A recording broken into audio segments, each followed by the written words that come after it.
What's up? What's up, guys? What's up, Bradley? What's up, Eddie in the What's house, up, man? bros? Oh man, yes, finally after I'll probably do a live. I'll probably start using this channel for like more action figure stuff. Then tomorrow I'll use the other channel for other Oh live. yeah. It's a Oh, separate. Yeah, but oh my god, it's like this is so.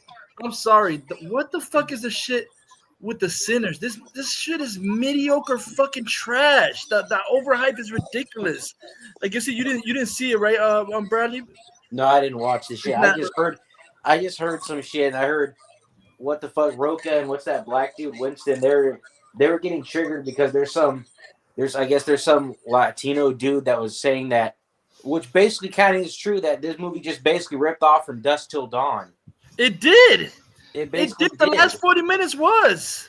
What the fuck are you talking about? It did. Yeah, but you see Roca and that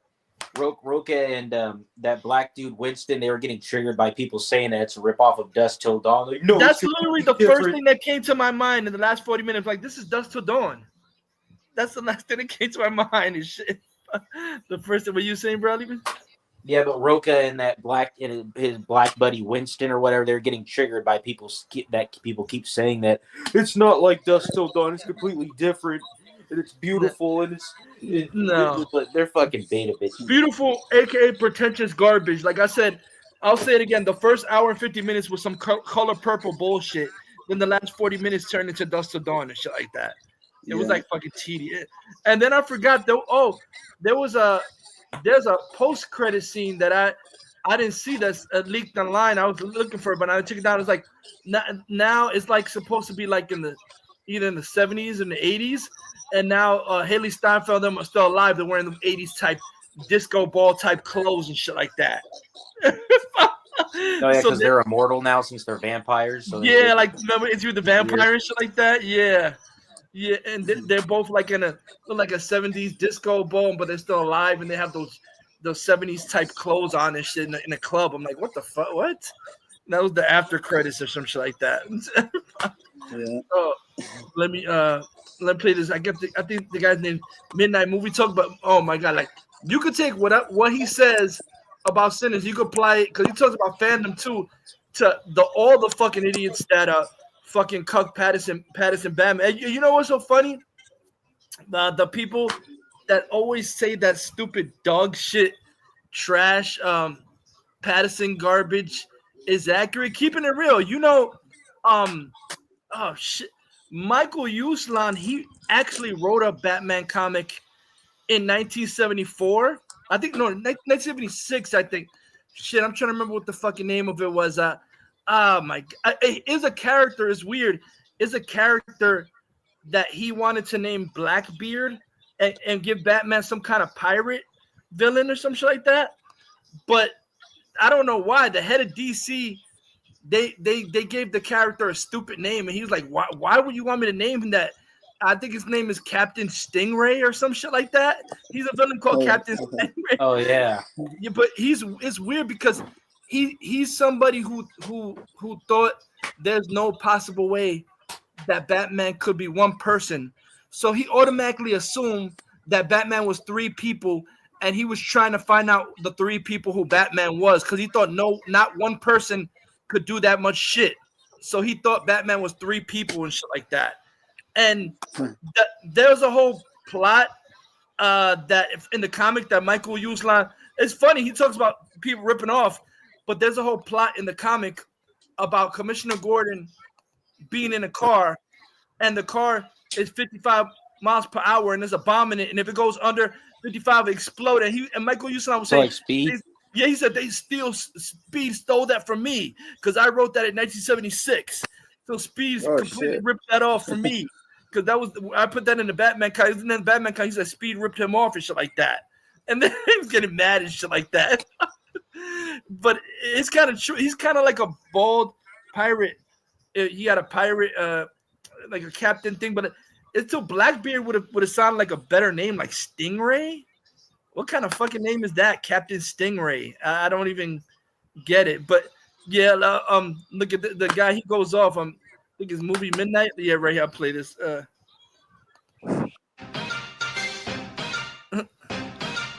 Live from the City of Angels. Box office for sure, because that's a big story.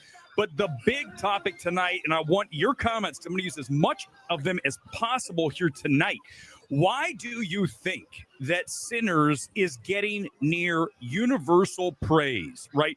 We're talking about a film that's already being heralded as an Oscars contender, possible Oscars winner. We're going to look at some of the tweets. Just get ready. But I, for the life of me, cannot figure it out because, as you guys know, go back to Thursday night, our evaluation of this film, and I just don't see it. Okay. Now, I have my reasons. I've explained to you why I believe this film has so many issues. It's a very messy film. It's overpopulated. It's overstuffed. The screenplay does not mesh. You've got really poor pacing. Sounds like the Batman. It's hella overlong, punishingly overlong. It also sounds like that piece of shit Woman in the Yard movie that came out. It's nowhere near the work of Oppenheimer. The only thing I recommend here is production design. But if you were to talk to the average film Twitter retard who knows all the sage film they Twitter say masterpiece because they're retards. Can I tell you, they think this is the M word. Masterpiece the bullshit. Masterpiece. Bullshit. Yes, that's what they're all saying. Except for one person that I am actually kind of not shocked that this person said what they said. This is from, and I know we've had some issues with Jeff Snyder in the past, but one thing I will say about Jeff Snyder is that he is, I'm not going to say as fearless as us, but he's outspoken, and that I always appreciate. I also love anybody who is non-tribal. I have no interest with anybody who is all about, well, my side gun is dick great, riders, or everything they do is perfect. That's not true. Pattison Reed Get faggots. real, okay? Everybody has flaws, and every, in this case, film has issues, and this film has a litany of issues. But if you listen to the tribal beat of film Twitter, it's the greatest film ever made. Bullshit. Because we've lost the ability to find shades of good. Okay, it's a masterpiece, best movie of the year. First of all, did you watch Warfare? Warfare is a better film than Sinners. Okay, across the board, better film. And I know that anybody who's seen the two films, like, of course, Weber, you're right. Of course, I'm right. Because we're the gold standard, damn it. You know, I forgot to tell you, Bradley and Eddie. But I saw Counted too. That was better than Garbage Sinners. And I just saw this today. I wondered if he would come down on my side. It was more of a fun action movie. Because maybe a little more lighthearted than the first one, but it was still, my God, it was more watchable than that. And by the way, we're not doing it, guys. We're not going to do I this. I already heard mixed reviews on freaking. Listen, there's too many NPCs. What's it called? Well, it's about the NPCs. Thoughtless, they just say, yes, I'll eat anything. They don't want to upset the apple cart, as it were. There's already mixed reviews for Thunderbolts. There's early people that went early to see it. They said that it sucked. Whichever way. You want to call it the fifth or the worst? Don't really care. Tomato. Critics need a reality check. Well, of course they do. How many times we say this here on MFT? Critics. 99% of critics in the space either have no talent, no ability to be objective, and or have no fearlessness. And if you don't have all three of those things in space, they're bitches. Then you are never going to be good They at just want to suck dick to you say have to be able to say, I don't care what everyone else says. Anora's garbage. Sinners overrated. Okay, you have to be able to go there.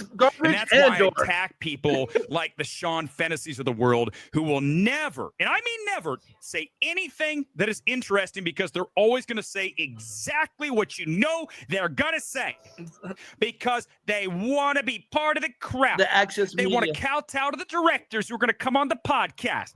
I don't care. I don't care if any director ever comes on. I don't want them to come on because I'm going to ask them questions they're not going to like because it's fair. But he's saying, back to Snyder, they've done this film a grave disservice. Talk about being overhyped. I like the movie. It's a big swing that doesn't always work. Yeah, I mean, it's ambitious, but it's a mess.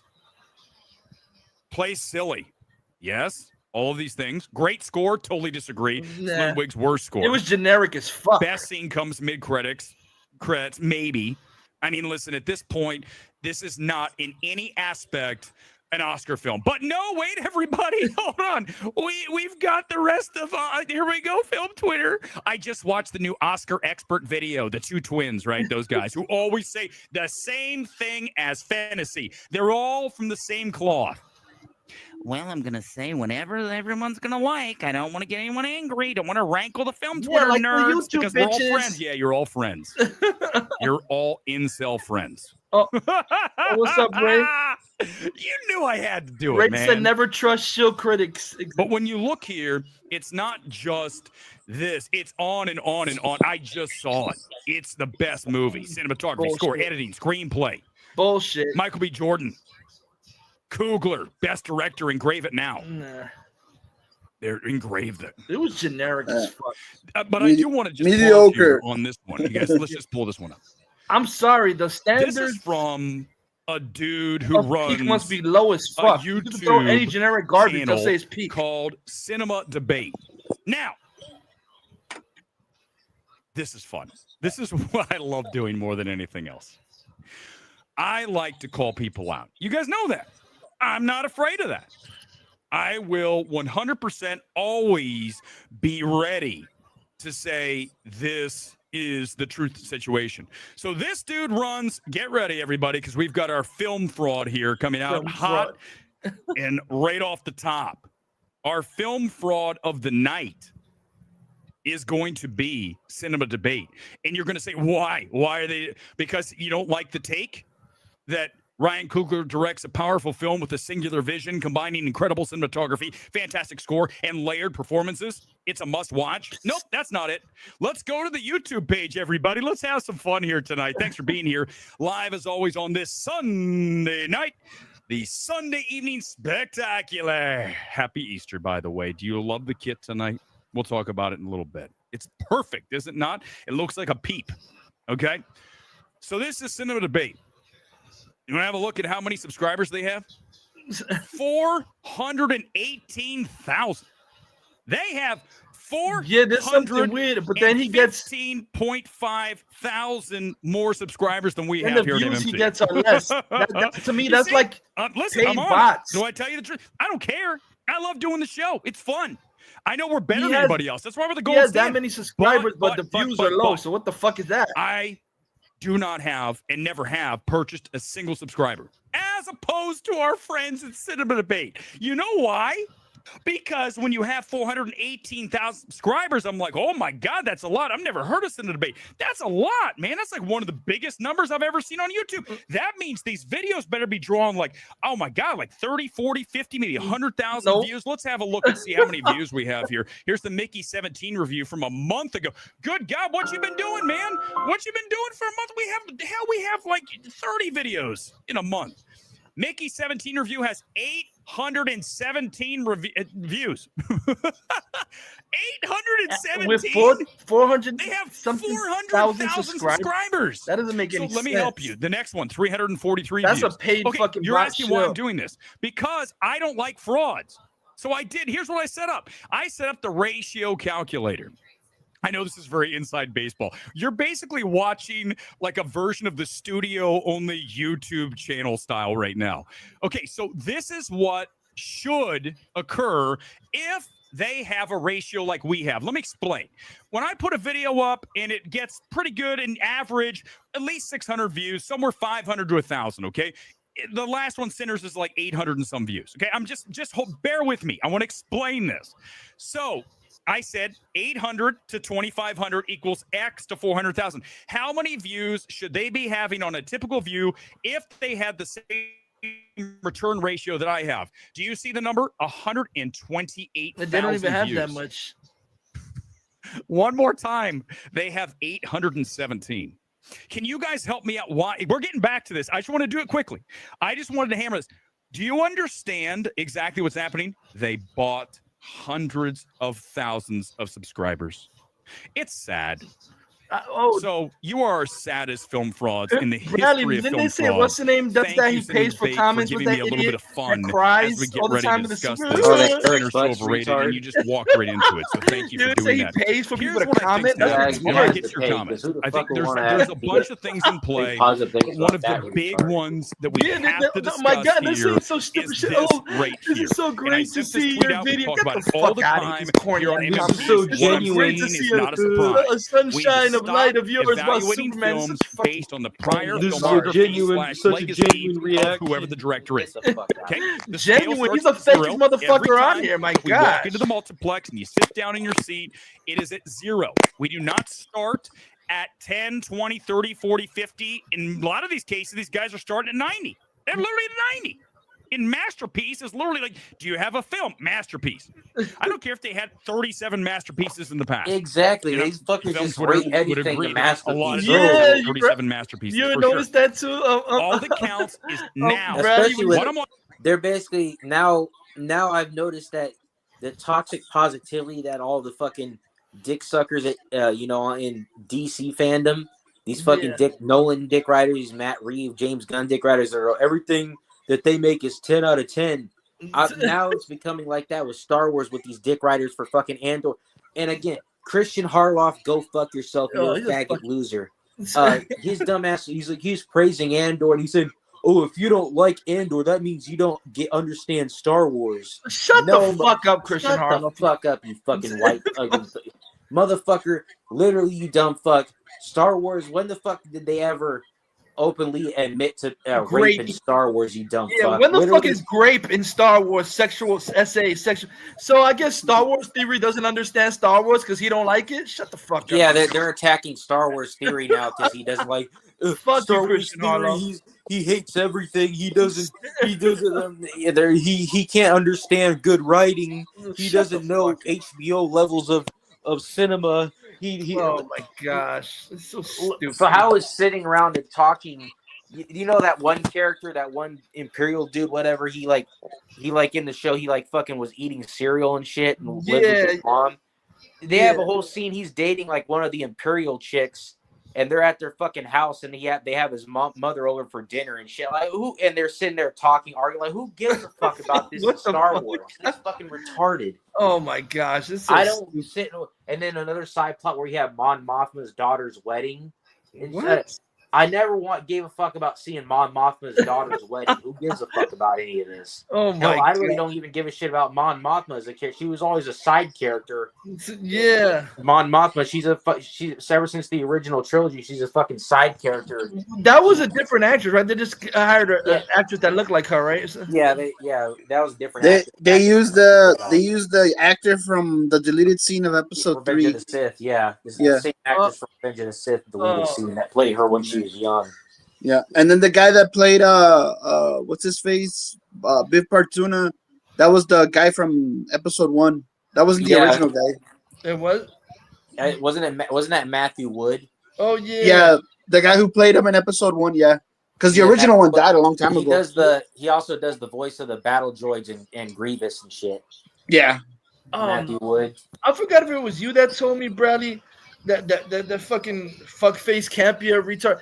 I don't understand. He said he likes that shit, but then he said the first 2 episodes were pointless. How the fuck is it good if the first 2 episodes exactly. were pointless? Him and Bitch Net are fucking retards. Oh, but I didn't like the side plot with the rebels, and the whole thing was stupid camp. Yeah, the whole episode was fucking retarded. Andor is boring as hell. That's like the worst Star Wars. Yeah, Christian Harloff, that shows what a fucking piece of shit you are. Something that's called Star Wars that has really absolutely no Star Wars feeling, whatever. And you're saying, if you don't like this, you're not a Star Wars.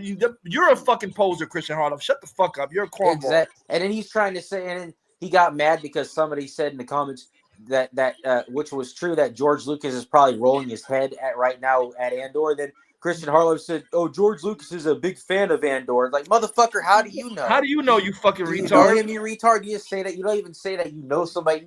You just said that. Actually, he's a big motherfucker. How would you know, motherfucker? You just said that out of your ass. Yeah, exactly. Are you making shit up in your mind that my God, these fuckers are pathetic. And then Campia today, I wanted to punch him in the fucking face again. His dumb ass. He was talking about because Bryce Dallas Howard wants to make what Sam Jackson wants to do, like a Mace Windu movie or something. Yeah. And then his dumbass said, "Well, I don't think I would want that because I don't want to revisit the prequel garbage." You give the fuck what you want, motherfucker. You like garbage, and I'll go to the theater right now tonight and watch Revenge of the Sith and get more fans times more entertained than that Andor. Yeah, more fans want a Windu movie than Andor because a lot of people are saying that he probably didn't even die. He just freaking fell and he's still alive. And he just had his hand chopped off. And a lot of people still love that character because he was number 2 to Yoda. So fuck the posers. Exactly. Yeah, and I want to fucking punch the shit out of him because motherfucker, you're champion, your bitch ass. All these years you shit on the prequels and how they were bad writing. Exactly. And I think Star Wars Theory brought this up too. Remember when the motherfuckers that are praising Andor because of the political intrigue and stuff? Remember when they would bitch about the prequels back in the day and bitch about how the politics were exactly. The politics in the prequels are boring. The politics scenes are, but the same motherfuckers like Campy and all that, they're praising Andor because of the politics and dialogue scenes. Get fucking fucked, you losers. They're so full of shit. I'm sorry. Fucking hypocrites, like faggots, like fucking bitch net and. I want to punch them. None of these motherfuckers are real fans. They're fake as Ron Meyer bitchnet. You're not even really. I don't even consider you a real Star Wars fan because your bitch ass said that. Oh, Star Wars. You're like Denis Villeneuve, another fag. Star Wars died after Empire and Return of the Jedi. Get fucking fucked, you losers. Yeah. Now I know why you fuckers. That's why I know why Denis Villeneuve, why your shit and your Dune movies are garbage because you have no imagination. And I'm sorry, Frank Herbert, fuck him too, and fuck Dune as a franchise. Because I'm sorry, he got mad about George Lucas. Yeah, he got butthurt by Star. Yeah, what a fucking bitch. Yeah, not to mention, there's a lot of people saying that there's a TV or a fan edit of the original Dune movie that's 10 times better than the theatrical cut. A lot of people. Are you talking about the original movie that was in the 80s? Yeah, they filmed that. They filmed that movie and the Conan movies in Mexico and Juarez. And those versions of the movies, like the extended cuts, they're better than the damn theatrical ones.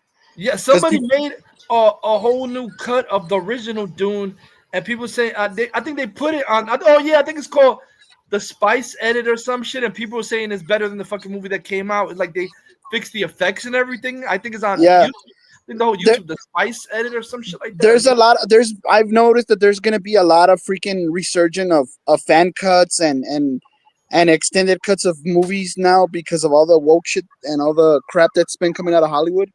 Yeah. And believe it or not, there's even people that are making custom made stuff that was never on VHS. They're like custom making VHS movies, VHS, Yeah, like new movies but on VHS and all that, and then fan cuts and all stuff. So there's like a lot of shit happening now. And I seen they had Terrifier 3 on VHS. What the at fuck? Walmart. I was like, wow, what the fuck? Like it was an actual official release. Like, wow, I thought it was like a little, like a little collectible thing, like how they have retro. It was real. But then I looked like, oh no, shit, this is the actual movie on a fucking VHS tape that they released. I had to look. I forget what studio released that, but that's pretty fucking cool. They went to the effort to do that as a collectible. The actual movie. Yeah, because they did it for Alien. Oh yeah. Alien Romulus or whatever. And then I think they did it for one of the X movies. I don't know if it was Pearl or Maxine. They made one of them on VHS as well. Oh. But it was like a limited run. They're doing this now because they know that nostalgia is like it will make more money than what's happening now. It's like, dude, like physical media. I went to my freaking Walmart. All they have is a little bit of DVD, and that's it. And they even have a post-it that whatever we have now, that's it. We're just gonna get rid of physical. They're like phasing it out. Physical media is coming out, or it's like not gonna be in stores anymore. Well, you said they're phasing everything out. Yeah, and then the Walmarts, because I know they already did it at Best Buy and at Target. And remember, Sam's used to sell DVDs and Blu-rays. I remember there used to be a Sam's in New York. I don't even know if they're still. I remember used to going to that. Yeah, even in the gas stations, they would. I remember like in the late '90s, early 2000s, they would still let you rent movies at the gas station and shit, and then You mean like the Red Box before and shit? before Redbox and all that, and then they would even sell DVDs, but they don't even do that anymore. It's like everything's physical media is dying, dude. And then I saw something in a news thing the other day that I forgot the name of the shit. That some guy is opening up a DVD Blu-ray store like for retro to people go by to go in there like Blockbuster. I'm like, I don't know how much people he opening a new one where he's selling the DVDs and the cassettes and everything, and people like go in there like like it's a thing of the past or some shit. But I don't know. Kind of like how they have like the stores here, in, like where I live in the cave, where they're kind of like retro with all the they sell like the old toys, the DVDs. Yeah.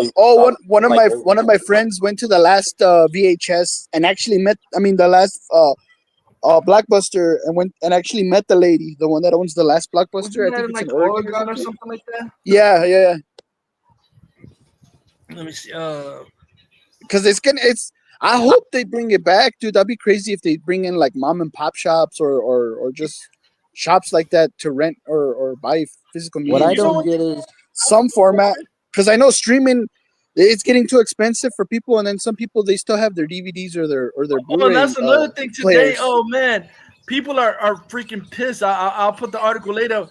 The head of Netflix, he basically my guy. All the people that always that cooking movies. He said the head of Netflix today. He said movie theaters are outdated. Nobody cares anymore. We're not going to. Some people like what about all the actors that signed on to do Netflix movies? Will they be pissed now that he said we're not going back to movies? Oh, did you hear that? Netflix is that they're making a Toys R Us movie? I was going to tell you that. The Toys R Us movie when Toys R Us doesn't exist anymore. That's what I was just looking at today, Bradley. I'm like,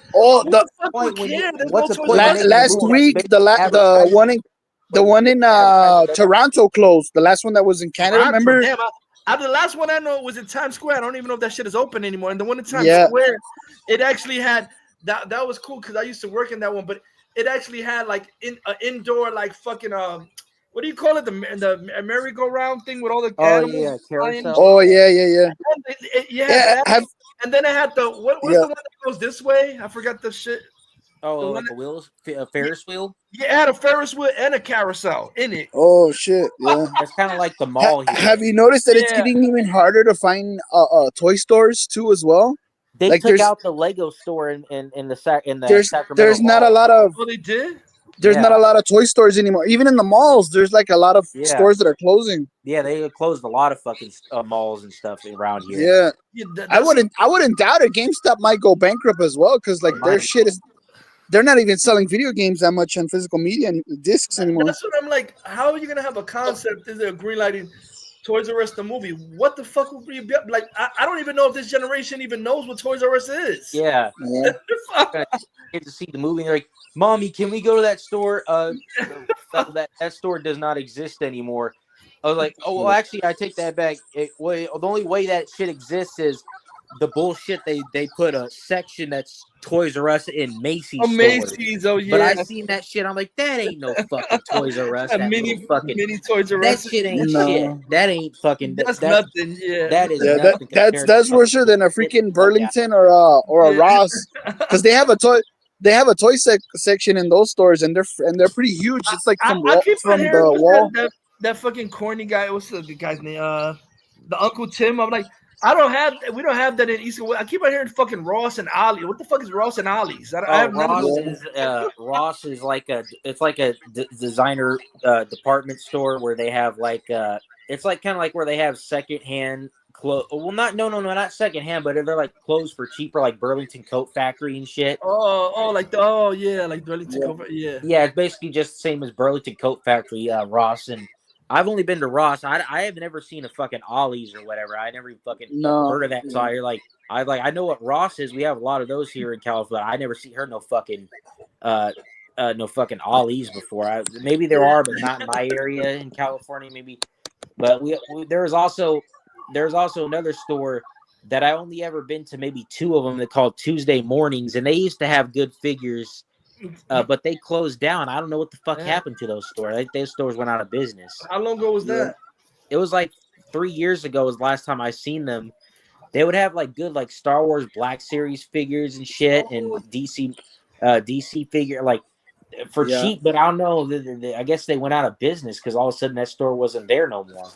Damn. Yeah. And then LOL, the irony is that adults are collecting toys while kids want everything electronic. Exactly. Little kids don't buy toys. It's adults that buy toys now. Yeah.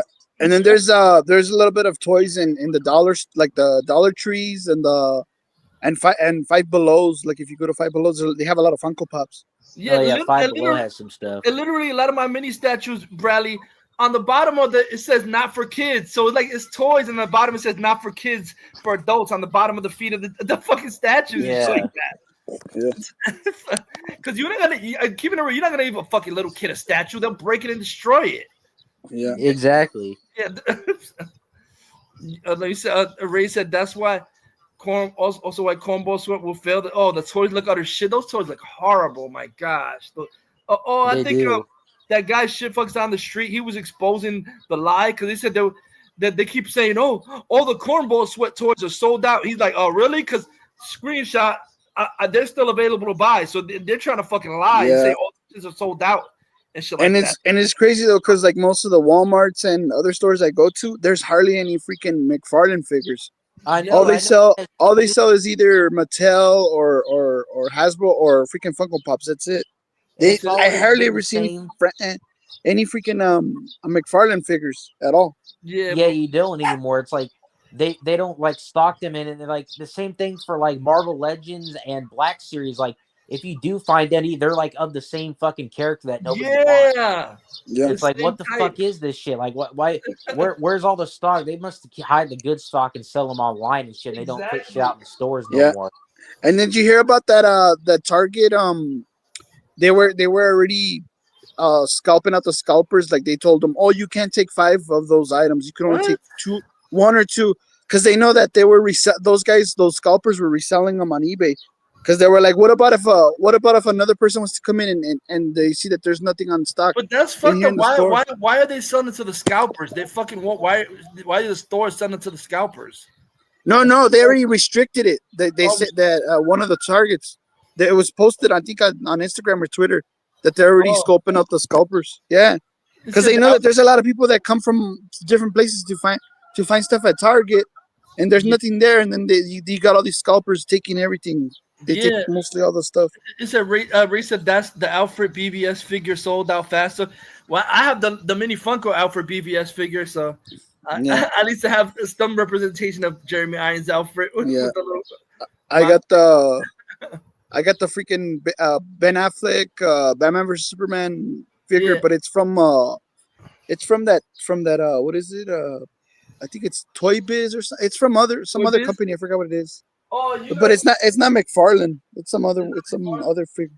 But you know what's funny? Yeah. It's Jack Pacific. That's what it is. Yeah, you see, Bradley. Because they make those big ass figures.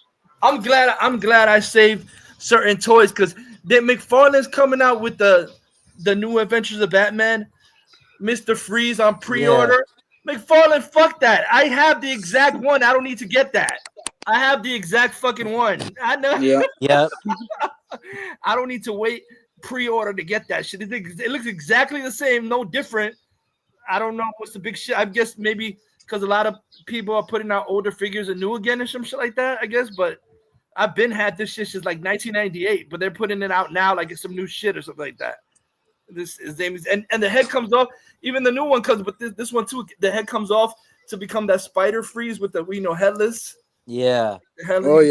Spider body, and that's what in the McFarlane. That was basically what that kind of makes me wonder if when they did that in the series, it kind of makes me wonder if they took that from Tim Burton's Superman Lives script because he's gonna have Brainiac do that. Right? Yeah, Brainiac do a spider head thing where his head would just like detach into like spider legs. Yeah, I wonder if they got that idea from that. You're right. Yeah. So fuck you guys that you're gonna spend a whole bunch of amounts of money in pre-order. I don't have to do that shit. Fuck that. I'm sorry. I bet you Aaron Fisher is gonna fucking pre-order because he got all the McFarlane. In the background of the new Adventures Batman line. Yeah, so I'm pre-ordering that. And too bad I already got it. You think Michael Keaton's Batman would have had a cameo in Batman? In Superman Lives with Nicolas Cage. He was in the script. In the script, when Superman's funeral, he said some kind of speech. Oh, man. Oh shit, I was gonna. Damn it! Somebody made a fucking AI of it the other day, and that shit looked real. The whole script. Yeah, And, like Kevin Smith said that shit. Like, it was gonna be like a huge geek out moment after Superman died, and then Batman was gonna broadcast to the whole world on like Jumbotron. I gotta find it. Somebody put the AI and the shit looks real, and it has Sandra Bullock in it as Lois Lane and Chris Rock as Jimmy O. Somebody in a fucking new AI. I'm like, that shit is awesome. Oh, yeah, because that movie would have taken place in the 90s, right? Or what would it? Yeah. Let me see. Yeah. Hey, so what did you guys think of that crappy the Predator trailer? The Badlands. I thought the Predator did the whatever that Predator didn't look. The little Predator kid looks kind of weird though. Like, yeah. But I like the world they're building. But I like how they're gonna make another Alien vs. Predator. And here's another thing. Grace Randolph, you're another dumb, ignorant bitch who's mentally retarded because she was talking about that Predator trailer and her dumb ass saying, I didn't notice that Elle Fanning was playing a Wailing Yutani android. Oh my god! And then she said, I wonder if this is going to finally give the fans the Alien versus Predator they want. Bitch, we've had Alien versus Predator. We had two, you moron. We had 2 movies, you dumb bitch, of Alien versus Predator. There's literally comics, a video game of Alien vs. Predator, multiple video games of Alien vs. Predator, multiple years of comics, and 2 movies. What the fuck do you mean, bitch? Like it's acting like it's the first time we've ever seen that. My gosh, man, you dumb fucking bitch! What a stupid. I'm sorry. And then you get a lot of dumb people in her comment section that are fags like her that are saying I've never even seen a Predator movie. Oh my god, that sounds like some RJ Rezo fat fag or something. Like that Chris Carr bitch. Her dumbass said, I've never seen Predator before, so I have no reference. Oh my god. The only thing I know about Predator is when Arnold does the handshake. She's such a fucking idiot. Oh my gosh. Yeah, I think I saw a dumbass bitch. Some live with her. I'm like, bitch, shut up. Every time I cringe every time I see her mouth. Like, she doesn't know what the fuck she's talking about, but stop talking. I think like you were saying, it's like, why do you have that dumb bitch there? She don't know what the fuck who cares her opinions on anything? She's such an idiot. She doesn't even know anything. What the fuck are you It's there? like what Mr. Grizzly always says. Remember, Grizzly was saying that about Grizzly said that about her, and he said that about Roxy Stryer too. Dumb bitch. That's another dumb bitch. He was trashing Roxy Stryer over Last of Us. He's saying, "Oh yeah, Roxy Stryer. Yeah, her commentary definitely is genius commentary, isn't it? Yeah, we definitely learn a lot from that dumb bitch. Fucking her stupid. I'm sorry. A lot of these dumbass YouTubers and reactors and shit." They know fucking jack all, and they get in front of the camera and think people care about their opinion. Thank you for saying that, Bradley, because I forgot he mentions all that shit in the video, so I want to play the rap. He mentioned that shit. I'm watching in front of me. The past is 100% irrelevant. 100%. But we don't do that. It's Ryan Coogler. Ryan Coogler directed Black Panther. It's fine. Definitely better than this, but it's still, it's not a great film. His best film is Help Us Out, Fruitvale Station. And Creed. Different films. Creed 1 rocks, okay? Especially directorially, I think that film is really where Ryan is all in. That's his best directed film, too. But his best, I think, overall film is probably Fruitvale, but it's really close with Creed. So, here's the thing. Why are we doing that? Why do we do that? Why do people do this? Because they don't want to appear to be not with the group. Shills. I don't know if I have the fortitude to stand on my own and say my own opinions. Cowards. Here. I think I better fall in line or I'll be ostracized. Someone will say, you don't know what you're talking about. Oh, no.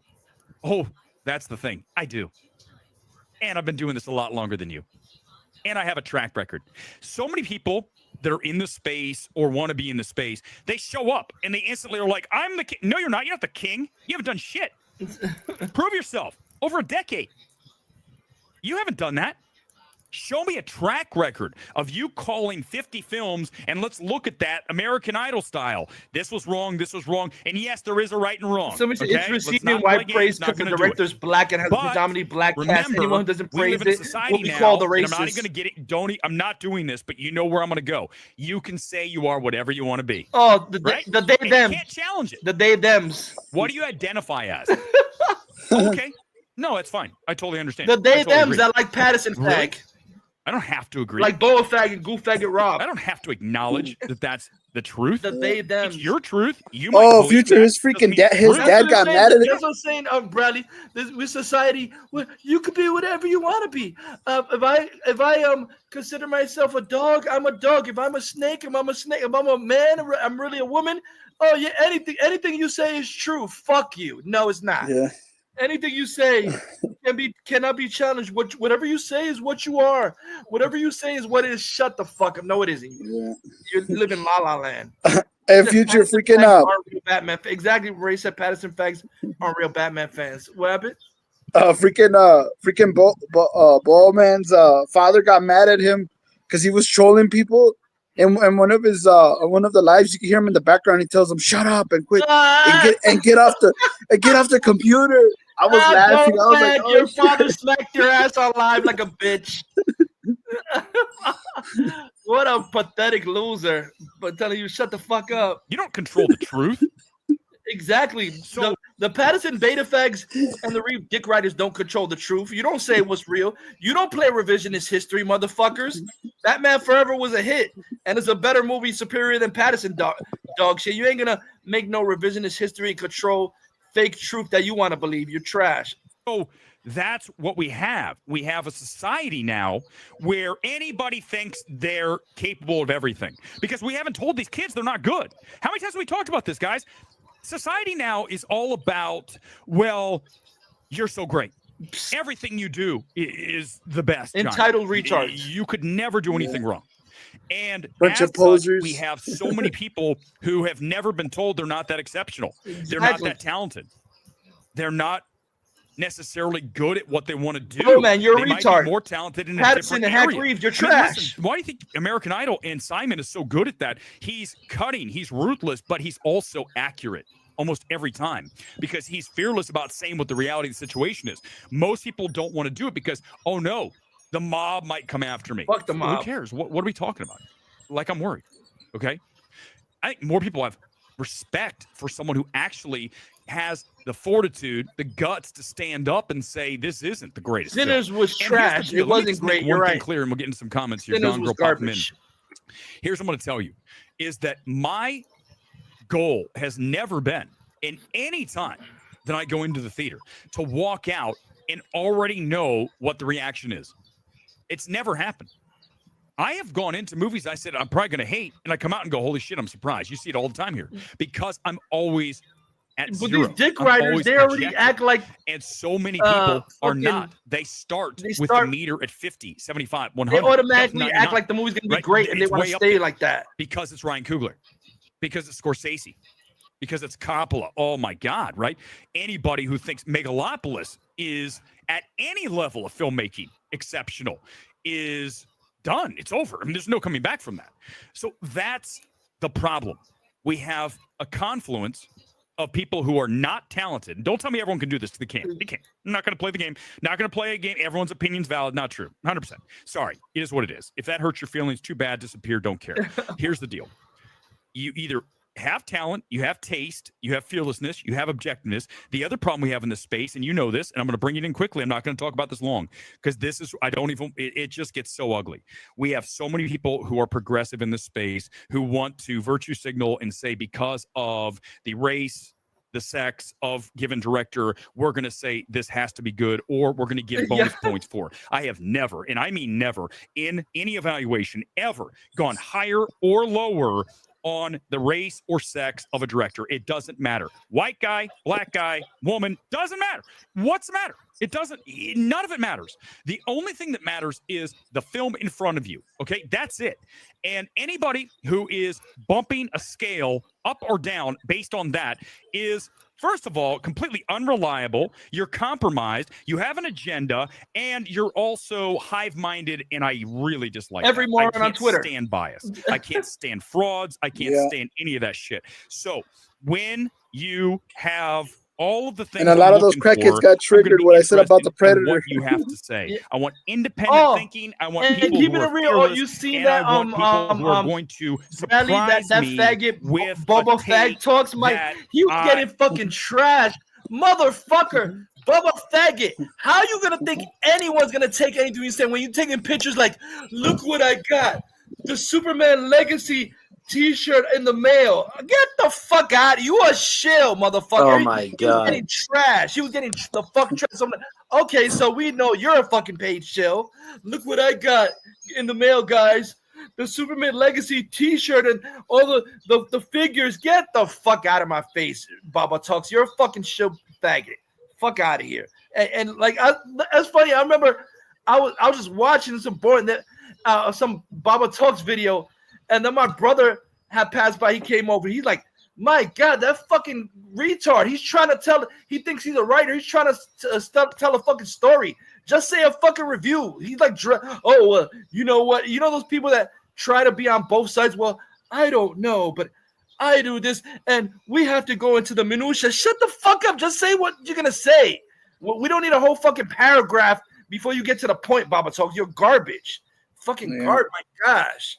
He thinks he's some kind of fucking writer or some shit. And like a lot of these fucking YouTubers, they're garbage. They think they want to dictate and narrate something like there's some fucking auteurs and there's some low budget motherfucker. Like, what's that that idiot was talking on the other day too, Bradley? John Flickinger suck a dick. My God, he was trying to say some long ass thing on Twitter about, the fandom has to be less toxic. Shut the fuck up. Look at yourself, you dumb fucking poser. He put in a long diatribe. I'm like, oh my God, what is a fucking novel? Flickinger suck a dick about how the fandom needs to be like toxic and all this bullshit. And he's a fucking fraud himself. Keeping it real. He calls Batman a movie character. Fucking idiot. He's not Batman's a comic book character first, not a freaking movie character. Exactly, moron. He didn't even know that Jason Todd was a Robin until he saw the Batman Under the Red Hood animated movie. He's a fucking idiot. And these are the supposed fans. I was not expecting. And I think if there's anybody in the space who does that more than me, there isn't. There's nobody. Okay. Because I have all of the things I talked about. And most people don't have one, let alone four, let alone 5 tool. We talk about 5 tool critic. That is me. Yes, just like Moneyball, the MLB all-star right here, baby. And so here comes your takes right now. Why is this film overvalued? I just alluded to this, right? This is it. It's receiving wide praise because the director is black, predominantly black cast. Anyone who doesn't give praise will be called a racist, which, let me tell you, that is, honestly, I feel ill. I feel sick even having to think that way, that is how you're going to receive my criticism of a film, that you instantly I'm going to throw the race card. What are we doing? Why are you doing that? I don't even understand, again, the mindset of someone who does that, because I have shown, and anybody knows, just do the research. Look how many films I've praised from women, from black directors, from anything. It doesn't matter. The point is that you're always going to be objective. And I didn't want to hate sinners. I certainly didn't want to attack the film. I was expecting to be impressed overall with it and to really come on here and say, here are what really makes this film great. Here are the elements. Can't do it. And I would never do that because of what we're talking about here, Kelly. And it's uncomfortable, but it's the reality of the situation. You guys we all know it. Don't pretend you don't. Do not pretend you don't know it. Don't do it. You're a fraud if you do. The don't do that because you are being disingenuous to yourself, and it's just going to feel icky, right? Just be real and say to yourself, do you do that? If you do, stop doing it. Just don't do it. There's no reason to ever do that in life. You always value people based on individually their abilities, certainly, and overall their talents, and race and sex. They just don't enter into the equation unless, let's say I'm casting a film and I'm looking for a certain look or something. That's a different deal. But still, I'm looking for talent and overall performance. I'm not looking for, I have to check a box. We've already talked so often about DEI and how it's destroyed so many institutions. And when you start doing that, you aren't making the best film. You're trying to appease people. You're trying to not get called out. And let me tell you, that's no way to live. And I'm not going to do it. Okay? You're trying to appease people. You're a bitch. Here, Robert, listen, again, go back to the audience. Okay. there's a lot of people who went into this film already saying it's good. So if you already go in with the mindset that you're looking at a good film, you're not going to be swayed. Isn't that crazy to think that, Robert? Right? You think of these people; they don't go in there. Yeah, with a 0. They go in there with a 90. How you already right? going So in? if you're already at 90 when you sit saying down, the film is cinema good score and you very haven't even easy to seen get it. to. That's You're how already biased at the A. retards Okay? are. Is it a movie? You're at A. 90's an A, right? So that's the point. Is that these people, a lot of people who went in to see this movie this weekend and across film Twitter, whatever it may be, whatever the reason may be, they walked in saying this film is already good. If you don't think we live in that world, and I'm not saying you, Robert, because I know you understand. Oh, this, Bradley. but for some people, if you don't think we live in the world of people already have, I remember too all these black women getting offended before they've seen when the project, actually even or black before all men the facts are were laid out. saying You look no further Wakanda than that Forever case was down in trash. Texas of what They happened were on the track. Right? They Talk thought about all that that. movie was Yeah. good. That People who garbage. are already on one side or the other in regards to the facts. Okay, here's what I know. They were trying to Okay, say, let me just throw this out here, Bradley, because why that, not? We're here tonight. You're Let's go not ahead and black if you don't like it. Really, black men didn't like Wakanda Forever. So what the fuck are you talking about? I didn't even like the Exactly. first Black Panther movie. I thought it was boring. It was just what you say, Bradley? Exactly. These dumb motherfuckers, like, they gotta get triggered. You're not a real. You're not. But the shit they like means that it's funny. They'll tell people that for not liking something that they're not a real fan, but the shit they like is actually what makes them not the real fan. Exactly. Yeah. Oh, so the same people who claim they're real fans because they like that garbage Pattison, they're actually the stupidest poser fans. Every Pattison cuck that praises that movie, you're not a fan. You're an asshole. I don't care if you get offended. Pattison is dog shit. You don't know what the fuck you're talking about. If you go around saying that movie is peak, including you, Christian Harloff, you're a fucking retard. You're not a fan. Go fuck yourself. You're a fucking. We know John Campy is a fucking poser. He don't even read comics. Look at. I don't understand the retardedness of Robert Meyer Fagnet because he claims he reads comics, but he always says some stupid shit constantly. Robert Meyer Burnett. So I don't even know what the fuck. I can't even categorize. He's just moron alert. I don't even know what to call Robert Meyer Burnett. He's yeah. What's up, Meta Mike? What's up, bro? What's up, Mike? Mike? What's up, dudes? How we doing? Yes, Just chill. You got back from your grandma's house? Well, actually, her place. Yeah. She's in assisted living, but yeah. I came back. Yeah. Oh my I'm god. chilling now. Yeah, but it's hilarious. All these posers, like the overhype, because that's what it's every same Bradley Mikey too. That it's like a generation of idiots. They just overhype any fucking garbage. Like you said, look at Andor. That shit is trash. More on overhyping that garbage. Here's Fag Style says it's good. Well, you know it's trash if he praises it. Yeah. If it's Goof Faggot Rob or Goofball with his goofy ass motherfucking trying to do, my God, Goof Faggot Rob, you sound like a 10-year-old. Your voice, my God. I showed you the video. Every time I see you type, I'm gonna imagine a 5-year-old talking. You sound like a fucking bitch, Goofball Rob. My name is Goofball Rob. I'm doing the ASL challenge. What the fuck? You sound like a moron. And then he pours a bucket of water on him, like what the, like a fucking idiot. 5-year-old. It's an idiot. And he's got Captain America shorts on. Captain America shorts. He's got a go figure, Marvel tart only bitch. Yeah, and he's the one that's always talking about shooting people or killing people or whatever. He's dead threatening people, and he's a little retarded kid. You sound like a little bitch, Goof Faggot Rob. You're a bitch. Let me see. Let me see. Now, anti-DCU's been on a roll on Twitter lately. Yeah, see, he exposed the shit out of it. What's up? Yeah, no, he's talking. This guy, Midnight Madness. He's talking about the poser fans. Do this. When I was in high school, okay, going way back to Columbus, Ohio, I had a kid who was pissed at me. I also send you Star Wars Theory's new video about cute, the even retards though I attacking didn't even him really over know his Andor. girlfriend, but apparently the word got back that she thought I was cute, and he was pissed. So after school, he jumps me in the parking lot. Okay, he's beating the shit out of me. I flipped him over. It was ugly. It was like really bad fight. What is wrong? Luckily, it got broken up. But at no time did I think I'm going to kill this guy. I'm just. Listen, I'm being honest with you guys. What do you want me to say? I just think that if you're going to go that far, you better legitimately have your life be threatened, okay? I mean, I'm talking you need to have proof, like someone had a gun in your face, someone was, smashing your skull into the ground. If you don't have that, you cannot retaliate in a fight. I mean, there were fights in high school all the time. Listen, all the time. Listen, who was worried about Kugler handling X-Files? Yeah, that's his next thing, Bradley. He's doing the X-Files reboot now. In college when a guy at a fraternity party was angry that his girl was checking me out. Is he gonna make Scully and Fox Asian people or something, or one of them Asian and one of them the guy in the chest? Some other. I'm just throwing it out there, guys. Listen, we do everything here. I just want to throw it all out there because that's what we do.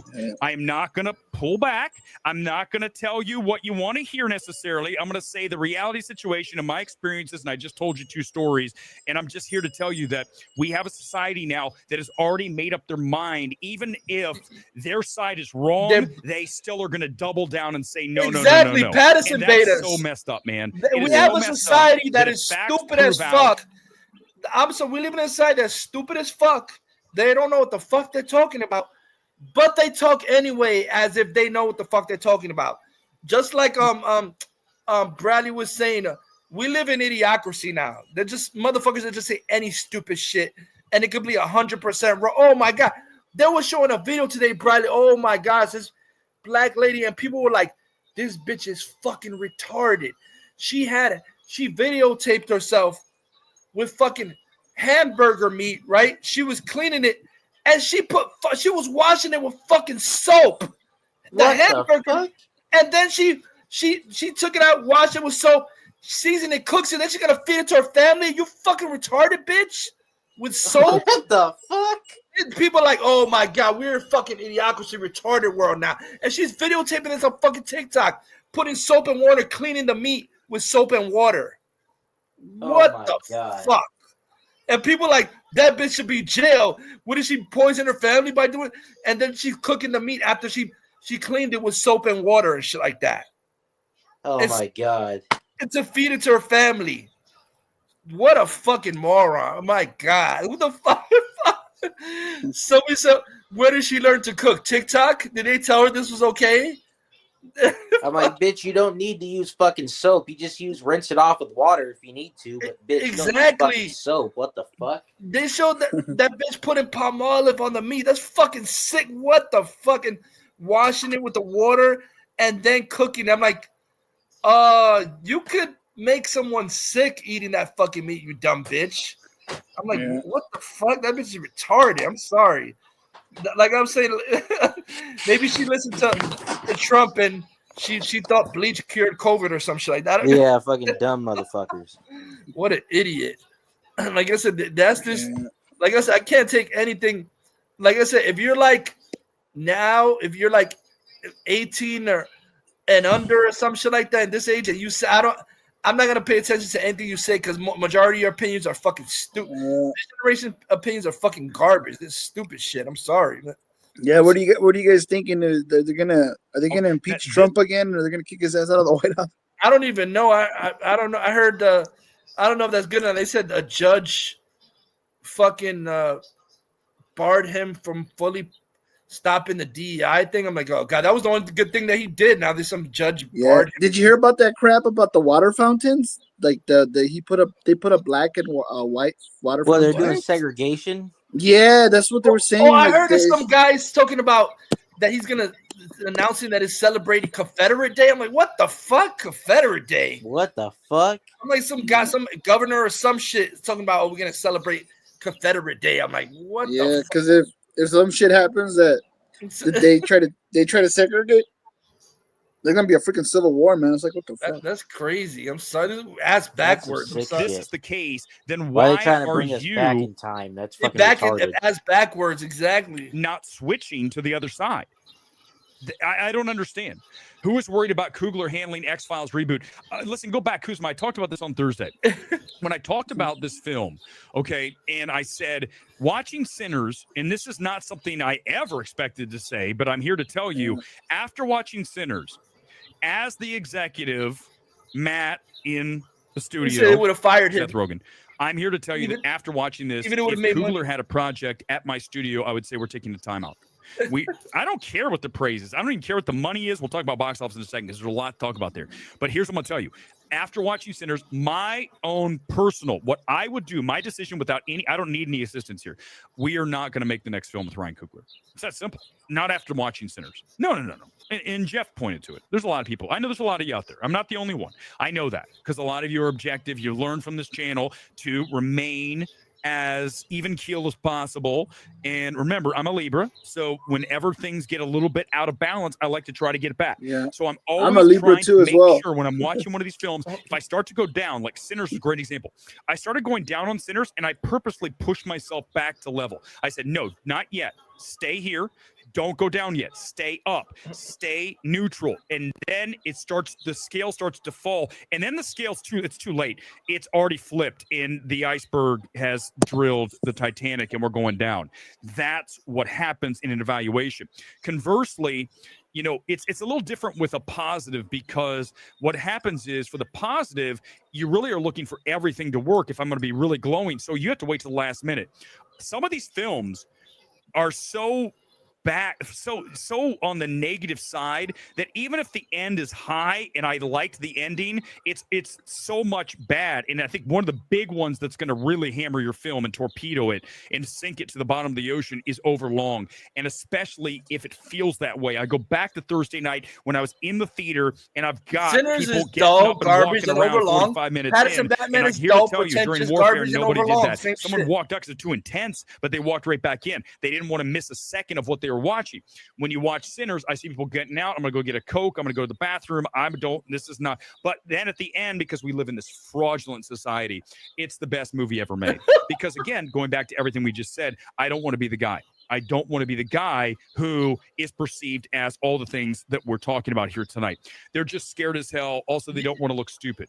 Well, the thing is there's two things, right? They're not fearless. See, Brady, these guys are bitches. Who gives a fuck? They don't like a movie. They don't want to say it's bad because I don't want to be the guy. Who gives a fuck? What are we in fucking high school? What the fuck is the popularity? It's fucking retarded. No, if you don't like the movie, you don't like the movie. If you say it's ass, it's ass. I'm like, come on, man. I don't want to be the guy only guy who says this. Get the fuck. I don't give a fuck if I am. I'm just saying it's trash. Oh my god, no. This high school. We go like, is anybody gonna say get the fuck out of here? That nonsense. I'm sorry. Yeah. That's like what are they gonna say? It's like, are they paying? Are they gonna pay me to say that I like the movie, or did I make the freaking movie or something? I'm like what the fuck? It's not my movie, man. I didn't like it. It's like, what the hell? Exactly. What do you think about these shows, Bradley? They're fucking retarded and pathetic. Exactly. Fucking retards but they act like they're the real fans. They're fucking failures. Exactly. If you're afraid to say a review, you're a fucking poser. I'm sorry, you're a fucking poser. I don't give a fuck if whatever. Whoever doesn't like, I'm gonna say, I'm not gonna lie and give a fake review. Say, oh yeah, it was really okay. No, I'm gonna say it's trash. Fuck out of here. Who cares? Yeah. Whose feelings are you afraid of hurting, beta bitches? Like, don't have the guts to they're just know scared as hell. That what they're also, saying they don't want to is look correct. Stupid. Or they at look least stupid if they lie. We talked about truth earlier, right? Everyone has their own truth. Yeah. Here's the reality. I've done enough of this. I know enough that if I sit down with a director off the record, I gotta head out, guys. Plus, my freaking phone. These issues. It's like doesn't want to charge at all. It's going down pretty bad. I'll catch you guys later. All right, see you, Eddie. All right, Eddie. Yeah. Back to the DM I received after watching the Kevin Costner Horizon Part 1. Never saw Part 2, right? Never came out because Part 1's abysmal. But when I came out of that film, I came on the stream and I hammered, boom, I got a direct message from a director. Oh yeah, look at this. This is how phone. Like he said that he didn't like that Kevin Costner with the Horizon. Oh, the Western, the Horizon. Yeah, and like I said, there was people sucking the movie's dick, but he got a DM from somebody saying, you're right, but we just can't see. Get the fuck out. So you're that's so fucking pathetic.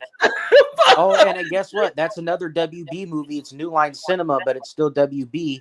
Yeah. And so is Sinners. Sinners is WB. The Horizon was New Line WB. What the fuck is with WB paying for this shit? Exactly, right? For good reviews and shit. That's fucking corny. He's like, I agree with everything you say, but I can't say. Get the fuck. You're a fucking bitch. I'm sorry. That's some really chill ass shit. To me, that shows you. I bet you there's a lot of reviewers that know Pattison was dog shit garbage, and they want to shill and be like, "Oh, you get the fuck out." That shit was no good, Batman. That was trash. Let me see. Director that you guys know saying you nailed every single thing in this evaluation. And that's exactly what I know here. I know that there are plenty of people behind the scenes who are going to watch that Sinners reaction. They're going to come here tonight. Everything he's doing is, as the kids say, spitting facts. That is exactly what we do here, because I have no regard for what other people think of me. I have none. It does not matter to me. I am here to find the truth and be an objective and never waver from that.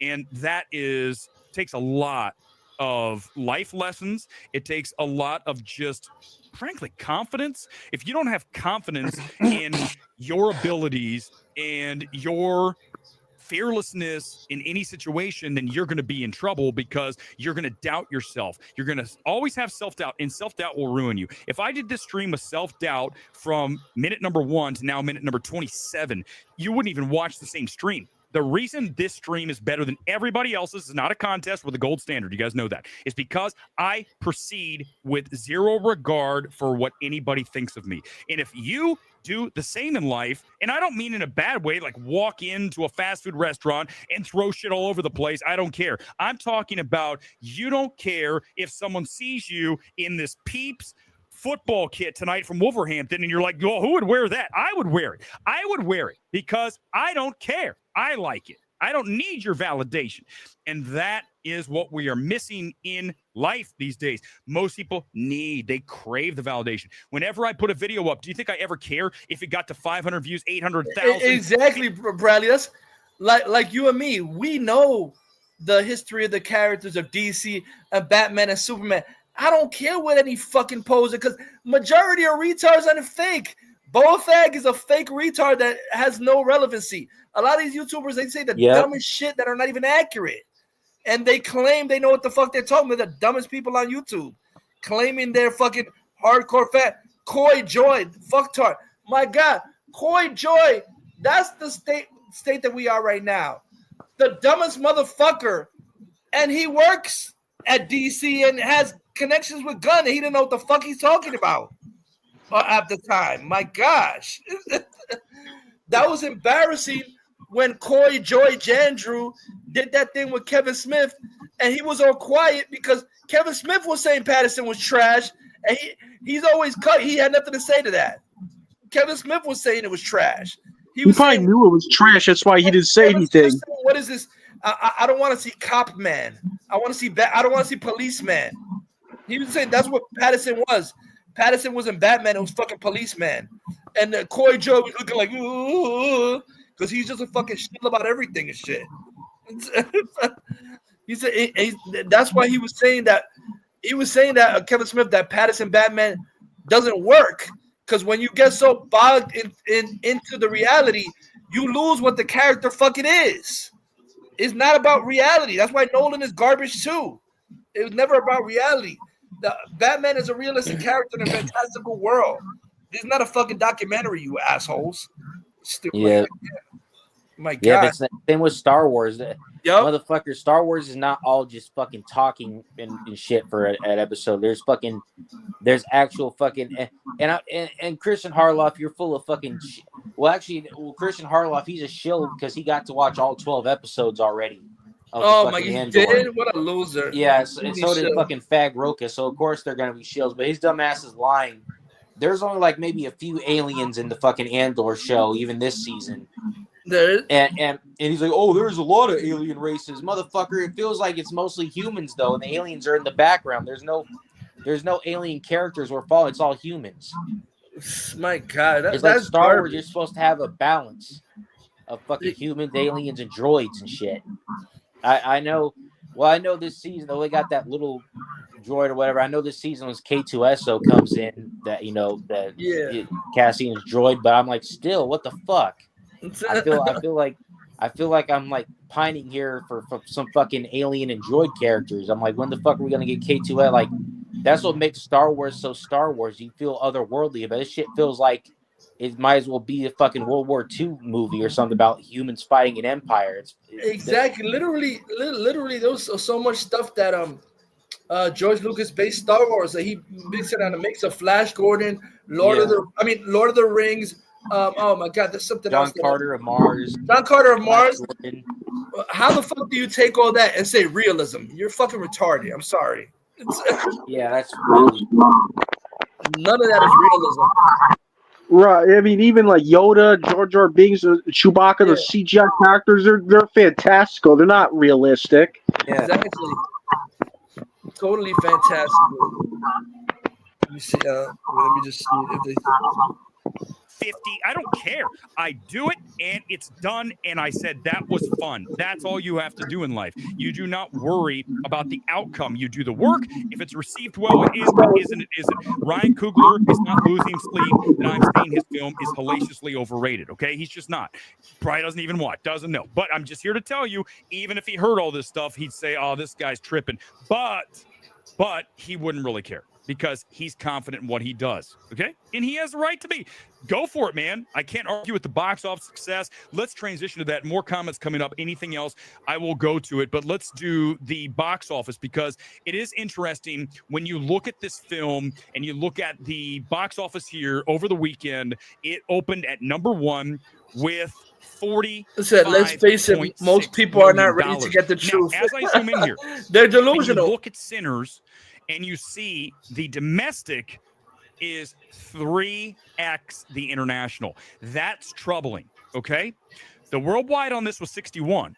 But remember, like we always talk about on Breaking Box Office Sunday morning, if you haven't watched, join us live about 9:10, 9:15 here in Los Angeles. I jump on and we do it live. Here's the thing. I want to see a 1-to-1, right? At least a 1-to-1. Or in some cases, the international's bigger, right? Look at a Venom 3 or 4. What was the last one? 4? Carnage. That thing, was it Carnage? What the hell was the last one? The Last Dance. That film did way better international than domestic. But, Twister's the other way around. This film is really heavy on the domestic. It's front loaded on domestic. And I really want to see that international get bigger, but it's not. So a lot of people are saying, let me pull this in. It's not. You know what? Box office here, you can guess saying, why. Keeping it real, I'm gonna bring in the elephant in the room. It's just a reality, man. International are kind of racist. That's why they take off the posters of fucking Finn from Star Wars, because in China and shit, they're kind of racist. So that's not gonna do good there, shit like that. If black leads. A lot of international kind of races. That's why they always take. You saw that shit when he was complaining, Bradley, about the guy who played. Yeah, a lot of China. They don't like black people in China. So they took out. They were trying to take the Finn out of the poster so the Chinese people could see it. That's crazy. Black Adam, Dwayne "The Rock" Johnson had a black lead. That didn't show in China either. They didn't even let him put it into. Captain DC said, "LOL, looks like Dr. Disrespect." Yeah, exactly. Yeah, so I think it's gonna, like, sometimes they have movies, with a black character, 2 black characters, but when you have it all black leads and other international, that's like I'm saying, it is what it is. It's reality. A lot of people internationally are racist, so I don't know how that's gonna go. You can't hide it in China. You can't take a Finn off the poster. All of them are black, so how are you gonna take them off of the Sinners poster? So I don't know if that would even go in China and shit like that. Let me see. I saw a post on Twitter. That someone was saying about Sinners. They released a vampire movie. Releasing a vampire movie during Easter. Yeah, that's Warner Brothers. Someone posted that. Yeah. I remember Sony did that too in 2022 with Morbius. Yeah. What is MCU gonna do that now? Put if the Blade movie ever fucking gets made? Oh my God! Yeah, I know that too. That's retarded. And now they're trying to say, like, what the fuck? I mean, I think John Campbell did some stupid video. Who gives a fuck that the Blade movie is gonna be set in the 20s? Garbage, 1920s. I was like, we want fucking more Wesley Snipes after Deadpool and Wolverine. Yeah. We don't give a fuck about new Blade. Bring us the nostalgia, you dumb fucks. Why the fuck would we want to see a Blade movie set in 1920? That's retarded. Like literally, they're so dumb. After the good reception Wesley Snipes got returning in Deadpool and Wolverine, and they're still trying to reboot the shit. Yeah, Fucking exactly. bring it back. That's completely retarded. What the hell's gonna? Oh, let me see. I'm gonna send you this. Oh yeah, this is the thing I told you I found. I'm like, oh shit, Bradley. Somebody made the Nicolas Cage Superman lip script in fucking AI, and they put Chris Rock and Jimmy Olsen. They put Christopher Walken. Brain, like, holy shit, that's like amazing how that shit. Like, let me play that shit. Michael Keaton as Batman during the funeral. That he was supposed to do a speech during Superman's death and everything. Some moments are too hard to believe. Sandra Bullock as Lois. He flew above us. Supposed to be Michael Keaton. You were hope. Goodbye, my friend. When heroes fall, legends rise. So Chris Rock. This summer, prepare for the unexpected. Sandra Bullock is Lois. She was gonna be Lois. Sandra Bullock. Christopher Walken is Brain. You never had a choice.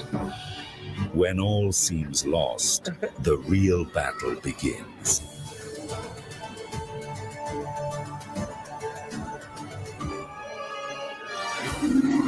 Oh, those polar bears. In the end, everything we love is worth fighting for. Close your eyes. Superman leaves.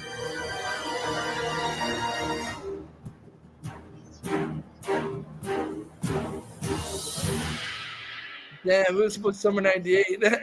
Oh yeah. Oh yeah, the Superman lives. What you saying, Bradley? The Star Wars theory video I sent you, I texted to you. Oh yeah, I'm playing that. Yeah. About the dumbass people that are triggered over him saying Andor is fucking not Star Wars. Oh yeah. Okay, let me get it. Yeah, I got it. Oh.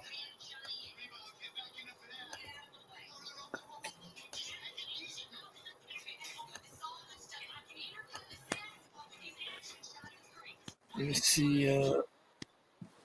Ads. Guys, just download 5. It's a free Google Chrome extension, See, and it basically blocks Ray ads. said, And it actually gets Asians cooler because if you do see ads, probably worship legit whites and are Asians racist against I everyone. had no idea these were Ray even said ads, never but I made trust money off of them, which is anyone pretty whose sick. It first even has a Batman is visual mode Pattison. that lets you Exactly. watch your ads disappear, which is so satisfying.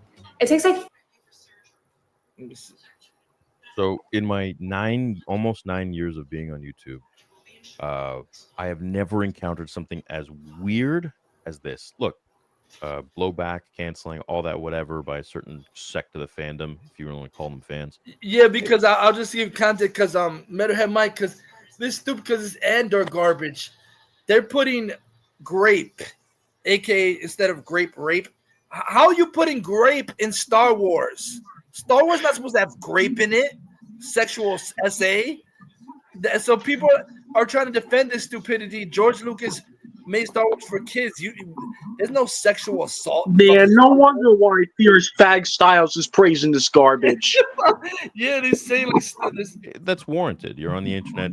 No one's, not everyone's gonna like it. That's totally fine. But this is beyond any logical comprehension that I could even. And I'm a pretty logical dude. I'm trying to understand. This is beyond any of that. In 9 years, I've never seen something as weird as this. So we're going to talk about it. So I made this is in terms of Andor. Of course, every time Andor comes out, I'll say one tiny thing and it'll be blown up into something just because, well, mainly people just hate me. At least that minority hate me. So there was a scene in Andor, if you aren't up to date, where there was a lot of, and I got to use censored words because YouTube can sexual assault, destroy you, end you if you say rape. certain words. So, SA, sexual grape. You guys know what that means. Essentially, there was a scene at the end of the third episode where one of the females was SA'd, was graped, essentially. She got away finally, great. But look, I didn't feel like that really belonged in Star Wars. It was just off-putting. I feel like what George did was that he had implied scenes. So like Anakin with the kids, with the lightsabers, and then it cuts. You know what's going to happen. And there was actually supposed to be a scene where you show all of the kids chopped up on the floor, but they decided against it. And I've covered that as well in videos. Also, even Nick Gillard told me that there was a scene where, the hologram scene, that was an actual scene that they ended up taking and turning it into a hologram because it was too dark.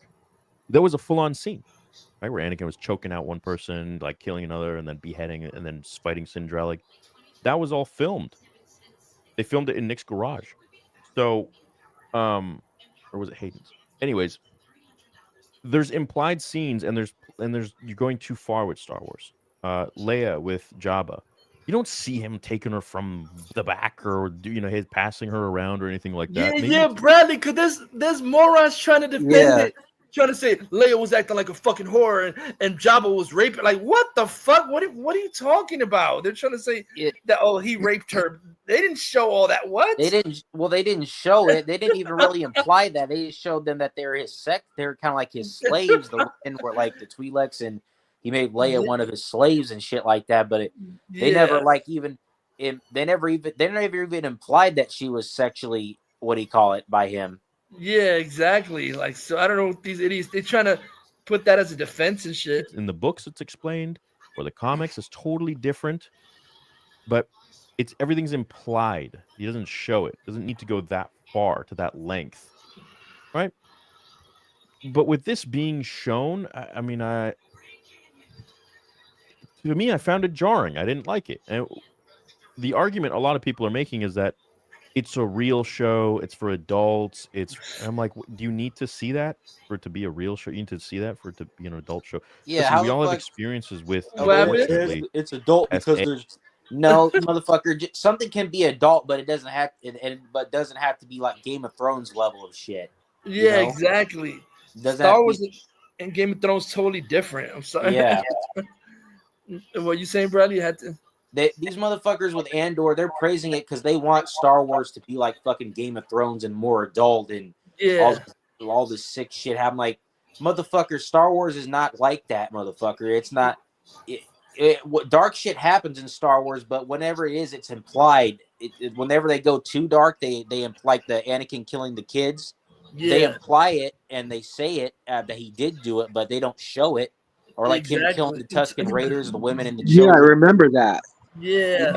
They'll have Anakin say it, but they'll only show a little bit of it, or they'll cut away from it. They'll imply it. Like when he said he slaughtered them. Yeah. They never go all the way. Exactly. And George Lucas has literally said on videos that he made Star Wars for kids. Well, so why are you putting fucking sexual SA in this shit? That's retarded. I'm sorry. he made it for like a movie that adults and kids could enjoy, but he made it for kids. He put Jar Jar and these more about it's for adults. Like, sorry, look, well, I know they tried, but I'm sorry, you shouldn't Nolanize Star Wars. Stop it. Yeah, should. Garth Edwards try to basically do that shit anyway. Yep. Let me see. It's I'm just gonna say it was sexual assault, and whether it's someone we know very close to us or people we've known or ourselves, unfortunately, we know it's fucking real. I don't want to see it in my Star Wars. Look, Sopranos is my favorite show in the entire world of all the shows out there. There's a very real scene with that in there. It fits the show. It fits that world. It fits that real world on Earth. This never been done in Star Wars. Doesn't need to be there. There's a lot of people that have a problem with it. I have a problem with it. I don't need to see that. I don't think it makes it some nuanced show. It's very like what? We don't need to see that. You could. That sounds like Robert Meyer Bichnet. It's more nuanced. Oh, it's so much layers. He likes that type of garbage. Robert. We have to see it. We have to see their everyday lives. The fuck? This motherfucker is saying that he wants to see a Predator movie where it shows the Predator's everyday lives. What the fuck? Why? Yeah, he's saying I'd like to see a Predator movie where it shows what they do to, like, where they go shopping at and like what they. What? He was literally saying that on camera, like, what the fuck? Like, I want to see a Predator sitcom. Oh my gosh, he's an Predator, idiot. like, what the fuck kind of I'm sorry, you fucking. You're like, I want to see what they do besides hunting. I want to see what they do in their everyday lives when they're like, who gives a fuck? No, that's like Tony Gilroy saying he's actually pitching a Star Wars comedy sitcom like 2.5 Oh minutes. my god, that's so fucking stupid. Stupid laugh track. Closest we got to a Star Wars sitcom was the holiday special. Oh yeah, that's true. That was basically kind of was a sitcom because he Chewbacca's family. That basically felt like a fucking 80s sitcom. Yeah, it did. I was trying to make it like WandaVision. I'm like, garbage. I'm sorry. Oh god. Destroy you, end you if you say certain words. So, SA, sexual, grape. You guys know what that means. Essentially, there was a scene at the end of the third episode where one of the females was SA'd, was graped, essentially. She got away finally, great. But look, I didn't feel like that really belonged in Star Wars. It was just off-putting. I feel like what George did was that he had implied scenes. So like Anakin with the kids, with the lightsabers, and then it cuts. You know what's going to happen. And there was actually supposed to be a scene where you show all of the kids chopped up on the floor, but they decided against it. And I've covered that as well in videos. Also, even Nick Gillard told me that there was a scene where, the hologram scene, that was an actual scene that they ended up taking and turning it into a hologram because it was too dark. That was a full-on scene, right? Where Anakin was choking out one person, like killing another, and then beheading, and then fighting Syndra. Like, that was all filmed. Wow, the best taste in art can be debated. For tequila, the debate is over. Filmed. They filmed it in Nick's garage. So, or was it Hayden's? Anyways, there's implied scenes, and there's you're going too far with Star Wars. Leia with Jabba, you don't see him taking her from the back or he's passing her around or anything like that. Maybe it's in the books, it's explained, or the comics is totally different, but everything's implied. He doesn't show it. Doesn't need to go that far, to that length, right? But with this being shown, I found it jarring. I didn't like it. And the argument a lot of people are making is that it's a real show. It's for adults. I'm like, do you need to see that for it to be a real show? You need to see that for it to be an adult show. Listen, we all have experiences with, unfortunately, SA. Fuck, I'm just going to say it was sexual assault. And whether it's someone we know very close to us or people we've known or ourselves, unfortunately, we know it's fucking real. I don't want to see it in my Star Wars. Look, Sopranos is my favorite show in the entire world of all the shows out there. There's a very real scene with that in there. It fits the show. It fits that world. It fits that real world on Earth. This never been done in Star Wars, doesn't need to be there. There's a lot of people that have a problem with it. I have a problem with it. I don't need to see that. I don't think it makes it some nuanced show. It's very, like, what? We don't need to see that. You can imply it if you so wish. You want to go there, cut away, like George did. And I feel like we need to follow his beat to how he would film and edit. I said Vader wouldn't tolerate that shit, nor does the Empire condone it. Yeah, Vader wouldn't let... I'm getting a lecture from people who just found Star Wars last week because of Disney, telling me what Vader would and wouldn't do. Exactly. See what I mean? Oh my gosh! Of all the people that are major fans of Star Wars, like at least you, of the like first you 6 and me, Bradley, who films, know knowing Star the ins Wars. and outs of Yeah. Get a lecture by fucking morons that started watching because of Disney Star Wars. Get the fuck out of here with this. Vader would just straight up kill them. He wouldn't give a fuck about raping them. He would want them to kill them. Just straight up shoot. Like, Vader wouldn't want you to stick your dick in a girl because he fucking straight up kill them. Vader would kill everybody. He wouldn't give a fuck about raping them. I love these stupid fucking betas that never knew Star Wars, never knew Batman, never knew Superman, but they want to defend stupidity. They're like, no, but this would happen. Shut the fuck up, motherfucker. Like I said, you weren't even born when all the stuff we were watching, like, are you trying to tell us? Shut the fuck up. Exactly. Fucking Stupid. 17-year-old, 15. Some of them are 15 years old trying to act like they know about Spider-Man and shit. Get Oh the my fuck out. gosh. Some retard Yeah, that was Batman and shit. Yeah. yeah, they know about Batman and Superman. That And all Jay this shit. Jalen retard. Jalen fag who just started liking Superman in 2020. Fuck off and die, you fucking loser. Exactly, fucking idiot. It's so stupid. Yeah, but now you're an expert now because you feel like it, you moron. Yeah, no, that's not how it works. You don't just make yourself an expert after only finding out the character for 2 years ago. You dumb fuck. What are you stupid? Let me see. There's no such thing as a self-made expert.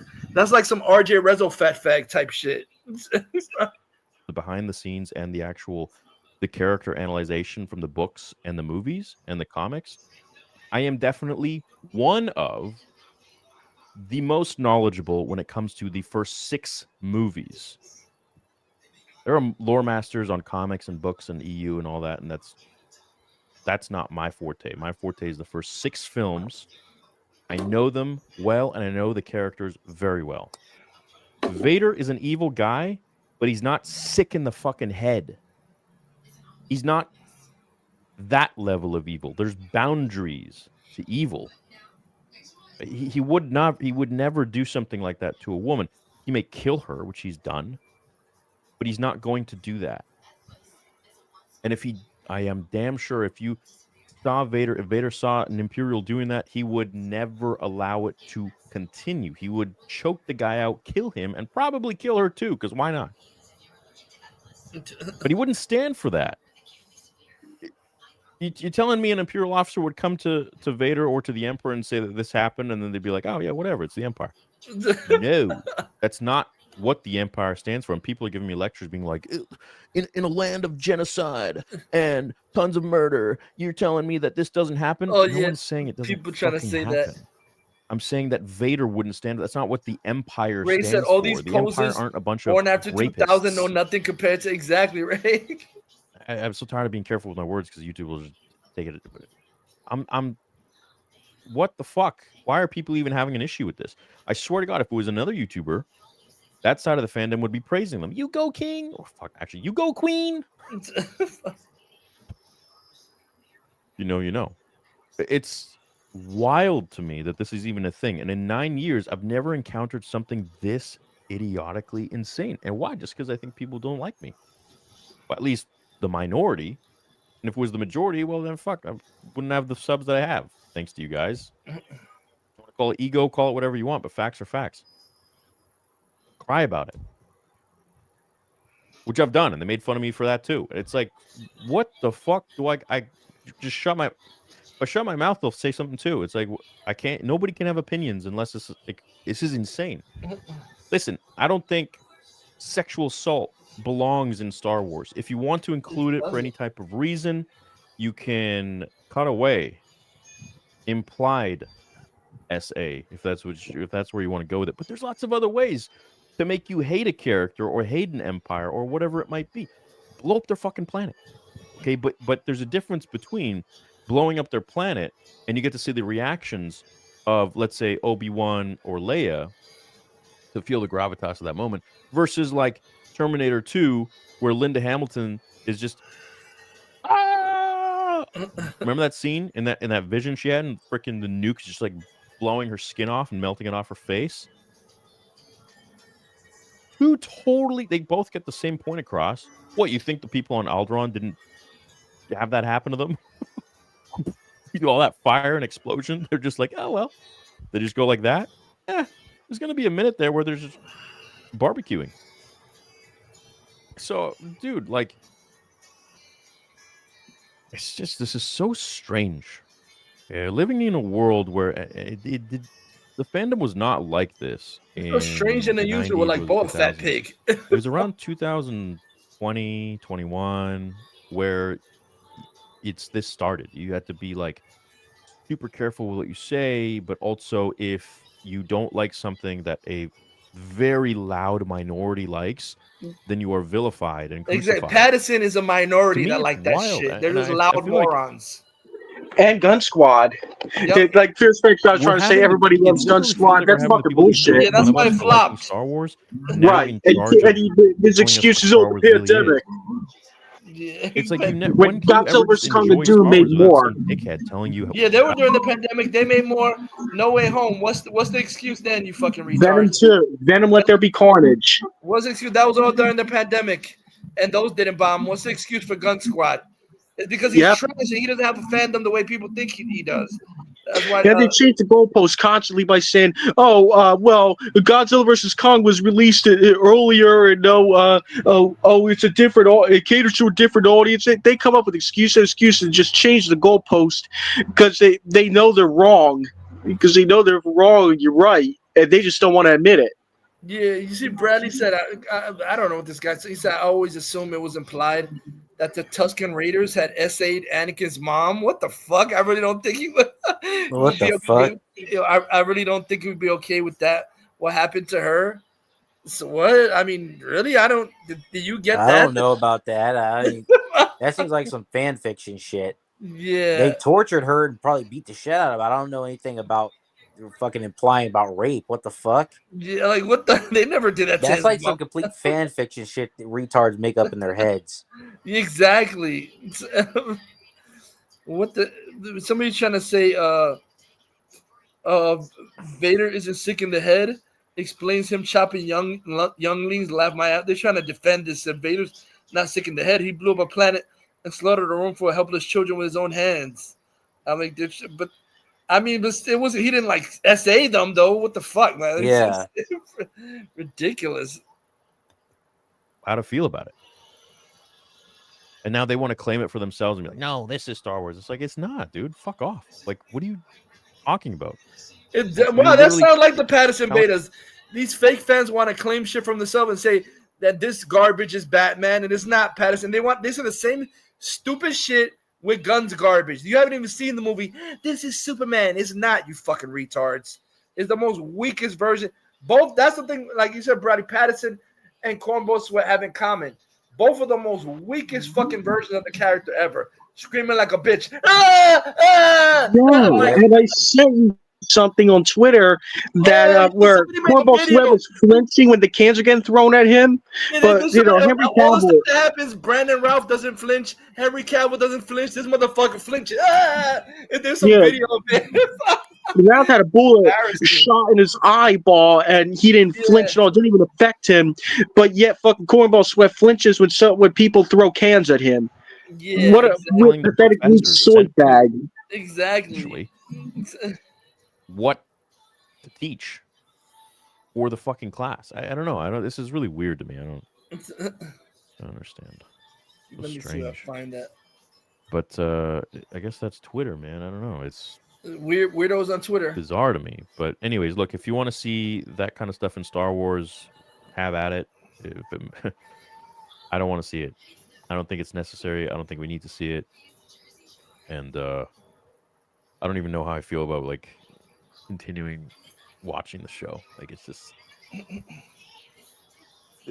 just a weird. It curates a very interesting a very angry fandom. It doesn't let you like say anything.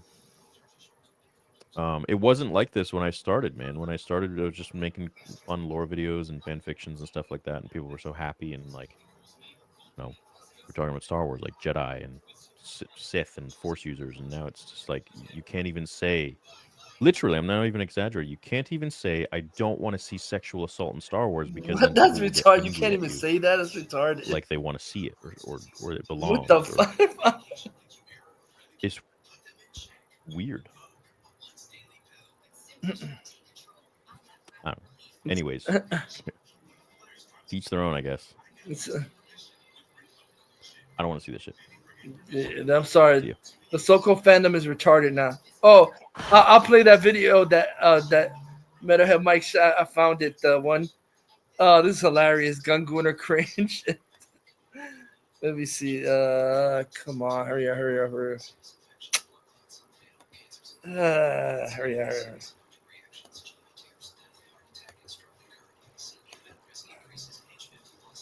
Let me see if you guys can see it. Fuck.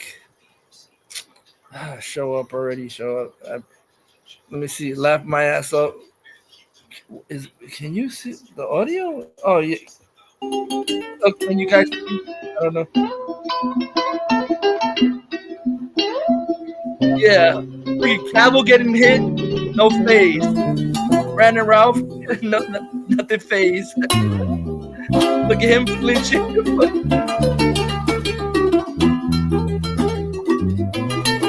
How are you flinching? How are you flinching from a cannon? He doesn't even flinch from a bullet to the eye. This is the most bitch ass Superman ever. I'm sorry. Even when they threw the camera at Bradley and Henry Cavill and Man of Steel, he didn't flinch. Yeah.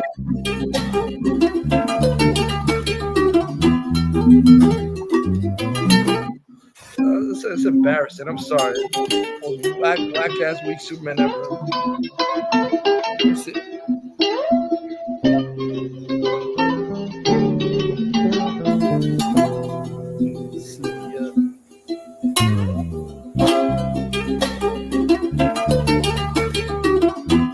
I'm sure Furious Fag Pedo Styles is triggered. Pedophile Styles. AKA Rob Schilling from East Bumblefuck, Cincinnati, Ohio. Goofag Rob. Yeah, exactly. Even anti-DCU was saying that that's his alt account. Yep. Yeah, because he's a loser. So that because they see the same thing about. They keep bringing you up too in your name. Yeah, because they're losing now. He's triggered. Rob Schilling works at Amazon. We know who you are, motherfucker. Cincinnati, Ohio. You fucking ugly Herman Mustard looking motherfucker. We're living rent free in your pea brain head right now. Yeah. Oh, you can't stop thinking about us. That's embarrassing that shit fucks down the street exposed his Facebook page. He looked like a bitch. Oh my god. Oh, well, you see it. Well, let me see if you see this. This is the article I'm gonna show you, Brad. You see, yeah, Netflix CEO Ted Sarandos. Yep. See, he's saying that theaters are done. Basically, he's been saying it. Said, let me see if you can see that. Can you see that? Netflix CEO Ted Sarandos says movie theater model is outdated. Most of the country cannot walk to a multiplex, and they don't want to. They don't give a fuck. I'm sorry. None of the shit that's being made is even worth walking to a multiplex. Even if it was right across the street from me, I wouldn't give a fuck. Like that's how bad. See, this is why. This is part of the reason that I believe the Super Mid is going to flop.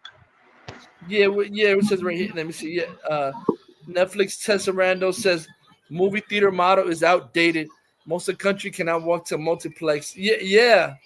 And people are saying, "Oh, Bradley, all the people that are working for Netflix, they're gonna be pissed now that he's saying this because all the actors are not gonna work." He's saying, "But motherfucker, we've been knowing this. Only elitist douchebags like Robert Meyer Fagnet think theaters are still worth going to. Nobody else does. Like only cornballs that want to pay for Pattison or some shit like that." Let me see. Also, humans said, "LOL." Human, you want to come in? I'll send you a link. It's let me see you. Well, let me see what it says right here. Yeah. It said theater model is outdated. Most of the country cannot walk to a multiplex. It said Ted Sarandos' latest interview started with a softball question: "Have you destroyed Hollywood?" He said, "No, we're saving Hollywood," with a smile. On Wednesday, let me see. It said, yeah. We really do care that we deliver our program to you in the way you want to watch it. Let me see. I'll say, what does that say to us? Using the struggling global box office as an example. So what does that say to us? What is the consumer trying to tell us? That they like to watch movies at home, thank you. The studios and theaters are duking it out over trying to preserve this 45-day window that is completely out of step with the consumer experience, just loving them. Exactly. We rather just see the shit in our houses. We don't give a fuck about. Oh, what's up, human? Hey, what's up? Yeah. So, Ray said. Ray said theater only cucks are out of fashion. Exactly. they're getting triggered. Human, because the head of Netflix said, "We're not trying to go back to movie theaters and shit." Yeah. Let me see. I sent you Star Wars Theory talked with Ryan Kennel about the rape scene. He did a video, Ryan Kennel. Yeah. Okay, let me. Somebody said. Wait, let me see. I just read this part. The studios and theaters are duking it out for trying to preserve this 45-day window that is completely out of step with consumer experience of just loving the movie. Netflix is not entirely removed from the movie theater business, as the company owns Los Angeles Bay Theater and New York Paris Theater. But they own the theaters just so they could like put them in there for a week and still qualify for nominations and say, oh, you can't say we own a theater. You can't say our movie. They put it in their own theaters, but they still put it on Netflix. They own theater. Netflix, they own theater. We didn't save it. See, like they have those theaters for themselves, not to save the movie. But they said owns Los Angeles Bay Theater and New York Paris Theater, which Sarando says Netflix saved from becoming a Walgreens. We didn't save it to save the theater business. We saved it to save the theater experience. Let me see. We have these bespoke releases. I know we have to do some qualifications for the Oscars. They only own theaters, so then they could say they put their movies in theaters for like a week, so they could still qualify for like a nomination or something. It's just, that's slick. That they're not doing it to save the movie theater business.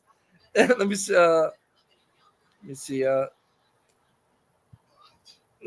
We're in a period of transition, saying folks grew up thinking I want to make movies on a gigantic screen and have strangers watch them and have them play in the theater for 2 months and people cry and sold out shows. It's an outdated concept. Asked specifically if the desires of filmmakers wanting to make movies for movie theaters for the communal experience is an outmoded idea, Sarandos said, I think it is. For most people, not everybody, if you're fortunate enough to live in Manhattan and you can walk to a multiplex and see a movie, that's fantastic. Most of the country cannot. I can, and I don't give a fuck about. I could take a bus and train, and I still wouldn't do that. It's not worth it. To the garbage they put out now. Let me see. Let me say Sarandos insisted he loves movie theaters, but of course their decline doesn't bother him. Instead, he would be bothered if people stop making great movies. He warned Hollywood not to get trapped behind wanting audiences to see movies in theaters because that's how the film industry wants audience to watch them. Instead, for the sake of entertainment business, Hollywood should adapt to the way in which audiences want to watch movies. Exactly, in their own home. Let me see. What do you think about that, Human? Yeah, so much news, so much bullshit, man. I'm sick of it. Yeah. It's just sad, man. Like I said, I would have actually, Human and Bradley and I would have actually went to theaters if Ben Affleck and Henry Cavill was still Superman and Batman. And now I just don't give a fuck. I agree. Same here. I don't give a fuck. It's like whatever. And to me now, it's sad. But now to me, all DC movies are streaming worthy now. They're not. It's kind of pathetic. Let me see. Oh, what's up, Leroy? Leroy said, "Hello, guys. Sorry, I'm so late. Great light. Oh, let me put the video that Bradley sent me. Oh my god, what is that? What is that? He has like a King Tut hat on and shit. Ryan Kennel, what the fuck is that? Let me see the. Come on.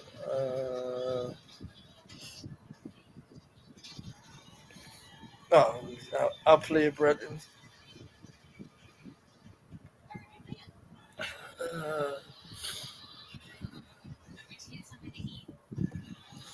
Fucking King Tut hat. Arcade Outlaw Star Wars fans discussed it. Let me see.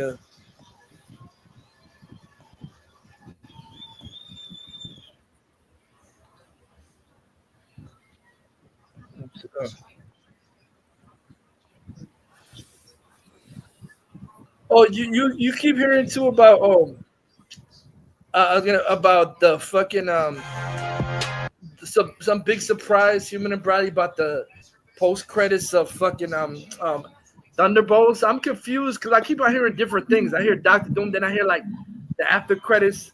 I'm confused. So that doesn't make sense. So are you telling me then Fantastic Four is a prequel to Thunderbolts? Because they're saying some shit about that at the after credits, the Fantastic Four ship is like meeting one of the Thunderbolts. Like, so wait, so huh? So how are they meeting Thunderbolts? Yeah, huh? That Yeah, I doesn't have make no clue, dude. in the after credits that you see the Fantastic Four ship, like I forgot meeting one of the and they said that at the end too is garbage here because at the end somebody put a leak and they're saying that's why they had the asterisk because at the end of the movie they become the new Avengers. Garbage, and it says new Avengers at the end. Yeah, who gives a fuck? That's The some bullshit. Thunderbolts become new Avengers. When is that movie coming out anyway? Total shit. What, next week or something? I don't even know. What is it, May or something? When is that coming out, Bradley? May 2nd. I watch it on B-Flix, man. You forget what it's coming out. Yeah, I that's forget. why the asterisk in the name Bradley, because they're trying to say at the end the name changes to New Avengers. Garbage. Trash. So that's the one that Anthony Mackie picks them those garbage to be the New Avengers. Garbage. Let me see something. Was that image of Robert Downey as Doom real? That was real. I don't know if that was real, but somebody, they put some other picture and it looks like this Fantastic Four ship meeting. I forgot who the fuck is meeting. If it's meeting one of the fucking Thunderbolts, so I'm like, if they're meeting them, that means Fantastic Four has to be a prequel then. And what happened? Their world gets destroyed. Now they're meeting the fucking Avengers. I don't get that. Like, let me see.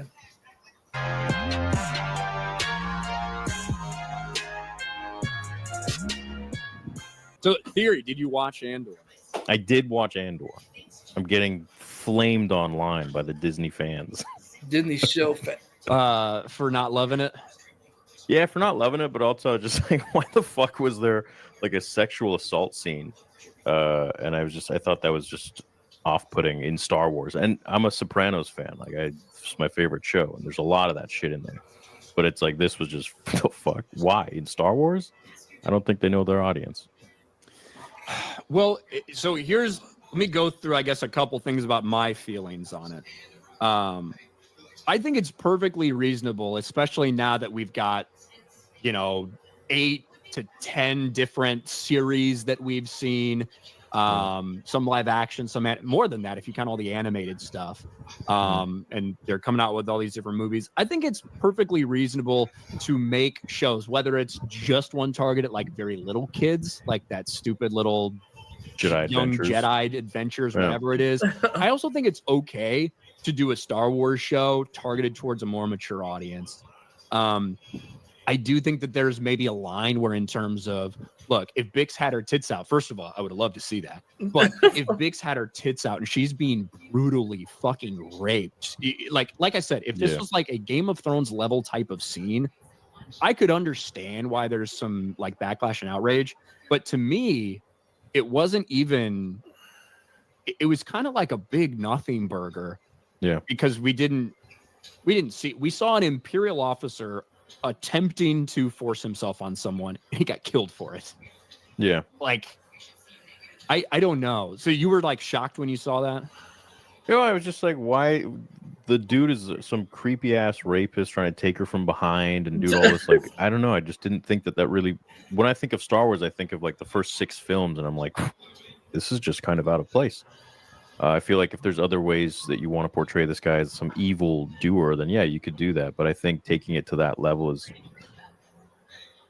don't think it really belongs in film Star Wars, at least not yet. I mean, sure enough, in Legends and in the comics, yeah, okay. But I just don't think that that's something that, I think what got a lot of people angry with my tweet was that I said Vader wouldn't stand for this. And these fucking idiots are like, well, Vader kills kids. He would totally. It's like, there's levels to evil. Like, just because he kills people and kids doesn't mean that he's going to full on assault a woman in a sexual way. It's just very strange. I mean, he did choke Padme while she was pregnant with his children. He did, but he didn't force himself on her. Right, choking good, raping no. That's where Darth Vader draws. That's where we draw the line. I think that I don't know if I think that Vader would want his troops acting if he felt like it was interfering with their like on the job and that they were not doing what they were supposed to do. If it was making them more like less efficient, I think he'd have a massive problem with it. I guess my other thing is just because Darth Vader does exist and is in the power command structure of the Empire, you think that every stormtrooper and every Imperial officer is on perfect behavior because of the threat that Vader might potentially hear about something in the future? Because that's not the way I perceive it at all. No. There's Obviously, the people under his direct command are probably in fear of fucking up in any way, any possible time. But I don't think that extent, like this Imperial officer who's stationed on this backwater fucking farming world, right? Who all he sees are people that look like fucking inbred hillbillies and shit all the time. And some hot undocumented immigrant comes in and starts working on a field. And they actually use that term, undocumented. Really, in Star Wars, using the word undocumented immigrant. Trying to make it like they're immigrants, they're undocumented, they're hiding from the Empire. I'm like, what are they trying to do? Like the whole Trump thing, undocumented immigrants? Yeah, like they're trying to make a statement of the time right now. The Trump to me, it's stupid because it's like Star Wars is another planet. Why are they even using that terminology, undocumented immigrants? Yeah, they're not Americans. They don't know the fuck. What's this stupid? It's like I don't think they would have the same terminology as people do in America. Oh, those undocumented immigrants. I'm like, what the fuck? That just seems like Tony Gilroy. I'm sorry, he's a hack. I'm sorry. He is. Yeah. I think most of the troopers haven't even met Vader, to be honest. So half of them probably haven't even seen him. The other half probably just like mostly heard about him, with like a few being like, "Oh shit, I've actually seen the guy." So I think it was just a scene that like everything George did was sort of implied. Like he just cuts away, like with Leia. Okay, she's in the slave outfit. Jabba licks her. That's it. He's not like grabbing her from behind, trying to like roughly take her and stuff like that. And she's fighting back. Like, it's just weird, you know. Anakin killing the kids. He doesn't actually kill them. You just see the lightsaber ignite. Have you read the novelization for? Have you read the novelization for Return of the Jedi? It was written in '83. Yeah. So in that they take it a little further and like she's passed around and shit, or like it's alluded to that she's passed around. It's alluded to that's what's going to happen, right? And specifically even that sequence, like when she has, I have very powerful friends, Jabba, and he's like, I'm sure, but until they get here, I'm gonna make the most out of my time with you.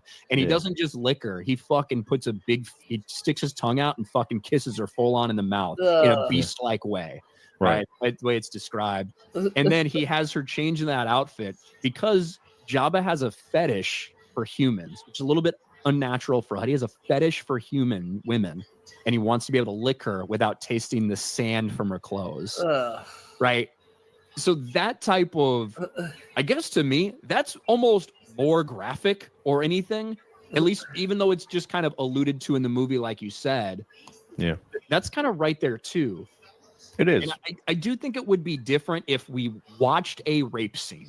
I 100% think that would be different. Well, for sure. I don't think anyone would argue on that point. But a lot of these Andor fans are like having an issue with the fact that I just don't want to see that. Because wouldn't you say that there's a big difference between live action and comic or book? I think there's there can be differences sometimes, yeah. Yeah. But I also think it's, like I said, I'm not some big Andor fan or anything. No, I know you're not. I know Mahler is. I'm excited to see what he's going to say tomorrow. Mahler loves it. I already told him I'm looking forward to hearing your thoughts on a controversial scene. He hadn't seen it yet. Yeah. So I'll be interested to see what he thinks too. But are you on open bar tomorrow? No, I'm not on open bar. Okay. But it'd be interesting to see the reaction. I think that from the reaction I've seen in kind of our space, I feel like I'm in the minority when I'm saying this doesn't really bother me at all. Yeah, I feel like all our mutuals are like, "What the fuck is this?" Yes, I feel but then like every Disney Star Wars fan is like, "Yay, it's realist." What? Stupid. Well, I think a lot of this too has been kind of blown out of proportion by the articles talking about how brave it was for them to depict something like this. And I think a lot of people are being like, oh, why do you enjoy watching rape? Or why are you celebrating rape? I don't think that's what they're doing. They're celebrating, displaying how sexual assault is bad. Okay. So I just feel like a lot has been lost in it. I just feel like it doesn't need to be in Star Wars. Like if it's in The Sopranos, 100%, yeah, fuck. But it makes sense. But in Star Wars, I don't know. I've just never seen a scene like that George did. Sure, in the books there's writing, but yeah, those just caught me off guard. novelizations, as we know with those novelizations, not every book that's ever been written, not every comic page George has looked at and been like, I really like that Boba Fett's wife got raped, right? We understand that. No. But for those novelizations, probably doesn't know half the shit that went down. From those novelizations that are specifically taken from the script and like passed through George for the novelization, those are looked at by him. Yeah. Like quite closely. For instance, The Revenge of the Sith, I would have loved to see like everything we saw in the novelization, which was kind of in the original script. Yeah. I wish we would have got to see all of that play out on screen. And Matthew Stover spent, 4 or 5 days with George going over that novelization, making changes. But I guess for me, I am perfectly okay with you doing a more mature theme. I can't imagine any kid wanting to sit through Andor. They'd want to they'd rather, well, I'm not going to say that. They'd want to kill themselves rather than fucking watch that. I was going to say something worse than that first. So I can't imagine any children being like, I loved Andor season 1. One way out, and then are shocked by a rape, an attempted sexual assault that shows no graphic anything. I'm not trying to say rape belongs in Star Wars, but no, I don't think it doesn't belong, especially when you're dealing with an organization like the Empire, when you're dealing with underworld elements, when you're dealing with things like this. I don't think that depicting this in a mature show, I don't think it doesn't belong. Like, I think it for sure happens in Star Wars. And I think that's a lot of the arguments people are making is that I don't think it exists. Well, of course it exists. I mean, Star Wars has some of the most grimy, villainous beings in the galaxy, but to see it, I don't know, it was the first time for me, and I'm like, man, what is this? And I'm not really a fan of Disney Star Wars like you aren't, and I just feel like they're just, every move they make is just so far from what their audience, I feel like, should be or was, that it's just gone in a completely different direction now. So it's like doing little things like this, I'm just like, man, what the fuck? It's just another Acolyte massacre. Oh god, that garbage. I think that I think one thing we can probably agree on is if you're going to make something like this, which is for a little bit mature audiences, right? If you're going to make a story like this, and when you're talking about the kind of levels that they go to, the very slow burn that Andor is in general, all of this stuff, I think it's fine to make shows like that are towards a little bit more targeted audience outside of just every single person that calls himself a Star Wars fan. Yeah. But if you're going to do that, you can't spend $300 million on 12 episodes of it. It's insane. Right. And I think you can tell with some of the shots, especially Chandrilla and everything. I'm sure we're going to see more later on, like how they spent so much building out entire real sets like that. Mm-hmm. But that's an insane amount of money to spend on something that is not, in my opinion, very palatable to a general audience outside of a sexual assault scene, whatever the argument we're taking place there. In general, I think it's a bad idea. Yeah. I feel like this one cost $500 million for the whole season because it was $750 for 2 of them. The first one was $250. 2 episodes? So this one's like $500, which is insane. Well, I think it was a little over $700 million before the UK tax credits. So this is something like $645 million between that. So it might be $400 million. These 3 episodes were more than all of Kenobi. My gosh, why? And probably. There's no effects during this garbage. It is about the same on the writing staff. Maybe. Do you like it? Do you like the show so far? This one? A lot of my complaints. Think of the forest stuff. A lot of my complaints about the first 3 episodes are similar to my complaints about the first season. I do think that a lot of stuff in Andor is very well done. Especially a lot of the spy stuff with Luthen. Mm-hmm. I think that it's really interesting and cool to see how, when you're starting something like this and you got all these different elements at play and all these people undercover here and you're controlling them, you're controlling what you feed them, and you have to make sure they stay in control. And then Luthen having to make decisions that are awful decisions to have to make, to let 30 people die to keep his source intact, to kill somebody who might be helpful for you in the future because he threatens to fucking expose you. You saw one of those decisions again, Mon Mothma's friend, who he's going to have killed at the end of that third episode. I think that stuff is actually done really well. There's other stuff like the entire Velen Sinta. Is that their names? Is it Sintas and Vel? Are those the names of the lesbians in it? Lesbians. There's Sintas lesbians in Vel that, is Bradley. Boba Fett's wife. I just realized if that's actually those names and I'm not getting them wrong, what the fuck? I found that kind of a lot of nothing. I think all of Cyril's plots are fucking stupid. I like Dedra and I like a lot of the ISB stuff. Yeah. I didn't like her in this episode because it was just her and Cyril. Yeah. For the most part. What a fucking waste of time that was. Oh, total waste of time. It's just marital sort of bullshit. And it's like, all right, well, I guess that's the show. You know, it's like, just much more of a is this only different, Star Wars or fucking very HBO feel. drama? The Krennic scenes were great. Yeah, I like they were Krennic. good. Yeah.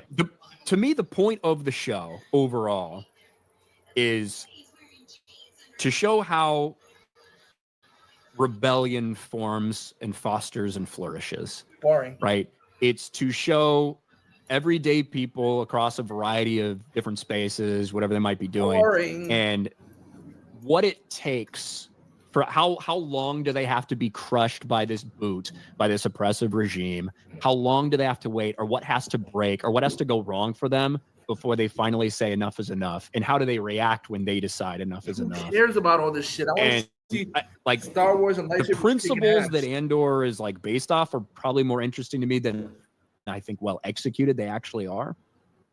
But that's why you see so many examples of the Imperials doing what they're doing to normal people, including abusing their power to try to rape somebody. Yeah. Now, There's we already definitely saw Big corruption. get mind raped in the first season, so I don't know if we necessarily needed it, but I don't think it doesn't belong in the show. Like, I think it happened twice. Didn't it? Remember the first opening scene where she's having that dream of some weirdo and he's like pulling the sheet off of her legs and she wakes up just screaming? Well, that I believe, it's been a while since I watched, but I believe that was the doctor who put that shit on her. In the first season, when they're trying to get the information out of her, they put that, torture device over her head.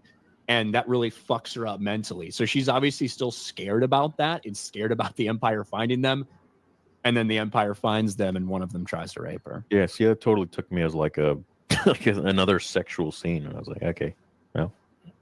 Yeah, I think she's having flashbacks to that. But that's like her worst fear, right? Is being that vulnerable again. Like that's Vick's worst fear, is her being so vulnerable that the Empire is able to take advantage of her again, and then she immediately finds herself in that position. Yeah. Anyways, we'll see what happens with the show. I don't even know if I'm going to continue watching it. I feel like it's just anytime I say something, it just blows up. So it's like, fuck this, dude. Did you pay attention to the brick and mortar in Chandrilla or anything? Or yeah, I was trying to really gloss over that, but I was having a hard time. I saw an aux cord, and I'm like, this really took you out of it, huh? Dude, yeah, no aux cords in Andor. I think that. Yeah, I get, like, for me, the whole thing, I always try to, like, remind myself that I've read a shit ton of things and saw a shit ton of comics that not everybody else necessarily has. So my perception of things can definitely be different than the normal, everyday, average, general audience member. And for me, like, that's a big part of Boba Fett's character is when him and Sintas got married really young, probably way too young. Kids, don't get married at 18 or 19. Just a recommendation. But they got married. She got raped by his superior officer. What the fuck? And Boba knew something was going on, but she wouldn't tell him. He found out anyway because she knew that he would fucking kill him. He goes straight up, kills that guy. He gets arrested for killing this guy. And he refuses, because he didn't want to shame her or embarrass her or put that out there that his wife had been raped by somebody else. He refuses to provide the excuse for why he did it. And they end up getting banished, get kicked off Concord Dawn. And that ends up leading to such a big problem with their marriage that they split up. You've got examples like that. Ironically enough, one of Luke Skywalker's childhood friends who does join the Empire Biggs and Luke wanted to join the academy. He wanted to too. He couldn't make it, so he joins the Imperial Army. And he works his way up through the ranks. He has a lot of concerns though about some of the way the Empire does things. And when he's I think he's at a prison or something, and he sees a guard take a female inmate to her cell because he's going to rape her, and he stops him.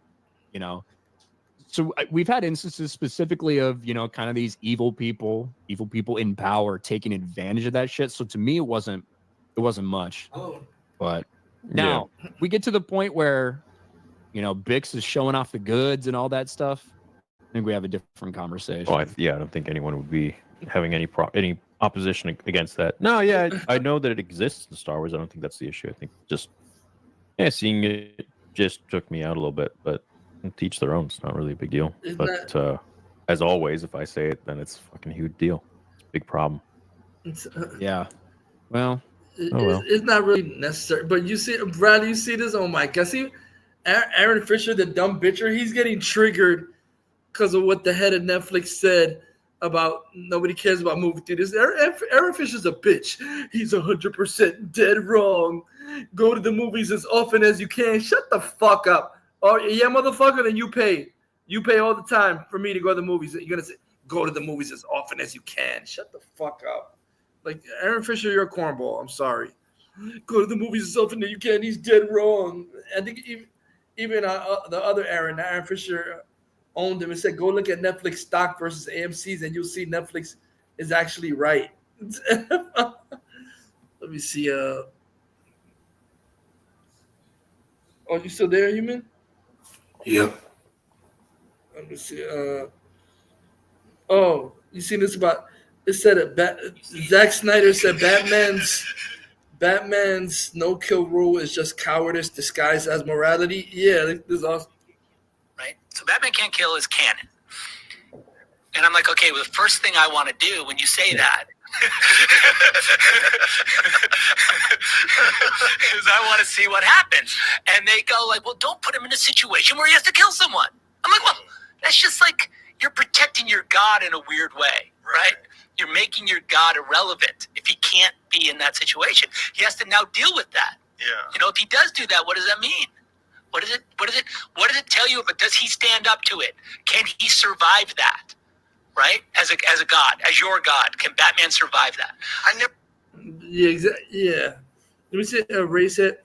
The posers are the ones who bitch about Batman killing. They're the stupidest poser. I say, I find it hilarious.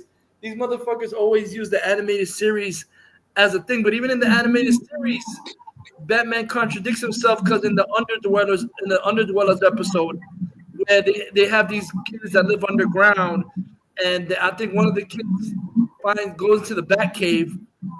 Alfred got a shotgun. So I thought there's no guns though. But it's okay for Alfred. Yeah. Alfred got a shotgun in the Batcave. So what the fuck is it? So it's no guns, but it's okay for Alfred to have a shotgun in the Batcave. So that's completely fucking hypocritical. Stop these phony ass fans. It's laughable and pathetic. I'm sorry. And that moron I owned earlier that said they call Man of Steel Man of murder. What a fucking moron. Yeah. I guess Christopher Reeve is a murderer too because he killed Zod in Superman 2 by his logic. Yeah, retarded ass logic, Duntard. Superman kills Zod, Feora, and none in the John Byrne Man of Steel comics. So that's bullshit. Yeah. And he killed way before that. So I'm like, these stupid people obviously really don't read comics. They just see Donner and they're like, oh, I want pie in the sky, Superman, soy boy, bitch. Superman is always happy-go-lucky in it because that's the way he is. Shut up, you moron. You never read comics in your life because the original comics, he just killed villains and didn't give a fuck. He put a whole bunch of villains in a room and let them breathe poison gas and let them die and shit like that. So I don't know what these idiots are talking about. Same with Batman. Yeah. Ray said, I bet they would have no problem with Cornball Sweater Pattison killing. And a lot of people are saying, too, all these images of Cornball Sweat, they always said all this hypocritical shit about, oh, Henry Cavill never smiles. There's not one picture of Cornball Sweat smiling at all. He's not smiling. He's always looking depressed or some shit like that. So what the fuck? These are a bunch of fucking hypocrites. Yeah, and he smiled plenty in Man of Steel, BVS, and Justice League, both cuts. Exactly.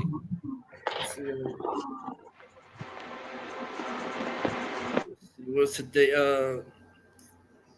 What is this?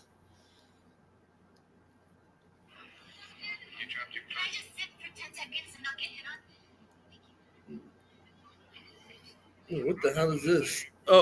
Oh, did you hear that thing that he went about? Oh, come on, that's not right.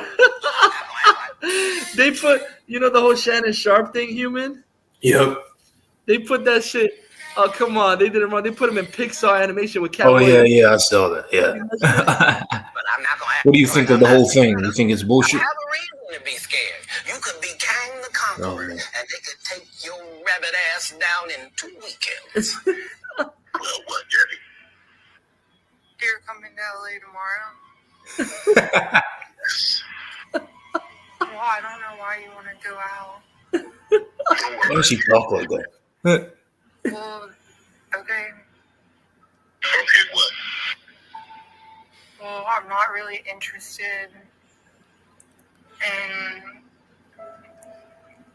getting choked, so I guess we're going. I choked your puppy.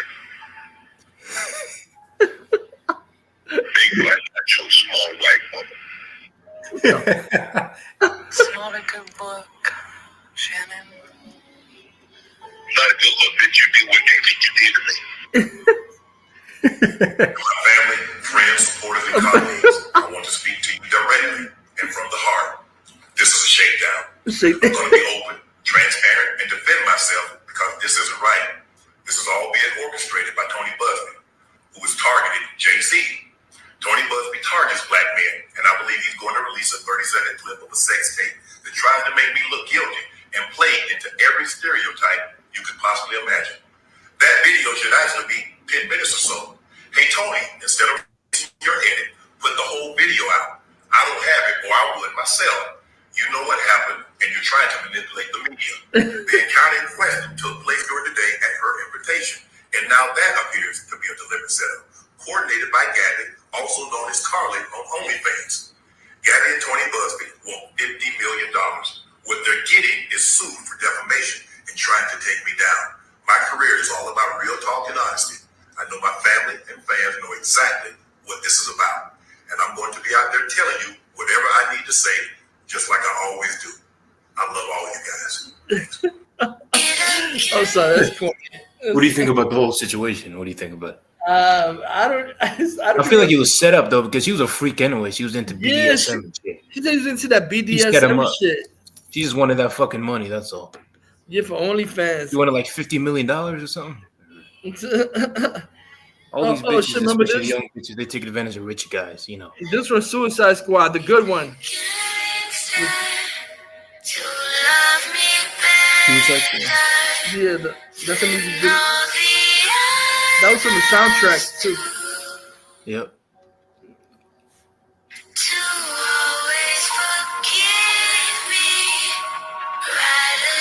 Like a official video. Yeah. Oh. A music video. So people saying this better than Gun Squad. Yeah. Guns since I was born. Huh.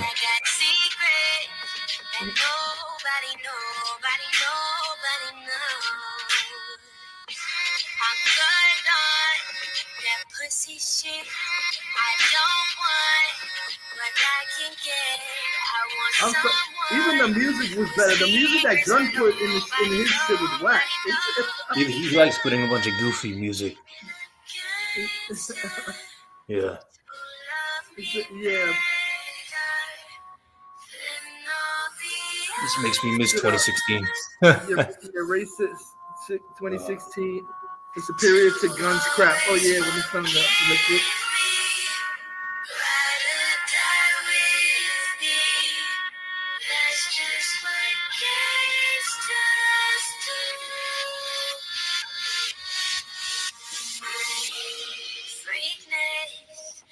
On the loose and running all over you. Please take me to places that nobody knows. You got me hooked up on the Suicide Squad was mainstream. Exactly. Nobody watched Gun Squad. That's what I'm saying. They were talking about mainstream. If you put Gun to be mainstream, you picked the wrong fucking person. His shit couldn't even. My God, his shit couldn't even make half of what the first one made.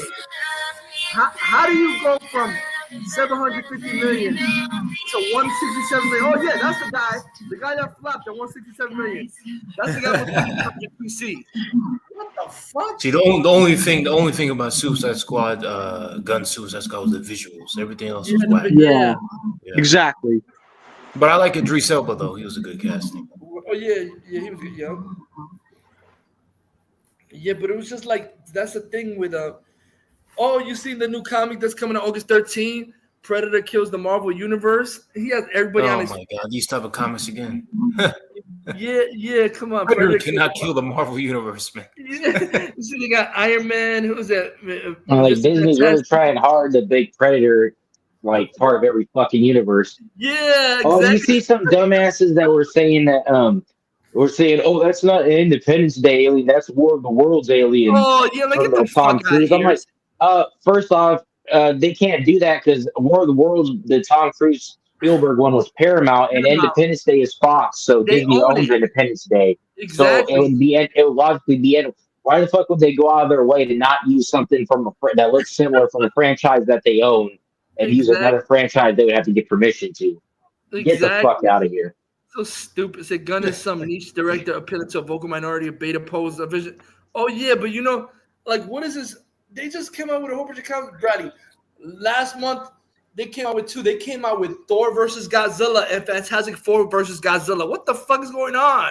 Yeah, they had just had Justice League versus Godzilla and Kong, and now they got Marvel versus Godzilla. So DC and Marvel versus Godzilla and Kong and shit. Like, what the fuck? Remember that comic, Deadpool kills the Marvel Universe? Remember that one? Yeah, that's the Predator. Oh, yeah. You can't kill the Marvel Universe. Yeah, that's bullshit. Yeah, the 2 new ones is it's 3. It's what is it? It's Thor versus Godzilla, which is corny. Fantastic Four versus Godzilla. Now they got new one Bradley, Alien versus Avengers. What the fuck? Oh my God! They had I think it was Predator versus Wolverine or Alien versus Wolverine. Yup. Oh, what's up, kid? And I remember back in the day they had Batman versus Predator and Superman versus Alien. Wasn't there Godzilla versus Hulk? Right. I think so. I think that's new, right? I think that might be a new one too. Godzilla vs. Hulk. I think so. Okay, it just came out. They show a new video with all them. They got Predator Wolverine. They got Predator versus Black Panther. Who gives a fuck? Look at this shit. Predator versus Wolverine. People are just Predator versus Black Panther. Predator versus Black Panther. I think Predator versus Spider-Man. Now the new one. Why's he going against everybody? Predator versus Marvel Universe. Kills the Marvel Universe. I think Iron Man would be a pretty savage, pretty good opponent for Predator, though. Because they have the same What about Hulk and Godzilla? That sounds like a more appropriate matchup. Yeah, that's a new. Yeah. What about What about Galactus versus Godzilla? Oh yeah, that would be good. Yeah. If he shrunk himself down. Yeah. Oh, that's disgusting. How Kanye? That's fucking disgusting. That Kanye shit. Hulk would win in the end. Yeah, did you hear that Kanye? Did you see that Kanye shit? That's fucking fat. Come on, that's disgusting. I'm sorry. What do you do now? Are you doing? No, he posted a whole thing talking about that he sucked his cousin's dick. What kind of fag? Oh man. My God. What the fuck? He posted that shit all over internet. Dude, keep that shit to your son. Nobody want to hear that shit. Ew. Well, he did that shit willingly, or was he like raped? Was he like molested? He was trying to say, "Oh, we watched porno videos, and we first we don't do that with a guy, so we watch porno. And we said, let's do that to each other. What kind of faggot is ill?" Oh my God! And what the fuck? And let me guess, Diddy was in the room filming it. It probably was. Oh, fucking nasty! Come on, man, disgusting.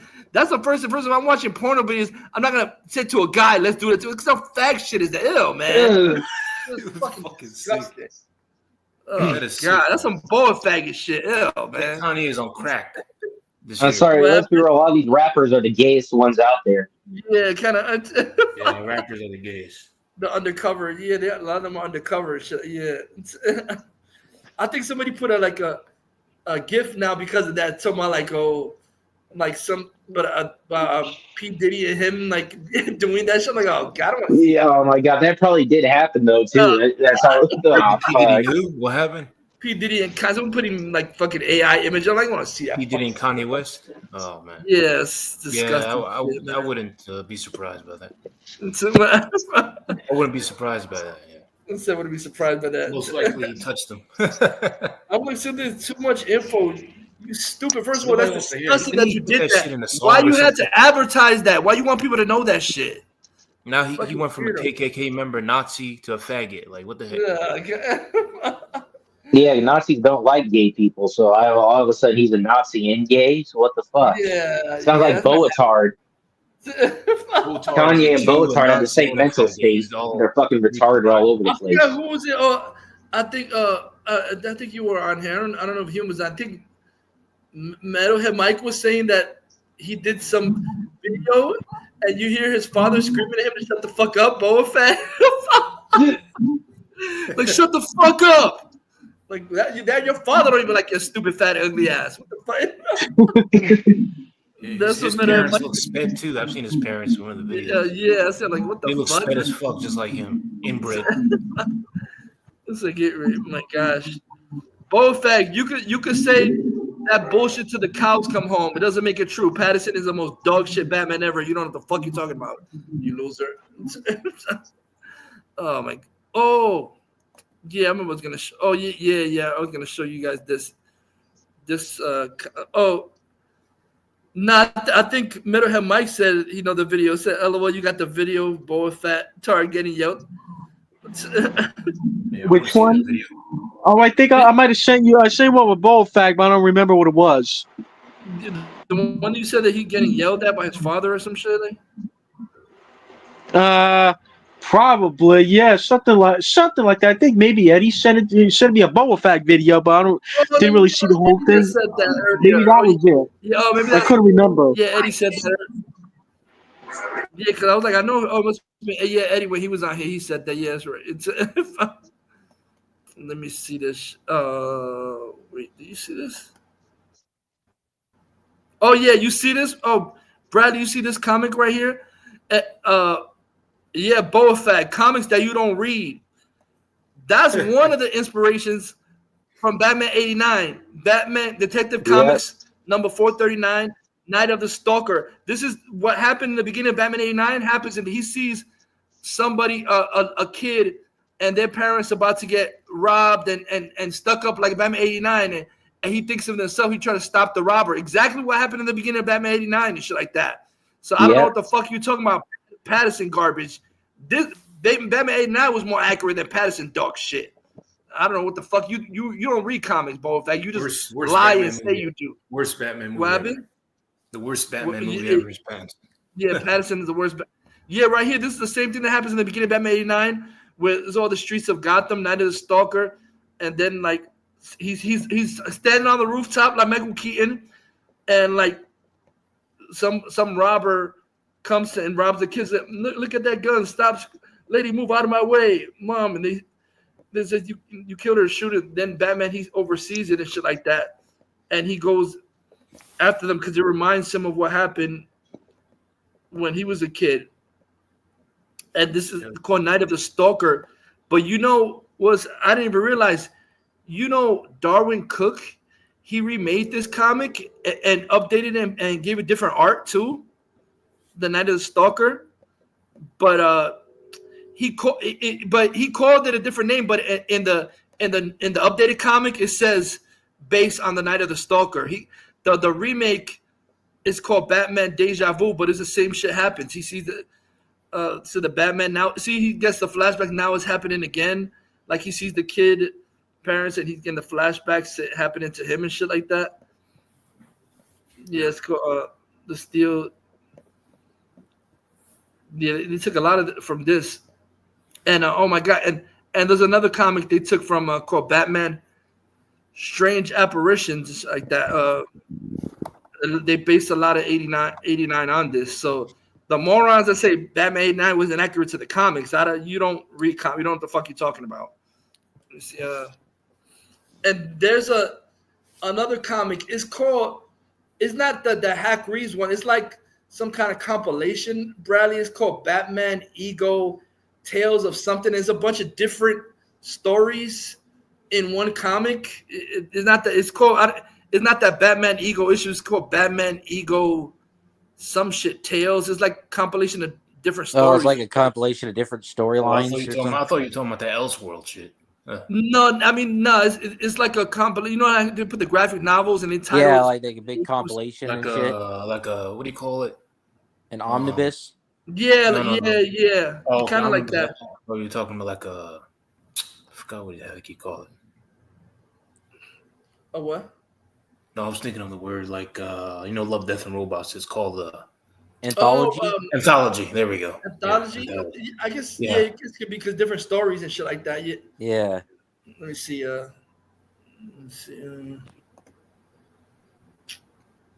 Fuck. Find the other thing. Let me see.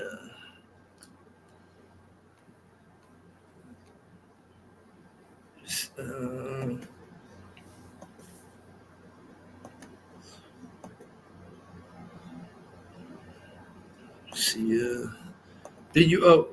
What you been doing, Bradley? With today, I was just out going for a walk and shit like that at the park. You getting fresh air? Yeah. Yeah, it's called Batman Ego and Other Tales. It's like an omnibus. So Batman Ego, that garbage is in there with other stories. That's what I think is different because I was looking at the stories and I don't see the story Batman Ego, so I think it's just called Batman Ego because I don't see Batman Ego at all in this shit. That's confusing. So thank God, Webbin. But thank God that shit trash isn't in there. But I wonder how the fuck did Matt Reeves even find out about Batman Ego? That's so fucking obscure. Nobody gives a fuck. Nobody talks about that fucking comic book. Yeah, like what do you just randomly find it? Yeah, because that's not the first. Honestly, the first time I heard of Batman Ego was when he mentioned it. I didn't even give a fuck. That's like such a nothing comic book, like one off to like who cares? Yeah, it's like Batman talking to himself like he's bipolar and shit. Like, I mean, it's dumb to me. Let me see.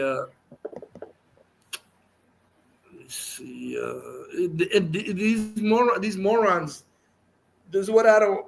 These stupid supposed fans. They're fake fans. They always claim these fucking Elseworld, like out of continuity books, like All-Star Superman, and act like they're fucking like, oh, that's the most definitive story. Like, shut up. Nobody even talks about that fucking comic like that. Like, keeping it real, man. I'm sorry. Like, All-Star Superman is another overrated as shit. I'm like, seriously, stop it. The comic book came out in 2006. They act like that's comic books is regular continuity. It's been around since 1940. It's like, shut up.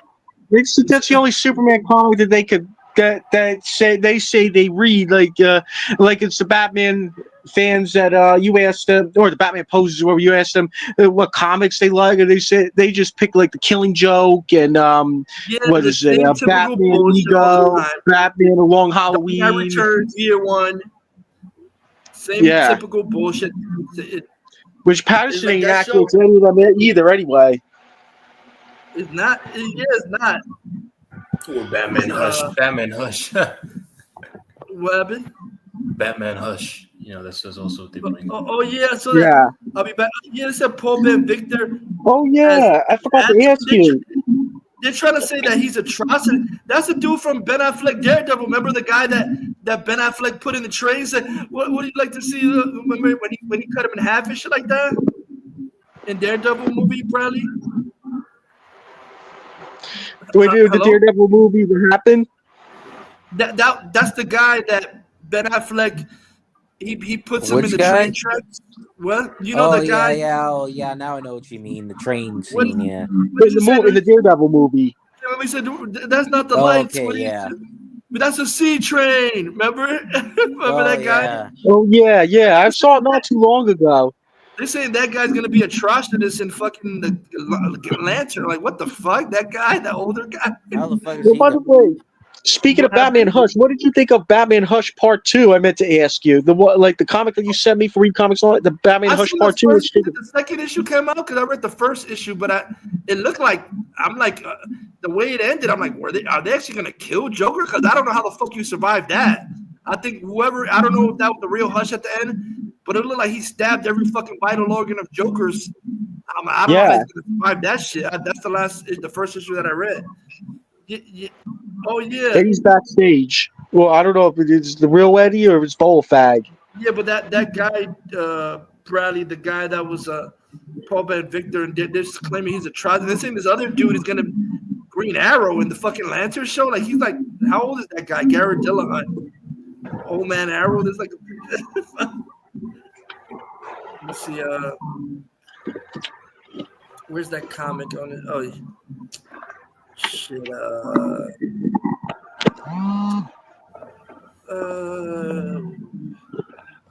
Damn. Which? Oh, okay. Let me see. Yeah. The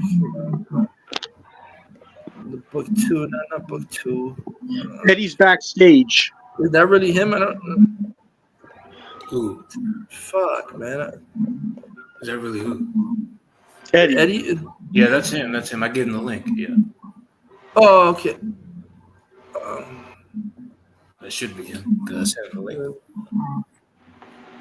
Let me see. Oh.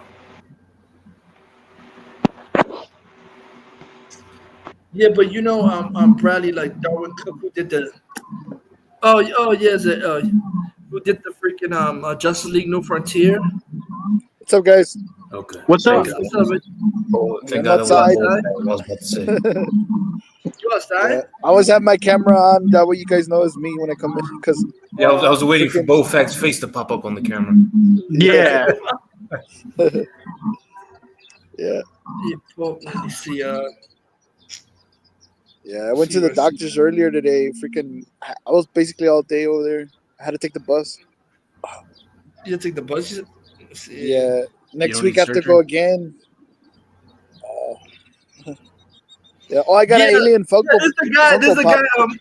Remember this? What you see? Oh, the Batman 2's cat. Oh, Bradley sent me another. This guy. They say he's gonna be Atrocitus. In fucking. Oh, my dipshit made that video 2 days ago about Pattison. He's oh my probably God! spoken like a bitch. Yeah, this guy Bradley. Remember him? Yeah, I remember that.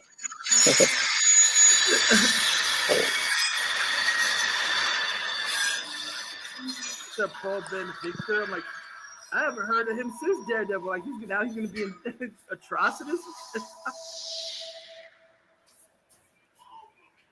The part was cool. Like, this movie was fucking awesome. I don't fuck what anyone says. Yeah, that's him. He's gonna be Atrocitus. Oh, that guy. Paul Ben Victor. Oh, didn't the Countess 2 come out already? It was supposed to come out already.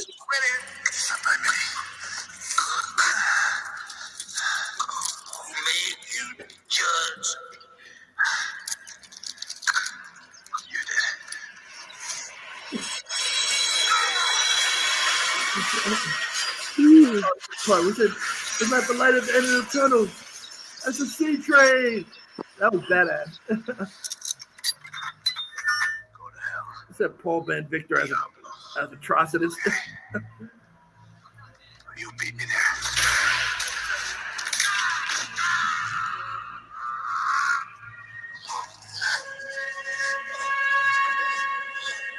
Yeah, he got run over. Hey, that light, the end of the tunnel, guess what?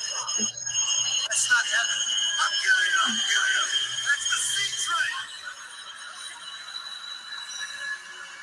train. Yeah, that was fucking hardcore. But then in the director's cut, they show like his body actually split in half. Remember that, Bradley? Like show his the parts. Ray said Pattison is over these. Pattison is over these poses. Are in denial. Oh, I already saw Counted to Captain DC. I actually enjoyed it. I thought it was like a little more fun than account. I like the accountant one, but it was like this. I'm trying to remember this assassin female that they were after her because she was like she was some blonde girl. She could kill. She was like killing like all these men and shit. Like Is she that the Asian chick from Jurassic Park? Fallen Nah, Kingdom? she's not Asian. I mean, I think she looks like really white, but I think she's Mexican because at the end I'm like, Yeah, I think she has she looks white, but she has like a gap in her teeth. she's blonde. She's not really Oh. Asian. I mean, but she looks white. Yeah. But or it was, Indian, maybe Indian or something. I don't know. Nah, she's not Indian. She's not Indian. No Indian is that white. The way her face is. I've seen some Indians as white as that. As white, like white. No, Yeah, 'cause like they're mixed with like British an Indian, a long time ago, looking yeah. like Melissa That's Benoist. Nah, not that. Lived up. Yeah, they're a small population. I've seen like they're mixed with British or something. Oh, British. Oh, mixed. Yeah. Oh, oh. There's I know some- what's her name? I think she's half Indian. I didn't know that. What's the fucking name? Charlie XCX. I didn't even know she was half.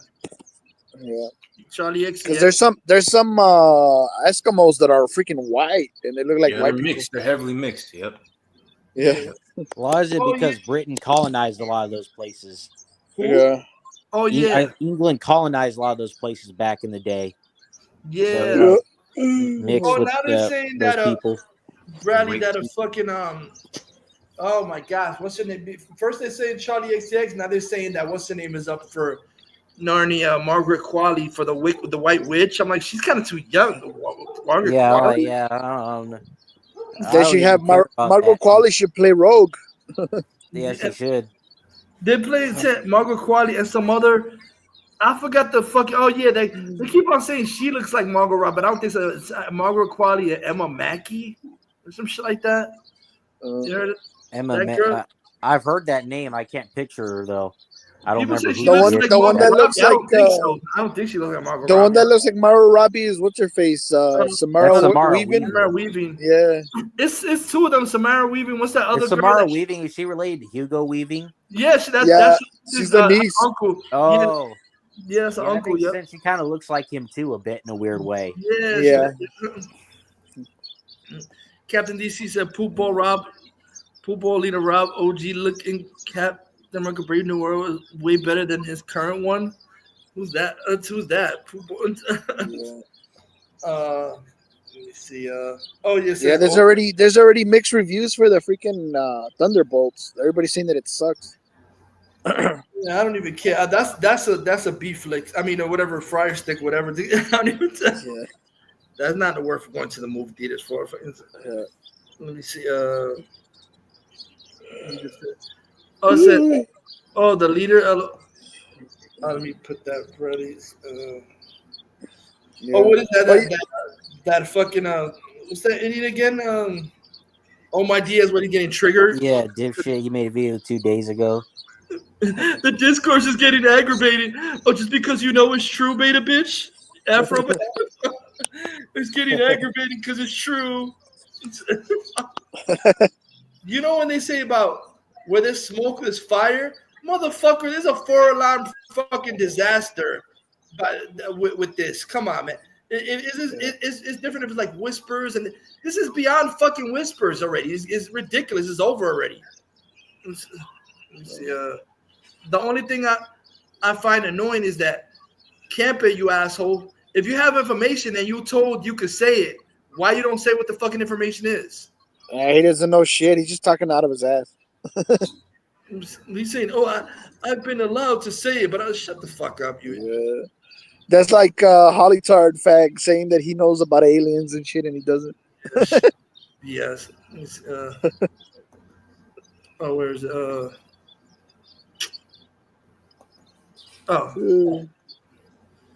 let me see. Why is it? Why is it low? Why his shit is mad low?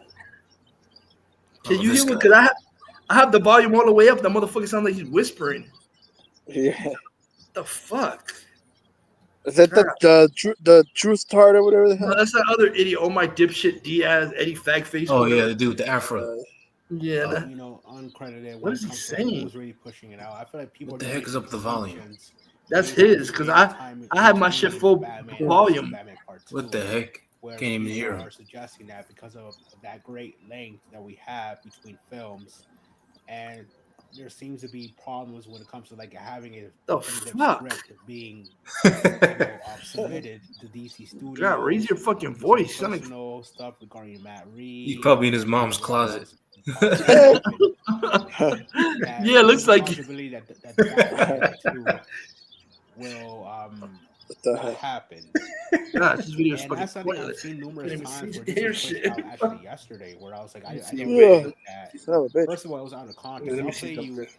exactly what this is with John Campia, even though this is just someone asking him a hypothetical question regarding the Batman, because yes, there are some people who suggest that it might be a possibility, even though I really do not see this happening. It must be him out, because I don't know. My thing is just slightly. Matt Reeves. Yeah, What? that's definitely Let him. me see. I don't know if you could hear this any better. It's like slightly higher, not even that much. When it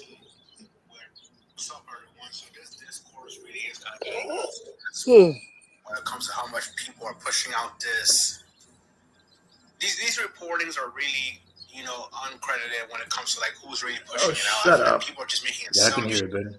based on the span of time between the Batman and also the Batman Part 2, where people are suggesting that because of that great length that we have between films, and there seems to be problems when it comes to like having a definitive script being, submitted to DC Studios, some personal stuff regarding Matt Reeves, and then whatever else could possibly happen. That there's a possibility that the Batman 2. It's not a possibility. It's canceled. Shut the fuck up. And that's something I've seen numerous It's times. not gonna happen. It's already dead in the water. It's drowning. I'm going to context. Holly Tart as atrocious elephant. Freaking there are some people who like in what was it, Friday the 13th, where they throw Jason in the river with the chains and all. That's what they did to Robert Pattinson's Batman. They threw his ass in the river. It said Red Guardian having a Tinder. Great, another Marvel character. Oh my dumbass.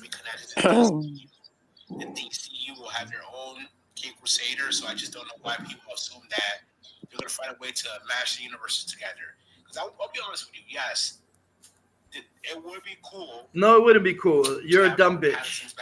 No, it wouldn't be cool. That shit is trash. And already highly liked iteration of the character.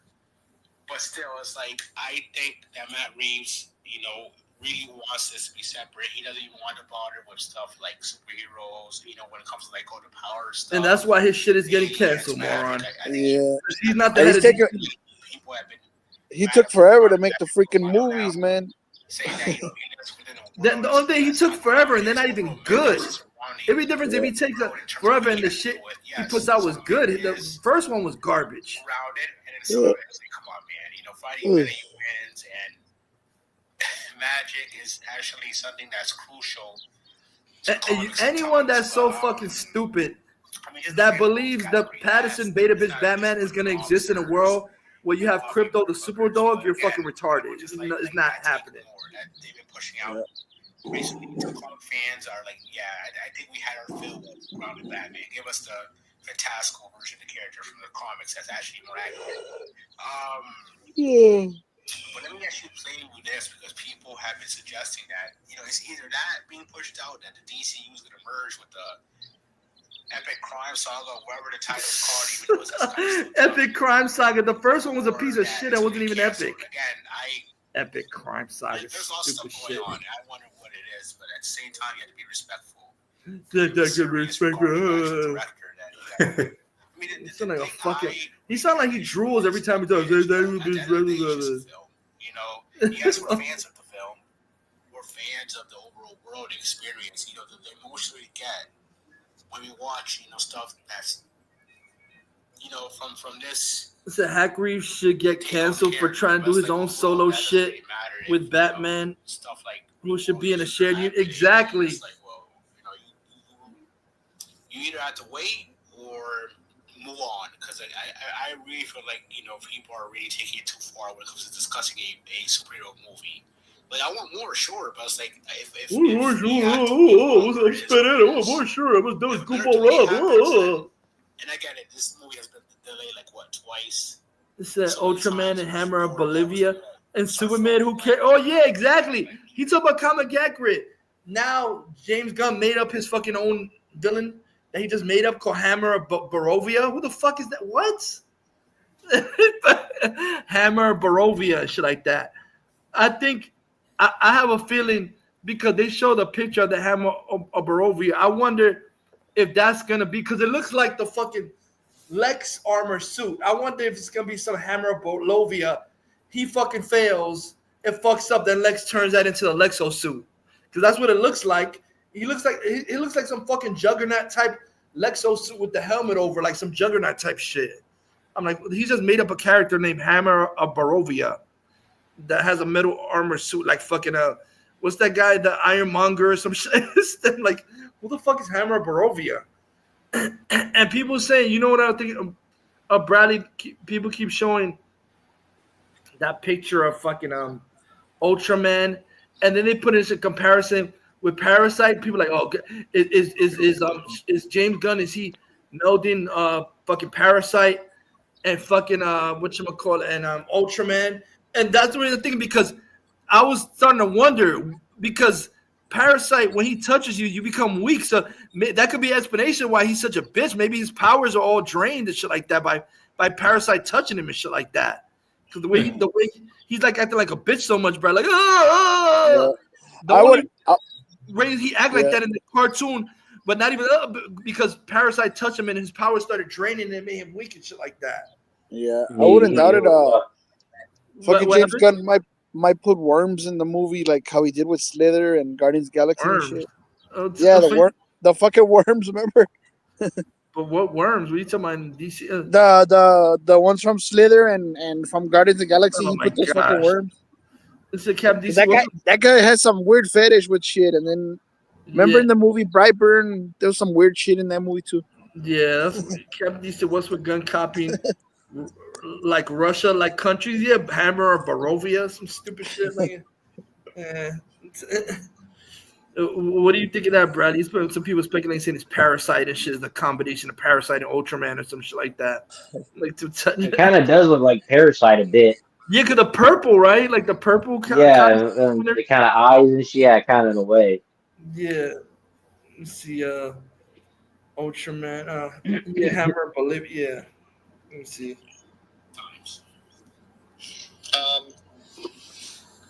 Man, I'm struggling with what I can say and what I can't. Well, what did James Gunn tell you? See, I got told something this week that they even said I could say it. Well, haven't they cast the Batman already? Isn't it what's his face? Who? The guy who's he's in 1923. No, there was just some rumors there were rumors going around. I don't think that. Yeah, he said he would like to. It wasn't like a. There was things he said we did this thing on that. He said he would love to do it. I don't think, unless I missed a huge announcement. But no, I just thought that they were showing pictures of him with corn sweat, and I was like, those guys for Brave and the Bold movie or whatever, or no, they don't. They look good together. You're an idiot. Yeah. So I'm sure.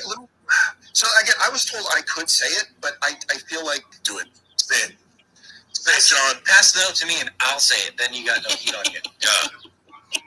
You know, you can't say you can say it and then not say it. You know what? I'm going to tell you off camera. I'll tell you. I'll say it later then. No, but I will not say it later. Email me, I'll forget. I will tell you off camera. But let's just say I think it is more likely that the Batman 2 gets canceled. So anyway, Chris. Yeah. What a fucking dumbass. The Batman. Yes, why would you say you could say it and not say it? You're a dumbass. I'm sorry. Imagine it's him saying, Jason Momoa is in both movies as Lobo. In both movies. And then fucking Lobo comes in and beats the shit out of Camp. Oh, there was some video. You saw the new video, Human and Bradley. There's some new video, Lobo. And so and outside, now you can tell it's fake. The video It's real. It doesn't look anything like those stupid AI things. Wait, there's a new one? There's a video of him fighting or some shit. It doesn't look Really? like Shit, he let me looks see, like bro. way whiter. Shit, he don't look like a corny the way that AI looked and shit like that. Yeah, let me see. You can send me the link, man. I want to look. Let me see. Lobo. Oh man. Yeah. Oh yeah. So the big guy that played Lobo in that TV short, that was the big guy from the one that played the son of Max Shrek from Superman Return. I mean Batman Returns. Oh yeah, Max Shrek. The Max Shrek's son from Batman Returns. Yeah. He was like wanting to play Lobo. So I think he was He like did always play Lobo. Wait, was it in a fan film? What was Yeah, it? It was a mini movie special. What happened? Yeah. He played in the Christmas special fan film that was based off the comic. Yeah. But was that like a fan? Like I kept hearing about it, but I never actually saw that and shit like that. It's on YouTube. You can just search it up. It is? Oh, shit. You can see him play Lobo. He's pretty good. It's a Lobo fight scene. Supergirl woman. Hurry up, this stupid shit. So he's fighting who? He's fighting Supergirl. You can't even. Let me see if they. I wish they would fucking like blow. Yeah, AI look like shit, but they look realistic though. But the design look like shit. Yeah. It look really realistic though. Dang. They're saying that guy. What's that fucking guy? Bradley, that Garen Dillahunt guy. He was in Tron, wasn't he? And shit. That Garen. I don't know. Yeah, I think he was. Because they're saying like there's pictures of him supposedly as old Green Arrow. I'm like, what the fuck? What? That he's gonna be Green Arrow in the Lantern show or something. Cap DC after Marvel. The Predator should come after Boba Fett. The Predator, yeah. That'd be hilarious. Yeah. They get that big ass roided out Predator from the Predators. So the roided come after him. Because remember they were after the little autistic kid in the movie. Oh yeah, and the Predators. Yeah, let me see. Yeah, that movie was alright. It could have been, but you know why that there was a lot of reshoots? Because Olivia Munn said that there was a real predator in that movie, the sexual predator. No, that's why. No, everybody got pissed at. You said when they did the marketing for that movie, she started crying because she said that none of the actors, the guys in the movie, like they didn't want to do it with her. They were mad at her for some reason, and they were letting her do the press by herself, and all the other guys were doing it only with the guys. They didn't want to be with her. Yeah, and then there was a whole entire scene, whole entire sequence cut out where they had the two hunter predators that team up with the guys, and they're on the military tank. They cut that whole entire sequence out. Oh yeah, I remember seeing that being filmed. Yeah.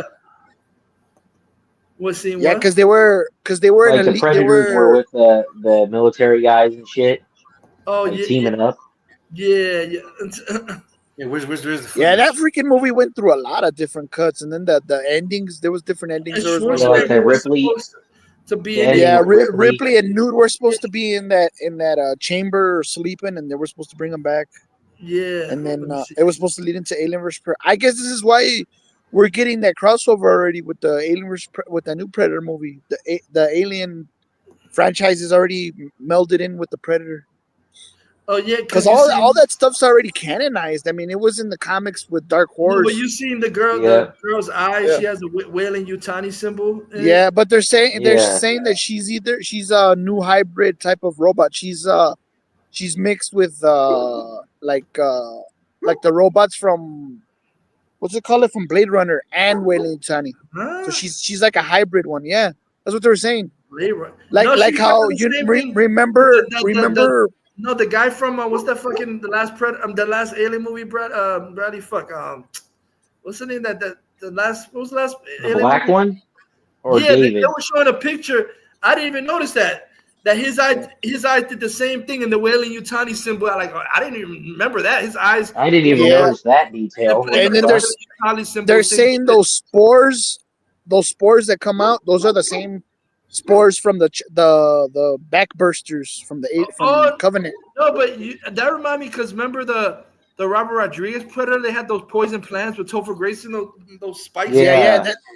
that'd be pretty cool if that leads into the freaking that they're on that planet, on the Predators planet, That same planet preserved. the freaking Berserker, the Preserve, because that was a huge ass freaking planet.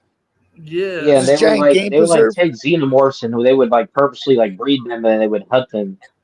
Yeah, the what? The predators would like breed xenomorphs and hunt them. Oh yeah.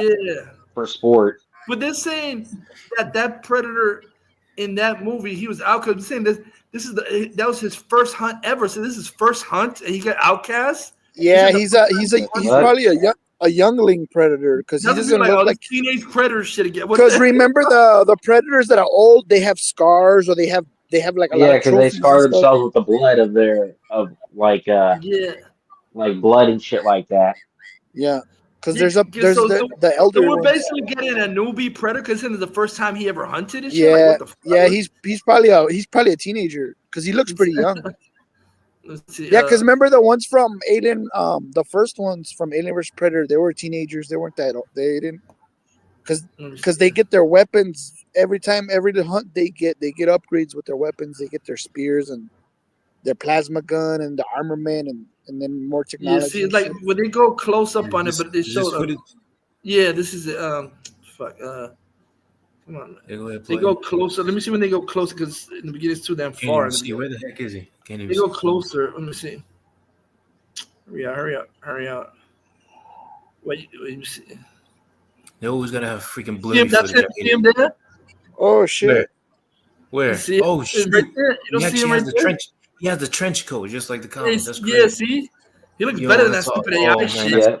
He looks badass, man. Dang. He's got the chain. He's got the chain. Yeah. The chain.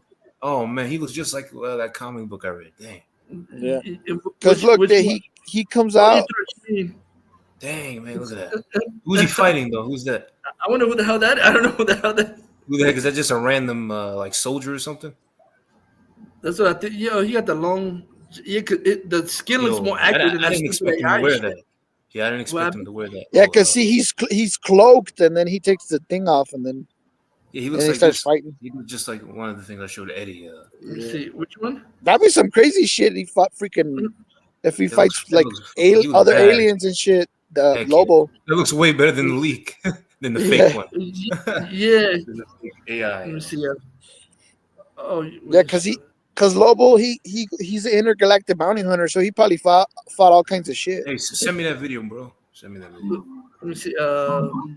Hey, Vision said to send him the link. He may be eating right now, but you can send him the link.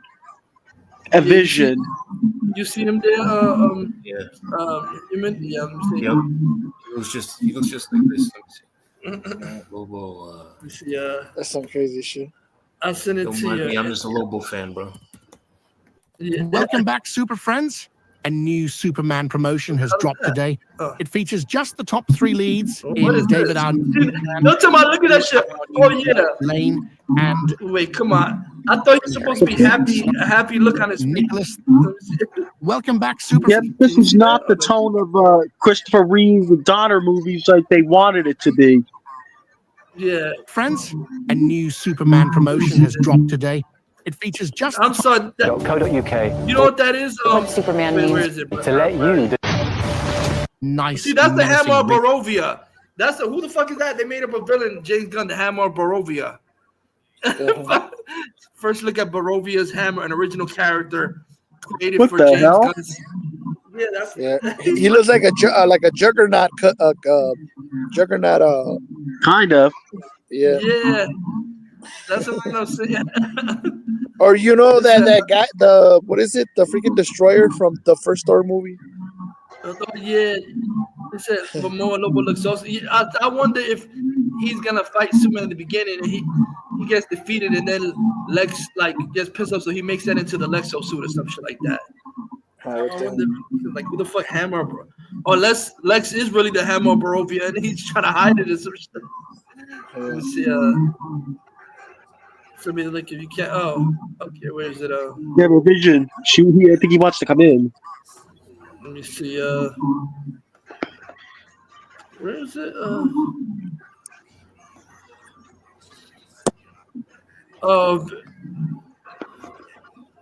Let me see. But where the hell they selling the? Where the hell they're selling the Superman toys and all that stuff? I haven't seen any Superman toys at. I don't know if they have Walmart. McFarlane toys, but they look garbage. I'm sorry. But they're not even selling either. I sent you the link, Vision. If you click on it, because I passed up the Superman T-shirts and they were not selling. They were. Yeah, they're not even the McFarlane. The figures are not selling either. Yeah, there was a post on Twitter. I don't know if it's John Baker or Aaron Fisher. Someone made a post saying that they were on McFarlane's site and the Cornball Sweat figures ain't selling. Yeah, that's what I'm saying. They said they were lying because they claiming they're sold out. But then somebody was like, I got the screenshots. They're still available. What are you retards talking about that they sold out? They're trying to overhype this movie any way they can. Yeah. Why couldn't they put Lobo in Superman? Seriously. Yeah. Yeah. See. Vision. That's a new villain that Gunn made up for Superman called the Hammer of Barovia. Like, what the fuck is that? A made up villain? Yeah, Hammer of Barovia. Well, okay, here's a thought. Why not use the actual villains from the Superman mythos? Yeah, exactly. I don't understand. You making up villains and shit like that. What the fuck? Yeah. Let me see where that. Ring to it. This is choice. stupid. Don is the cringe in Berg. Jolly Rancher shoving Zack Snyder version. Let's take a look.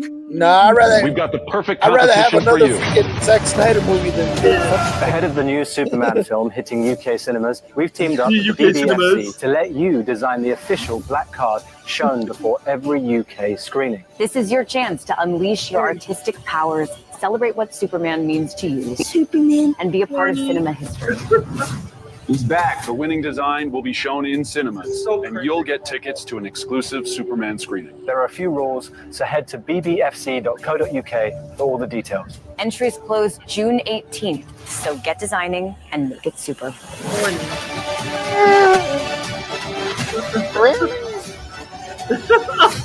Like, really? Get designing, bro. Oh man, you know what? I'm gonna shut up. This movie looks like a parody, man. It does. So, for you, it really is. See, so what Brady about that thing that might be really parasite, a hybrid, because that's to explain why he's all weak because his powers were like I said, it looks like parasite.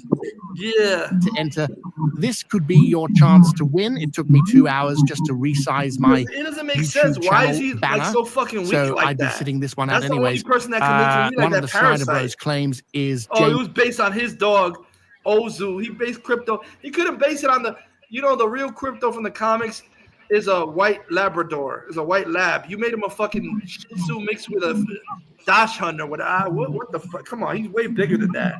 James Gunn is a narcissist, and somehow that is the only reason he's out promoting Superman. I think you are forgetting he's not just directing the movie, he actually is the writer and producer of it as well. Ridiculous. Plus, he wears the studio hat that's launching a new verse entirely. Grace Randolph has had it in for Gunn ever since he responded back to her. Side.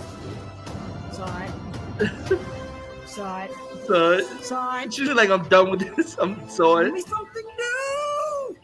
Aaron describes his dislike of Gunn. She left me a message today. I was like, what? Promotions heavily. And states the crew. Because I triggered her the last time. I was like, what the fuck? Suit and just how terrible it looks. Everything from the boots to the elbows, everything. The suit just looks terrible. It just does. It is not a good suit.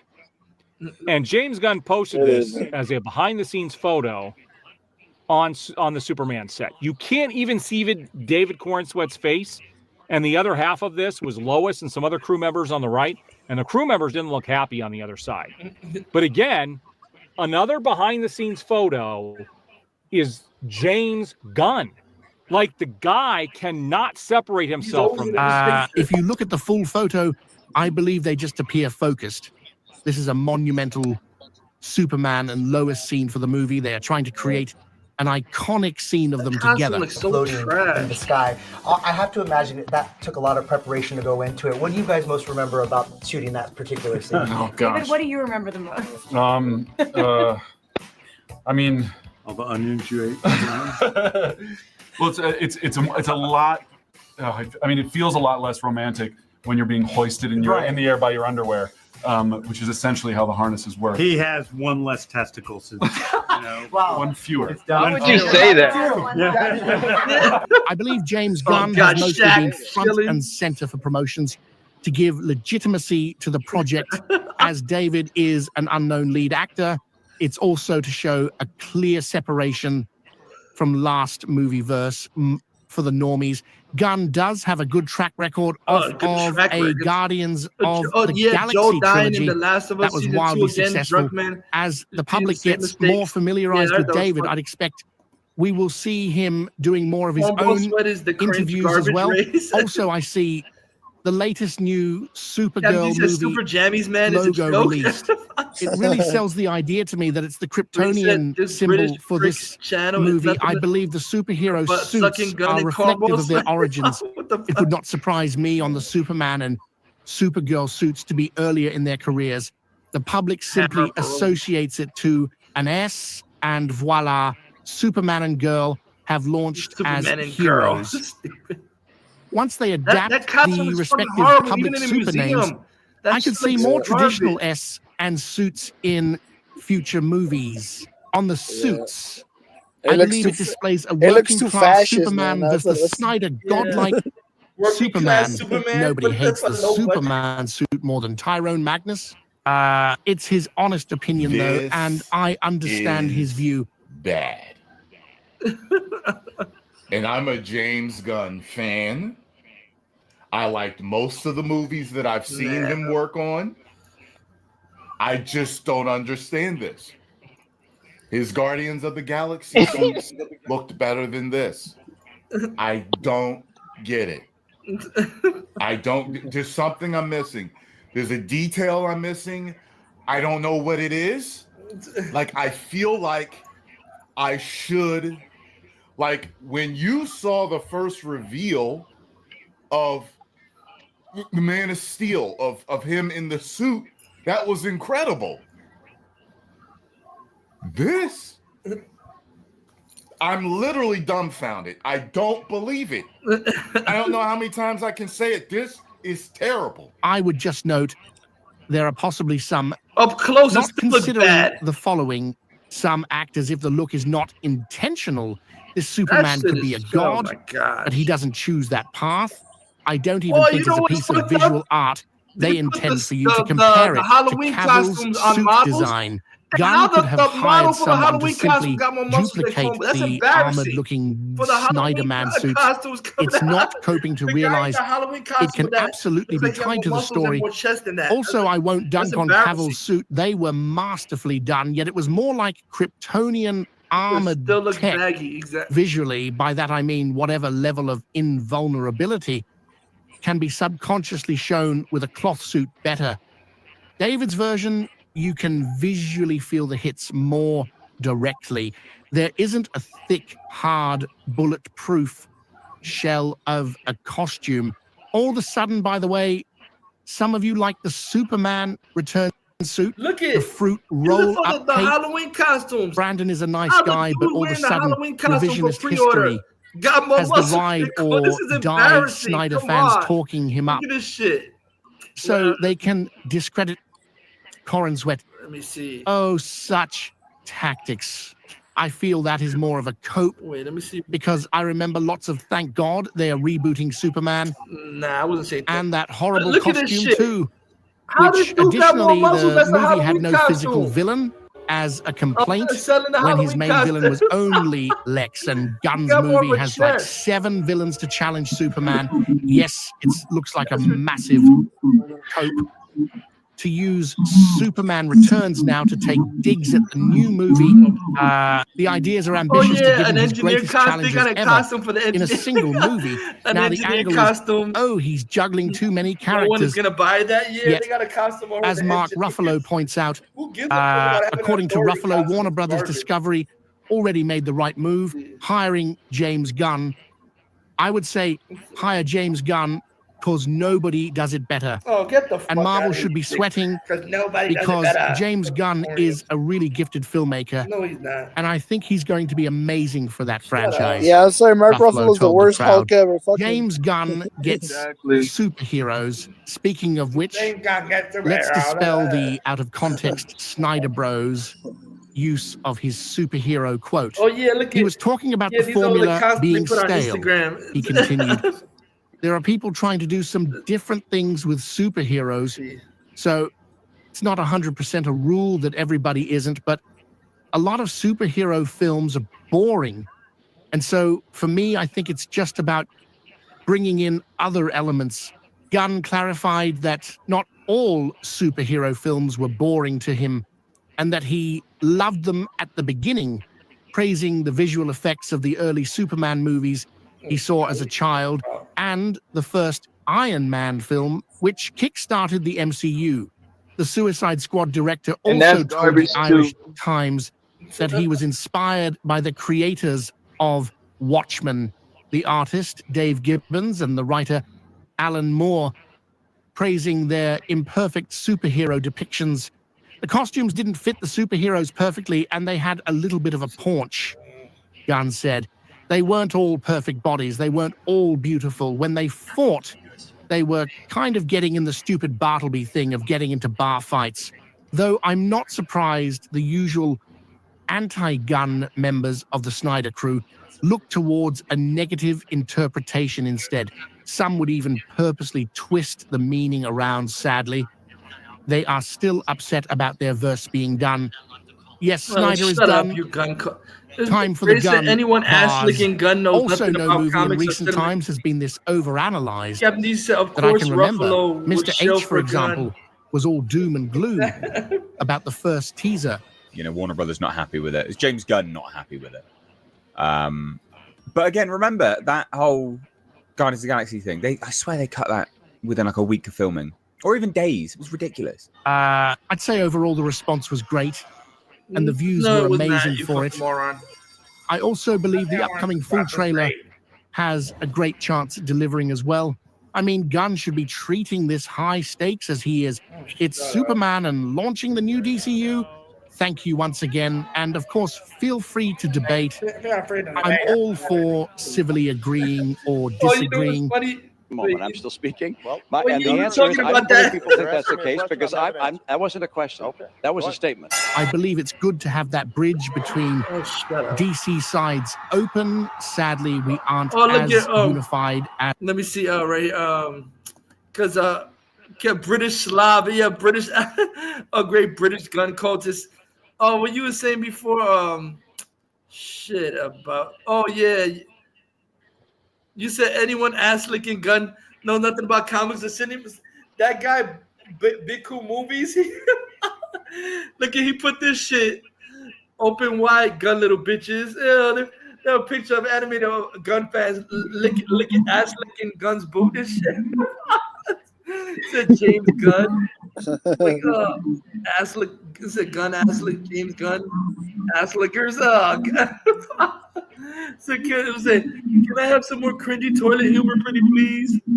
Said James Gunn, ass lickers.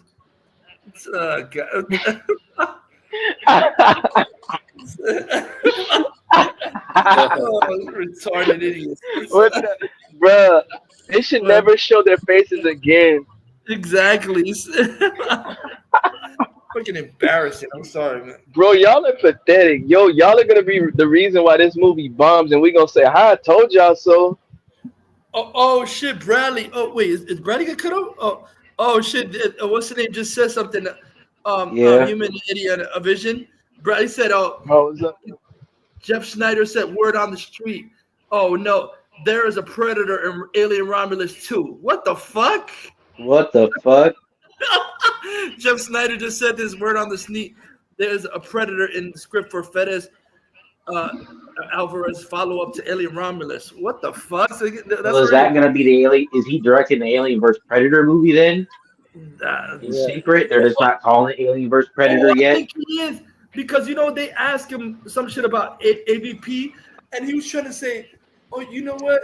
The Alien vs Predator movie, I would love to do." But he said, "I would love to do it, and you don't know it. You go in thinking it's an alien movie, then all of a sudden out of nowhere, Predator shows up, but you just revealed that Predator shows up, and you don't even expect that." He was saying that so that's what the next movie is gonna be. He said, "We don't tell You're you gonna think it's Alien, and the it's Predator's supposed to be AVP, but all of a sudden surprised. the Predator shows up out of nowhere in the fucking alien movie. Like, what the fuck? What?" He was saying that in an interview a couple of weeks ago and shit. Yeah, they're probably doing that bait and switch thing. What they did with remember the video game Predator Concrete Jungle, where you play the whole game and then towards the middle of it you fight aliens? Fucking I think Grant Morrison fucking wrote that shit. The Predator Concrete Jungle video game? Yeah, what the fuck? Yeah, he actually wrote the story for that game. Yeah, because in the middle, you didn't even know that you were gonna fight aliens, and you fight a whole entire batch of aliens. What the fuck is it with Sydney Sweeney doing this video game? They said that Michael Bay is gonna direct her in the Outrun, fucking movie, the Outrun. Now they're saying, I never heard of this. They're saying Sydney Sweeney has been cast in a live split fiction movie. What the fuck is this? Split fiction? What the fuck is this? You ever played that game? Bradley Split Fiction? I never heard of What the hell is split fiction? Yeah, I never heard of it. I don't even. What the fuck? Split fiction? So is it splitting between came out the other fucking day and they're already making a movie out of it? Oh wow. That video game that's new? Yeah, it's like a new video game that's like some shit. I'm like, I have Split Fiction. Like, why did they make a movie out of this shit? Nobody knows what the fuck this is. This game just came out. So I'm like, what game is that? I never heard of that shit. What the? Somebody said, I feel like Sydney Sweeney slowly turning into the female version of The Rock, in my opinion. She's doing everything and shit. What the hell? Somebody said it doesn't need live action, man. Yeah, Bradley. Somebody said, what the fuck? The game just came out last month. How is there already a film in production? What the fuck? They said it just came out last month. The game. No, and it's getting directed by John M. Chu, of course, because the freaking Wicked. That's ridiculous. Now that's as bad as them making a fucking movie of El Muerto, and he was just in 3 issues. No, it was. I thought it was 2 issues for El Muerto. I thought it was 2 issues. That's bad enough. 2 or 3 has garbage to make a whole movie. Yeah, because bro, and then didn't they announce Hypno Hustler? Yeah. Who the gives a fuck about Hypno Hustler? He's the most irrelevant fucking Marvel character. Yeah, he's the most irrelevant Spider-Man villain. I forgot he even existed. He's the most irrelevant Spider-Man villain. I forgot he even existed. What the That's how fuck? garbage he is. So, Brady, somebody said, this is why Rockstar is taking so long on GTA 6. We will wait another. What the hell? Because they got some girl doing mocap shaking her ass for GTA 6, like some porno shit. What the hell? This for GTA 6. Was she a whore? Oh yeah. Speaking of Spider-Man, I saw Ultimate Spider-Man the other night. What? I saw an episode of Ultimate Spider-Man the other night. Return of the Spider-Verse Part 4. Oh, you saw that? Oh yeah, I remember that episode. With Spider-Gwen. Spider-Gwen. My future? Yeah. Dove Cameron tomorrow. Yep, you got it. Yep. Gwen Stacy, Spider-Gwen. Did you ever meet Dove Cameron, Mike? No, I'd love to though. Oh yeah, I forgot you saw Bradley. Yeah, I'd love to. I'm like, yeah. Stop making Pacific Rim. I think they're making a Pacific Rim live action Amazon. Like, who gives a fuck a series? Like, who cares about Pacific Rim like that?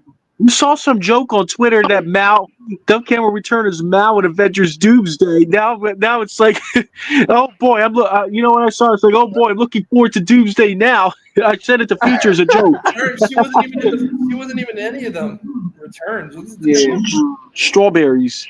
Oh, so wait, let me see. There was something I wanted to show you. Look at the AI. Let me see this shit.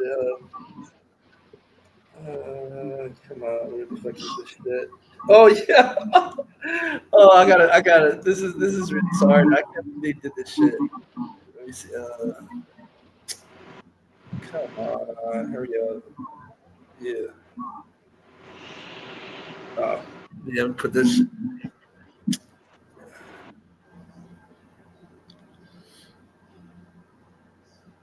Let me see. Wait, did I? Oh, yeah. Take that off.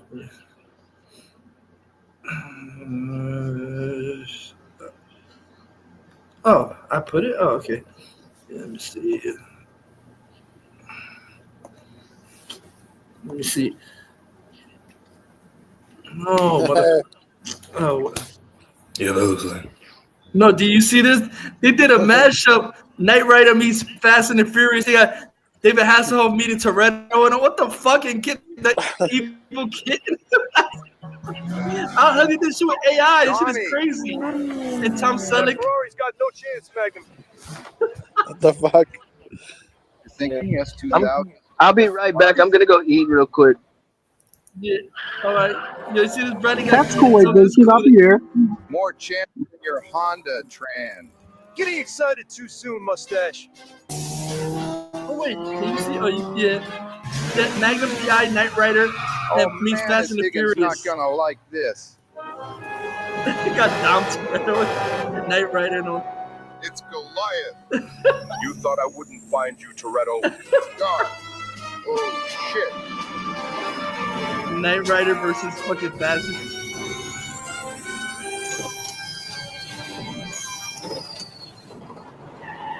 This is corny, by the way. It is. That's all. But Goliath was an evil Knight Rider. He was like Michael Knight's evil twin and shit like that. I don't tolerate disrespect. Garth, I was busy. You let the A-team fool you. Look, Garth, I'll get you your DVD players, all right? I just gotta wait on the next shipment. Next shipment? All right, but this time he stores the goods. I'm not doing it, Garth. You do what I say, Tran. Screw you! What the fuck?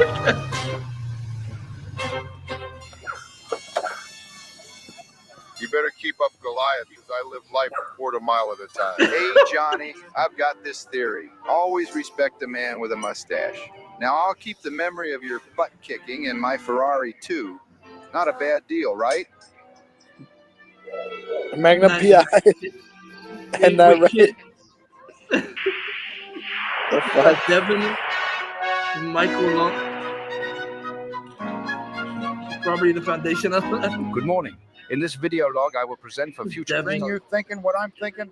Devin's glasses. Yeah, we could use those giant glasses to upgrade Airwolf's laser guidance. Wait, Airwolf too? I could make that work. Oh, and MacGyver? Devin, you guys. And with fucking Brian O'Connor and MacGyver. We began in earnest in 1982. What is this? A freaking Lieutenant Michael a car universe? Everybody has cars. One of these officers was the best hope for the success of the Foundation's pilot program. And Wilton's final choice of Mr. Long has proved incredibly successful. All right, so you were considered for the job, Brian. Yeah, Brian. And after Tanya Walker shot you, You were there in the desert. I was too late. We didn't expect you to pull What are through. you trying to say? Brian O'Connor was there when he got shot. So that's how you recognize Michael. Get the fuck out of here, Exactly, Michael. Bonnie. On that August night, I was working undercover. When he You saw know, that on extra the night manpower in the he Contran got shot. espionage case. Remember, because The Michael chief brought Knight, me in last he got- minute. Follow Lonnie, the Brian. reason he became Michael Lonnie, Knight, he changed his face surgery, and he looked like a different man in the beginning. Michael Knight, then he looked like a different person. David Hasselhoff in the beginning Muncie, of what's the up, episode, bro? he got Lonnie's shot in the behind me around the face, corner. and then they said he had to get surgery and make himself look like the guy's but son. then Because Wilson in figured the out our beginning, cover and murdered Muncie. David Hasselhoff, And that's where my it was a memory different, he ends. looked like a different man and shit. But he got his Our face esteemed candidates were surgery wrapping to up look an like undercover Michael Knight. investigation. And before we could introduce ourselves, an unforeseen and unfortunate There's gonna be some incident crazy occurred shit now. involving They could Detective bring back Lieutenant people that are Long. dead. Michael had sustained quite severe injury. We felt these were life-threatening at the time and could not guarantee his You're trying to say recovery. Brian O'Connor was there when he got shot to become Michael program. Knight? We brought forward the selection of Lieutenant O'Connor. Michael, O'Connor. hi. Be cool, face. The 18th. The It's been a long 18th? time. What the I've fuck been is this? dying to tell you guys we've got Toretto. How? Mike, we took that sucker's DVD players. DVD players? Outstanding work, Colonel. We can now prove Don knocked off the Rogers truck's night. So when Kit destroyed that truck trailer containing the DVD players, Toretto must have been pretty ticked off. Not really, as Tran still scooped up the undamaged ones and stashed them at That Toretto's face. market. I'm undercover LAPD This is the Hannibal, whole so I'll need to fucking, call in the serial There's numbers. no need, Brian. Yeah, Tonight's Universal car crossover. cross-referenced the serials with the I think LAPD. it's a lot about Are you Universal. asleep, A-Team is pal? Hannibal says you Universal. check the LAPD database. Fast and the Toretto's Furious been Universal. Night Riders Universal. All of them are Universal. Yeah, the Universal car cinematic universe. Oh yeah. He said, the Car Cinematic Universe, aka CCU. I'm gravity won't pull you through. What the fuck? The kid singing? You know you're missing out on something. Well, that something depends on you. What the fuck is this?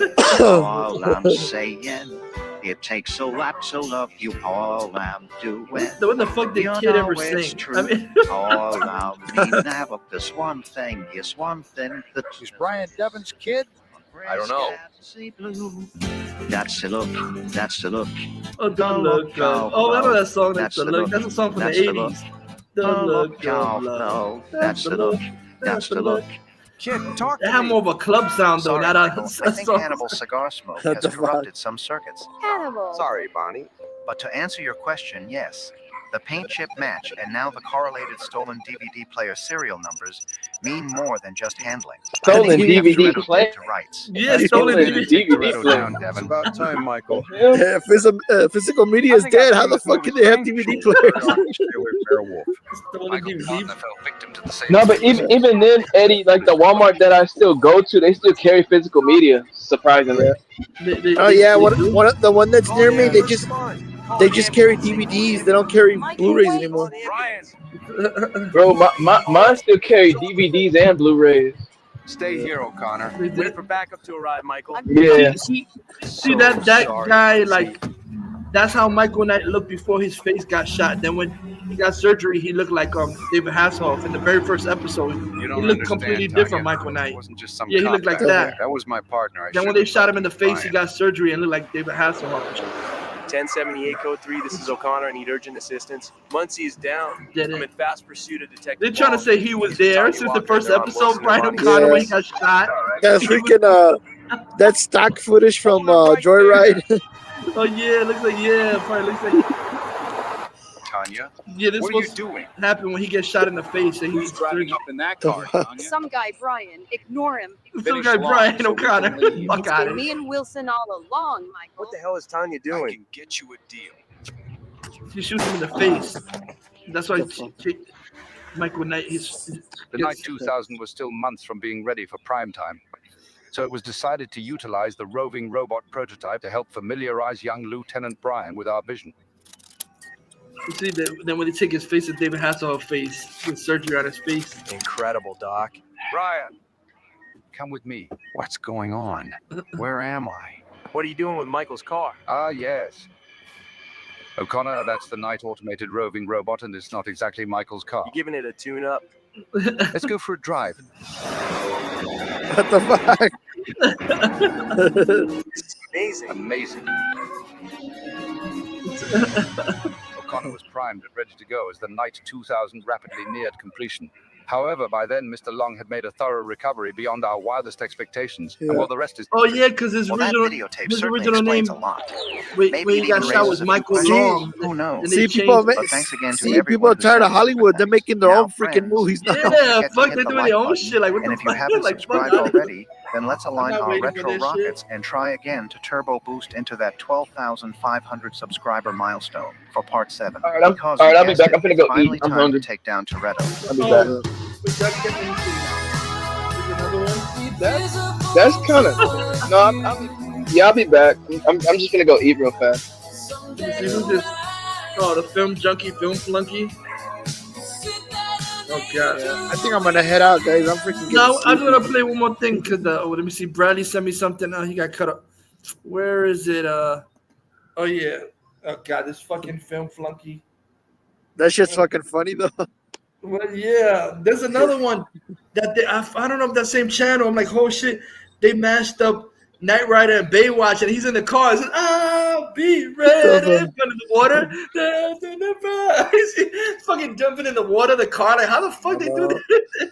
Man, somebody should do a freaking Flash, the Flash 2 movie, freaking AI movie. That'd be some Which crazy one? shit. Oh yeah, The Flash 2. They freaking get freaking George Clooney as Batman. Oh man, yeah, I want to figure out how to do that. Damn. Let me see. Yeah, Bradley sent me this. Where the fuck is this? Oh yeah, I got it. Let me see. I got this fucking idiot Campia. Yeah, I'm gonna head out, guys. I'm getting sleepy. Peace out, dude. Yes. Oh, peace out, Eddie. Take care, Eddie. Oh yeah, this is what am I? Yeah, I'm still here.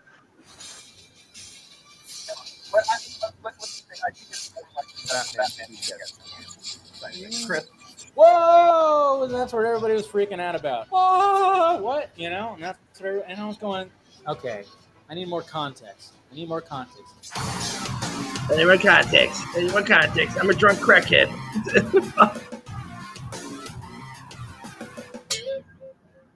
That'll get you chubbed up. All right, let's talk about this. Let's talk about this because, my God, this is what I hate. When it came to this certain scooper, I always said, oh, he's better than the rest. You know, and that's Daniel Arpiquet, but he has sometimes frustrated me, and especially when he was like, obviously, I think he owns Phantom Wire or like, I don't know. I know he works with like Phantom Wire or something like that. Phantom Wire? That site is like just full of clickbait. Tom Campbell owns Phantom Wire? Since when the fuck did you? So this guy right here decides to post this video from John Campia. We're going to go over this video, the game footage right here, because a lot of people were posting this. And this, of course, has to do with Batman and the DCU and the Batman Part 2. And when this was all being passed around, I knew it. I knew once I saw it, I went, I bet there's more to this, and I have to Keeping it real. Any DC fan that's a real DC fan go, oh my God, once Pattison Batman canceled. Not your film flunky, faggot flunky. Like some people did. Those like you now, but real DC fans want that shit canceled. Literally, they want the Batman Part 2 to get canceled. Yes, real fans do. Real fans do film flunky. And not beta bitches like you. More on the DCU, DC Studios, and James Gunn. Man, I'm struggling with what I can say and what I can't. Well, what did James Gunn tell you? See, I got told something this week that they even said I could say it. Say it. Well, haven't they cast the Batman already? Isn't it what's his face? Who? The guy who's in he's in Brandon Sklenar, just say it. No, there was just some rumors there were rumors going around. I don't think that's. Yeah, he said he would like to. It wasn't like a. There was things he said. Captain DC did said this thing on that. crackhead clunky. Ray said true DC fans missed a huge don't want Brandon Pattison. The shows are pathetic. Bradley Williams said my phone died. LOL. Oh darn. I was like, come on, guys. That'd be cool. They look good together. Robert, that was just fan art. So So again, I was told I could say it, but I feel like do it. Say it. Say it, John. Pass the note to me and I'll say it. Then you got. Like, why do you say you could say something then don't say it, you asshole? You can't say you could say it and then not say it. You know what? I'm going to tell you off camera.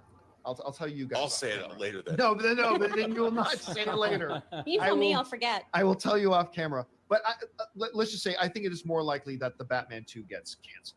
So anyway, Chris. Whoa! And that's what everybody was freaking out about. Oh, what? You know, and that's what and I was going, okay, I need more context. And sure enough, there is more context. Literally a community note. This clip is out of content. Oh, you mean it's not more context, it's copium. Was asked if he thinks it's more likely Robert Pattinson's Batman. Yeah, he said if he thinks, but he also, you dumbass, said he was told information that he was allowed to say, and he didn't say it, so it's just more than saying he thinks, motherfucker. He said he had info that was told to him, you retard, and he didn't say it. I will say it is more likely that the Batman 2 gets canceled. That's more likely. I simply don't. Motherfucker's trying to cope with shit. I'm totally wrong about this. I haven't had James Gunn call me on the phone and tell me this. This is just my own. Captain said, "LOL, Campy just said it." Kind of putting pieces together. I don't think there is any chance that James Gunn folds the Pattinson Batman into the DCU. There you go. The Pattinson Batman Context. and the tone of it. And Yeah, but how does that help you, you fucking simply film doesn't flunky have a place in retard? the DCU. I don't That doesn't make it So better, I think you that is simply dumbass. not possible. Trying to I act don't like think that it's makes it better. That likely doesn't that the Batman say 2 anything gets different. canceled. I just think it's more likely that gets canceled. I think he knows it's Man, gonna I'm get struggling canceled. with what I can say and what I can't. And then that's it right there. So it was cut off at the beginning where he was asked, "Do you think the Batman 2?" And yeah, gets he also canceled said or he has does it information merge that he with was the told he DC? could say, but didn't That's say the it. So it's way context, more than that. people. The dumb shit you're saying. Context is key. Key. That's what I hate. Of course, when people see it, they automatically just go crazy. What a moron. They go crazy. My God, he's a fucking pathetic shit if I ever seen one. Really trying to deflecting from what's reality still doesn't help your case, you moron. The fuck? I mean, let me see. Oh, there was. I wanted to see if you've seen this. A vision. There was a video. I think people were getting mad about the whole. Still doing a video getting mad about the whole McFarlane truck thing. Now there's more people saying that they feel like McFarlane is scamming people. I'm like, oh God. Let me see about the whole McFarlane. Oh man, I just saw the shit. Was it this one? Yeah, somebody was saying the whole tariffs, cost of living. Because they feel like he's just saying that. Oh, is this the one? The maximum Marvel Legends Spider-Man? No. Thunderbolts? No.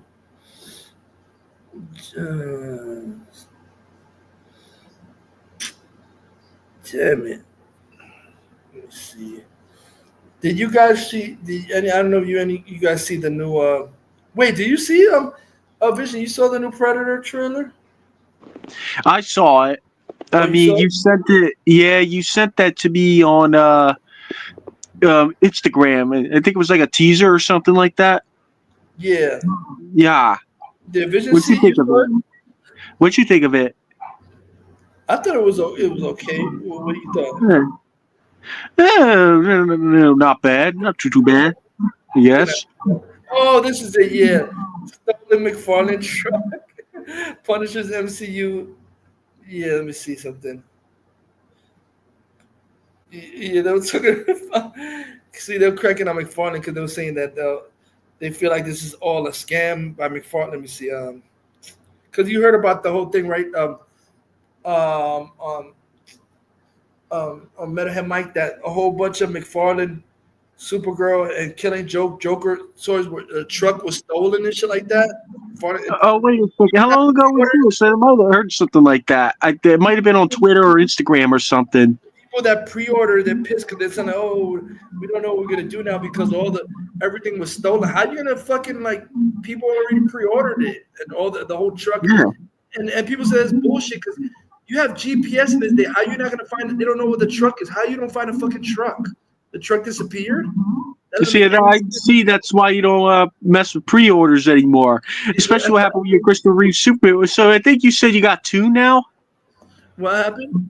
Yeah, the Christopher Reeve Superman figure, the one you got that you pre-ordered. You said it never came. You said that one came, I think, right? You got two or something. You got another one.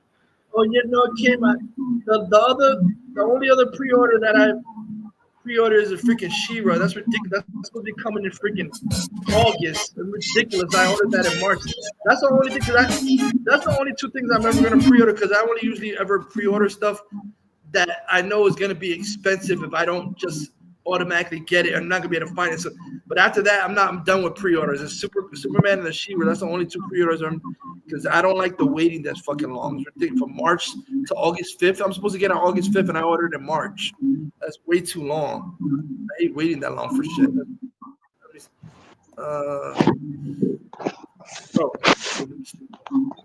Oh yeah. This is about the stolen McFarlane truck Punisher's MC. Oh. Wait, is this? Hello? Come on, hurry up. Oh. I feel like it's one big joke. Oh, so the whole McFarlane like thing. the truck says McFarlane on it. They take it. It happens to be Supergirl, which no one asked for those figures. The Joker figures too was stolen. I know there's Killing Joke stuff in there as well too. I don't know. And then also, it is literally never happened in the history of McFarlane being like, hey, I lost a giant truckload of what happens to magically be every Killing Joke figure ever. So we know the boxes are extremely small because they don't all fit into one trailer. It's just a little weird. Okay, I'm not gonna say it did. Allegedly, it got stolen. Allegedly, around the time that he lost the license to DC, and I just think that that's a very convenient. I don't know, like maybe a setup, maybe something else. I don't know. I'm gonna pause. I have my other thoughts, but yeah. I think there's 3 different scenarios. Okay, it's actually either was a straight up heist. Someone saw McFarlane toy, thought it was, oh well, maybe this is some stupid geek stuff I can sell. Went off with it. Seems unlikely to me. The other one is perhaps the manufacturer put some stuff on the boat, got over here, got to the truck, and it wasn't actually there, and then they have someone take off with the truck, and then we sent it. The other thing is it could be a producer's kind of a situation where somebody at McFarlane went, actually we could make more money if we had this shipment stolen. That's fucking crazy. Okay, from the only other person that's ever owned a trucking company, worked most society logistics, gotta just debunk all that. What's going on, Tory Merckx? What's up, brother? I gotta tell you, no. All right, first of all, anything that if it was on the truck here in the United States, it went through customs, no funny stuff and everything. So the minute it got onto American highway, that's not the case. If it would happen, it would have been in customs, and it would have been before demurrage or anything else was paid. So that's that. Well, they're boxes. They don't have to be filled with anything. Some people are saying that Dominic Toretto stole the truck. They don't leave the shit unopened. They go through it. So there's no greasing of the palms and shit. It's not going into the Kingpin's port right here. Second thing, it was en route to the McFarlane factory or to his warehouse. So somebody is at a TA or probably at some truck stop or something somewhere, and it was probably taken. Whoever took these, I can tell you flat out, made a mistake because they probably didn't know. Because McFarlane's not. I've never seen a McFarlane Toys truck drive down with a trailer with his logo on the side. So it's probably a standard truck from some other company. Somebody stole some crap off it. They open up the boxes. Oh shit! It's a bunch of Superman and Supergirls and Joker. I can't sell any of this crap, and they're probably cursing each other out at this moment because they can't find a pathway. Because that's a lot. And even when he said the entire shipment, which I can tell you is BS. I know what a 40 like an actual 40-foot trailer will hold. It's not going to hold an entire shipment of toys that you ordered unless he only if it's like under 10,000, yeah, maybe. But we've seen the crap on the shelves for McFarlane Toys all over the place.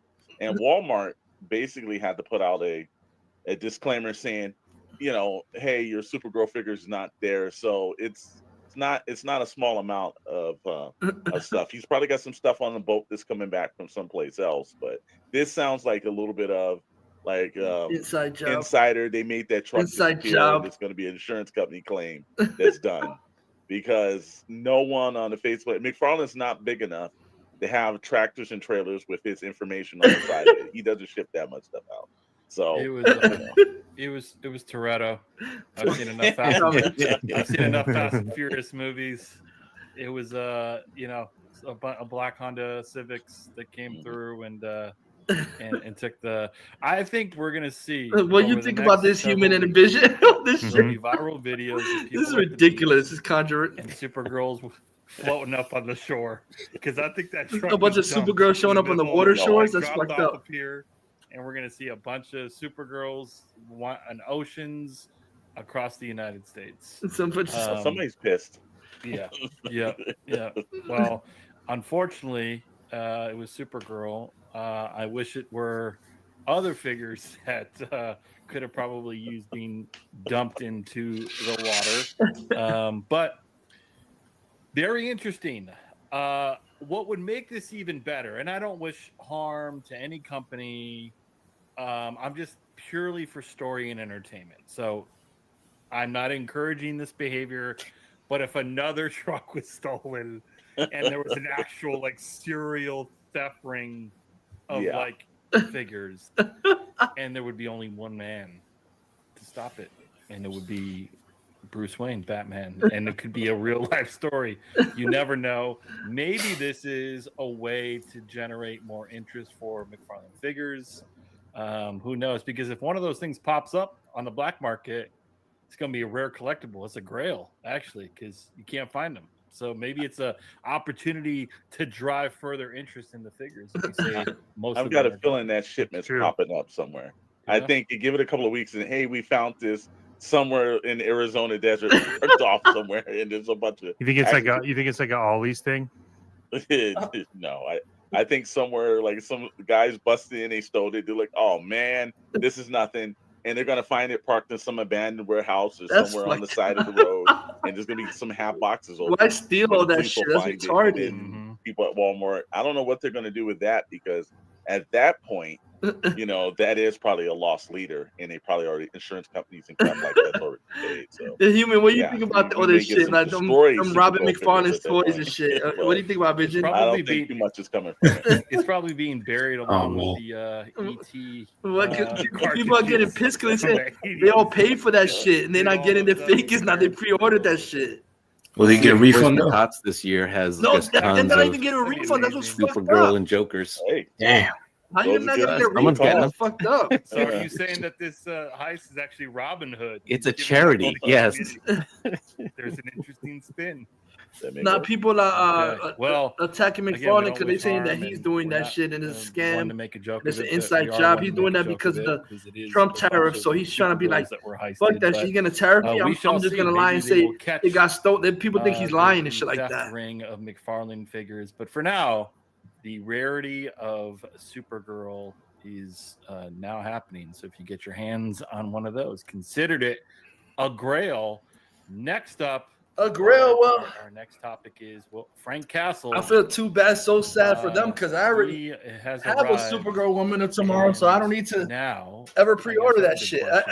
What is I've been the had future that the of classic one the Darwin Cook Punisher version in the so I don't need to worry MCU? about that. We know that they are going to be making a see, what is it, a mini series of some type, or what did they confirm? Was it a mini series or was it a 1 episode 2-hour special? Either way, let me it's play. gonna be Bradley limited sent me. run. Shout out to Bradley. Gentlemen, what's your take on Frank Castle's appearance? You mean where he that plays a real shit? role in the Joe entire Idiot, I think he's talking about the MCU? Predator. Let me see something. The new Predator. Like, is it? Oh yeah, Predator overexposed. It's that bullshit. With the world building.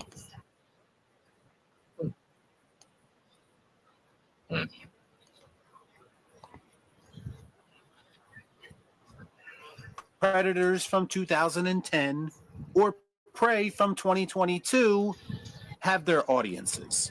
And you know what? On paper, I would admit that all of those movies had concepts that sounded great at the time. The reality of the situation is that me being a massive fan of the original movie that started it all is that none of these movies have managed to recapture the magic of the original film. I think all of those movies are missing a few key ingredients that made the original work. One key ingredient being a muscular Austrian guy, Arnold, who has exactly. now proven himself to be irreplaceable almost 40 years That's later. true. They should bring back Arnold. Let's discuss. I watched. I mean, they need to bring back Arnold. Everyone. All I'm offering is the truth, nothing more. Reaction channels be like, Let's go, baby! Predator Badlands trailer in full effect. Wait, is that the skull of an alien from Independence Day? A Predator movie with Easter eggs. We will be seated. Prey was so peak, so I have no reason to believe that this movie will be any different. Wait, is that a Wayland android? AVP Legacy is about to be lit in 2026. I'm all about the new young Predator design. I can already tell that they were cooking when they came up with that. Whoa, watch out for the vines. We all found out in Evil Dead what happens when they catch you. It's not good. There has never been a bad Predator movie, so in November, we will be seated. So when I think about the original Predator, which is easily one of my top 5 favorite movies of all time, it's actually easy for me to see why no one has been able to match that energy since then. Son of a bitch is dug in like an Alabama tick. First and foremost, I think the original Predator is very much a product of the time that it was created in, meaning it came out in an era where testosterone-enhanced movies were everything. And I think that was all made possible by director John McTiernan and, of course, Arnold Schwarzenegger. To me, that movie works because it features this badass team of mercenaries who would seem to be untouchable coming up against something that they could have never prepared for. You see, that team were used to being at the top of the food chain. They were used to being the predators in most situations until an actual predator came along and humbled them quickly. That movie was all about buildup. It was about this unseen thing stalking and hunting these men, and it helped that we knew very little about the creature while it was happening. Even when that creature is eventually revealed in the finale of the film and killed, I still feel like there was a certain level of mystery around it. And to me, the Predator as a character hasn't been as formidable, as scary, or as interesting since then. It's true. And that, ladies and gentlemen, is what every single Predator movie post-1987 is missing, in my opinion. We've gotten to the point with this franchise where studios, writers, and directors feel like the only course of action, the only way to push these movies forward is to keep revealing more. They keep revealing more about the creatures themselves, more about their world, more about their way of life, and I think that was a massive mistake. And this is why I've always believed that the original Predator did not need a sequel, because I strongly feel that everything that needed to be said about these creatures was said in that movie. It was also the only time where I felt like the creature had a formidable opponent that the audience could really get behind, because that opponent just so happened to be the biggest action star in the world at that time. Stick around. I challenge any of you to name me one Predator movie that has been able to replicate that formula in any way, or even expand upon that formula in a satisfying way that does not overexpose this concept. Spoiler alert, I firmly believe that that movie does not exist. I am personally not interested in seeing the Predator just hunting in a new location or time period, because that is very gimmicky to me.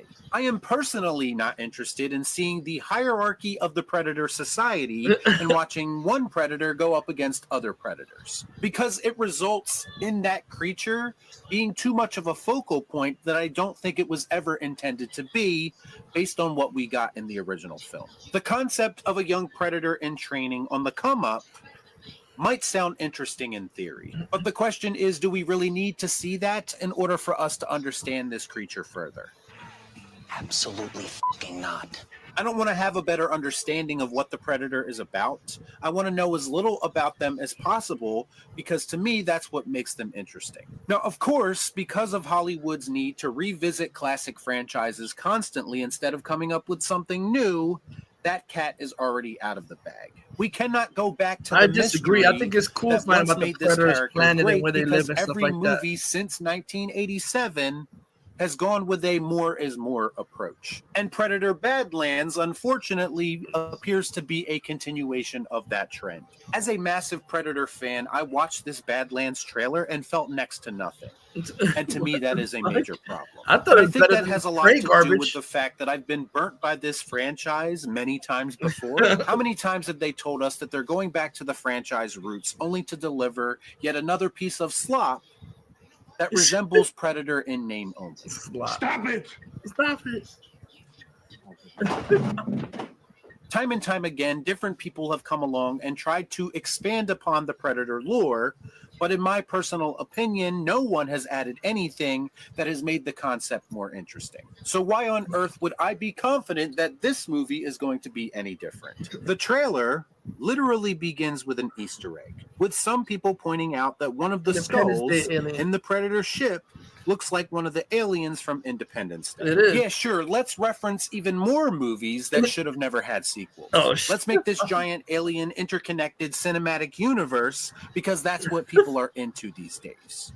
How much more lame can you be? Some are suggesting that the female the Wayland featured Yutani heavily in the trailer her eyes. is a Wayland Yutani. It is. It's in her eyes. Do we really need to even hint at the possibility of another AVP movie, considering how the first two movies turned out? And I know those movies have their supporters as well, and that's fine. Well, but you're we in can't for a be bit. so Alien short-sighted Romulus to 2 has a think Predator in it. that they couldn't have come up with something better with a concept like that. Put some effort into it.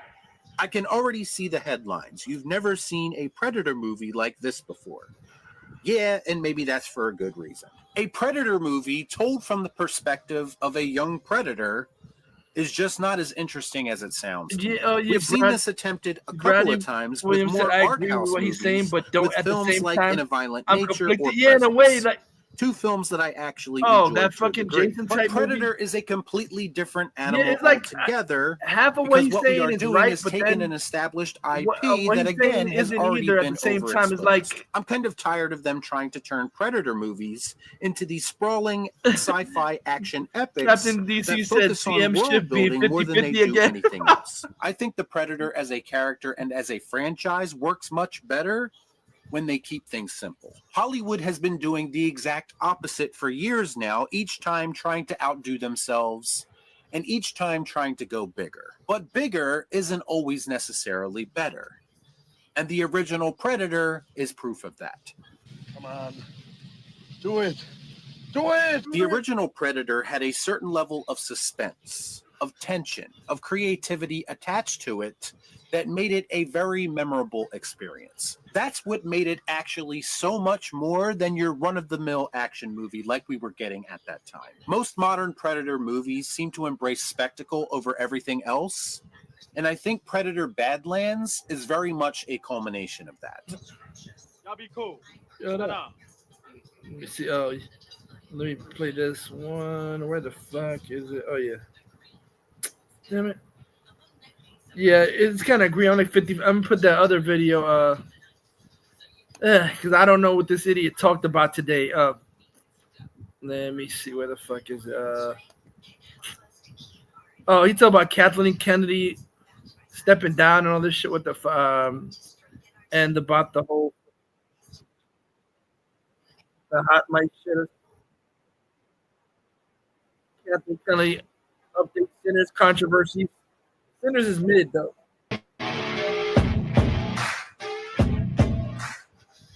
There you go, you little crybabies. You got your music back. Welcome to a brand new episode of the Hot Mic here on the Outlaw Nation channel. I am the Outlaw John Roca, joined as always by the man with the fuzzy camera there, Jeff Snyder, the Insider. How are you, Jeff? Is it fuzzy? Do you need me to wipe it off again? You might need to wipe it off a little bit. Yeah, show us those sweet The abs you got under that shirt, buddy. There you go. You look great now. You look fantastic.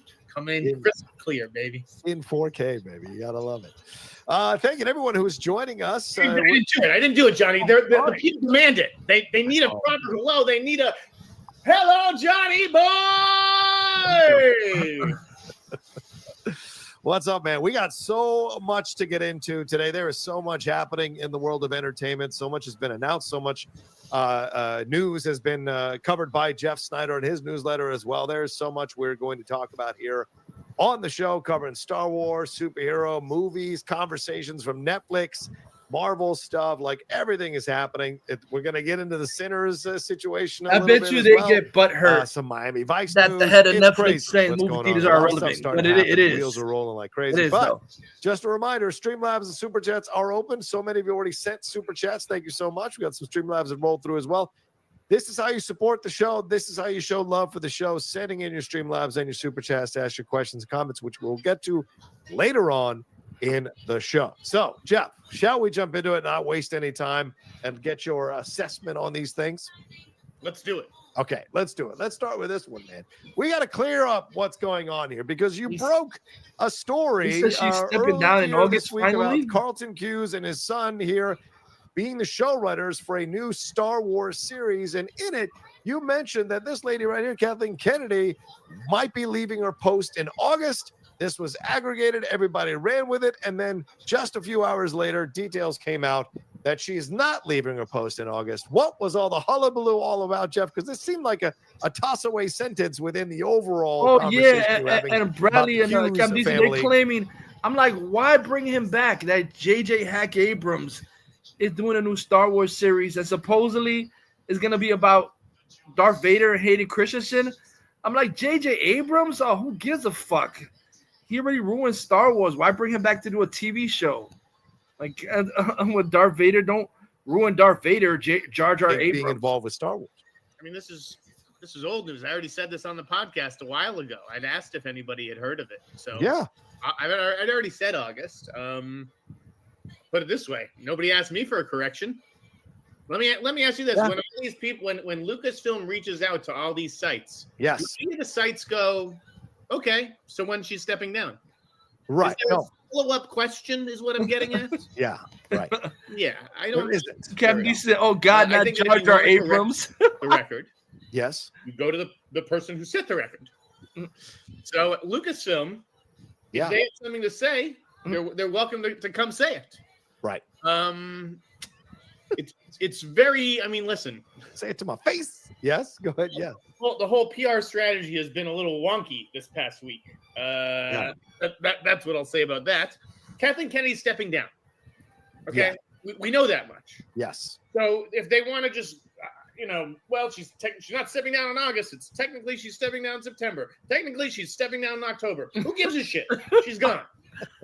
Now the same sources. Yes. Have been pretty good to me as far as Star Wars. Wouldn't you say, John? Would you say that I have been maybe the Pope of Star Wars news for the last? I don't know if I'd say Pope because with what just happened, but certainly you've had you're one of the cardinals for sure, way up there on the echelon. Well, they're telling me August. So right. Okay. Like, so sorry guys, like I'm not here to run. Like, I don't understand. Kathleen Kennedy's going to do what she wants to do whenever the fuck she wants to do it. Right, right.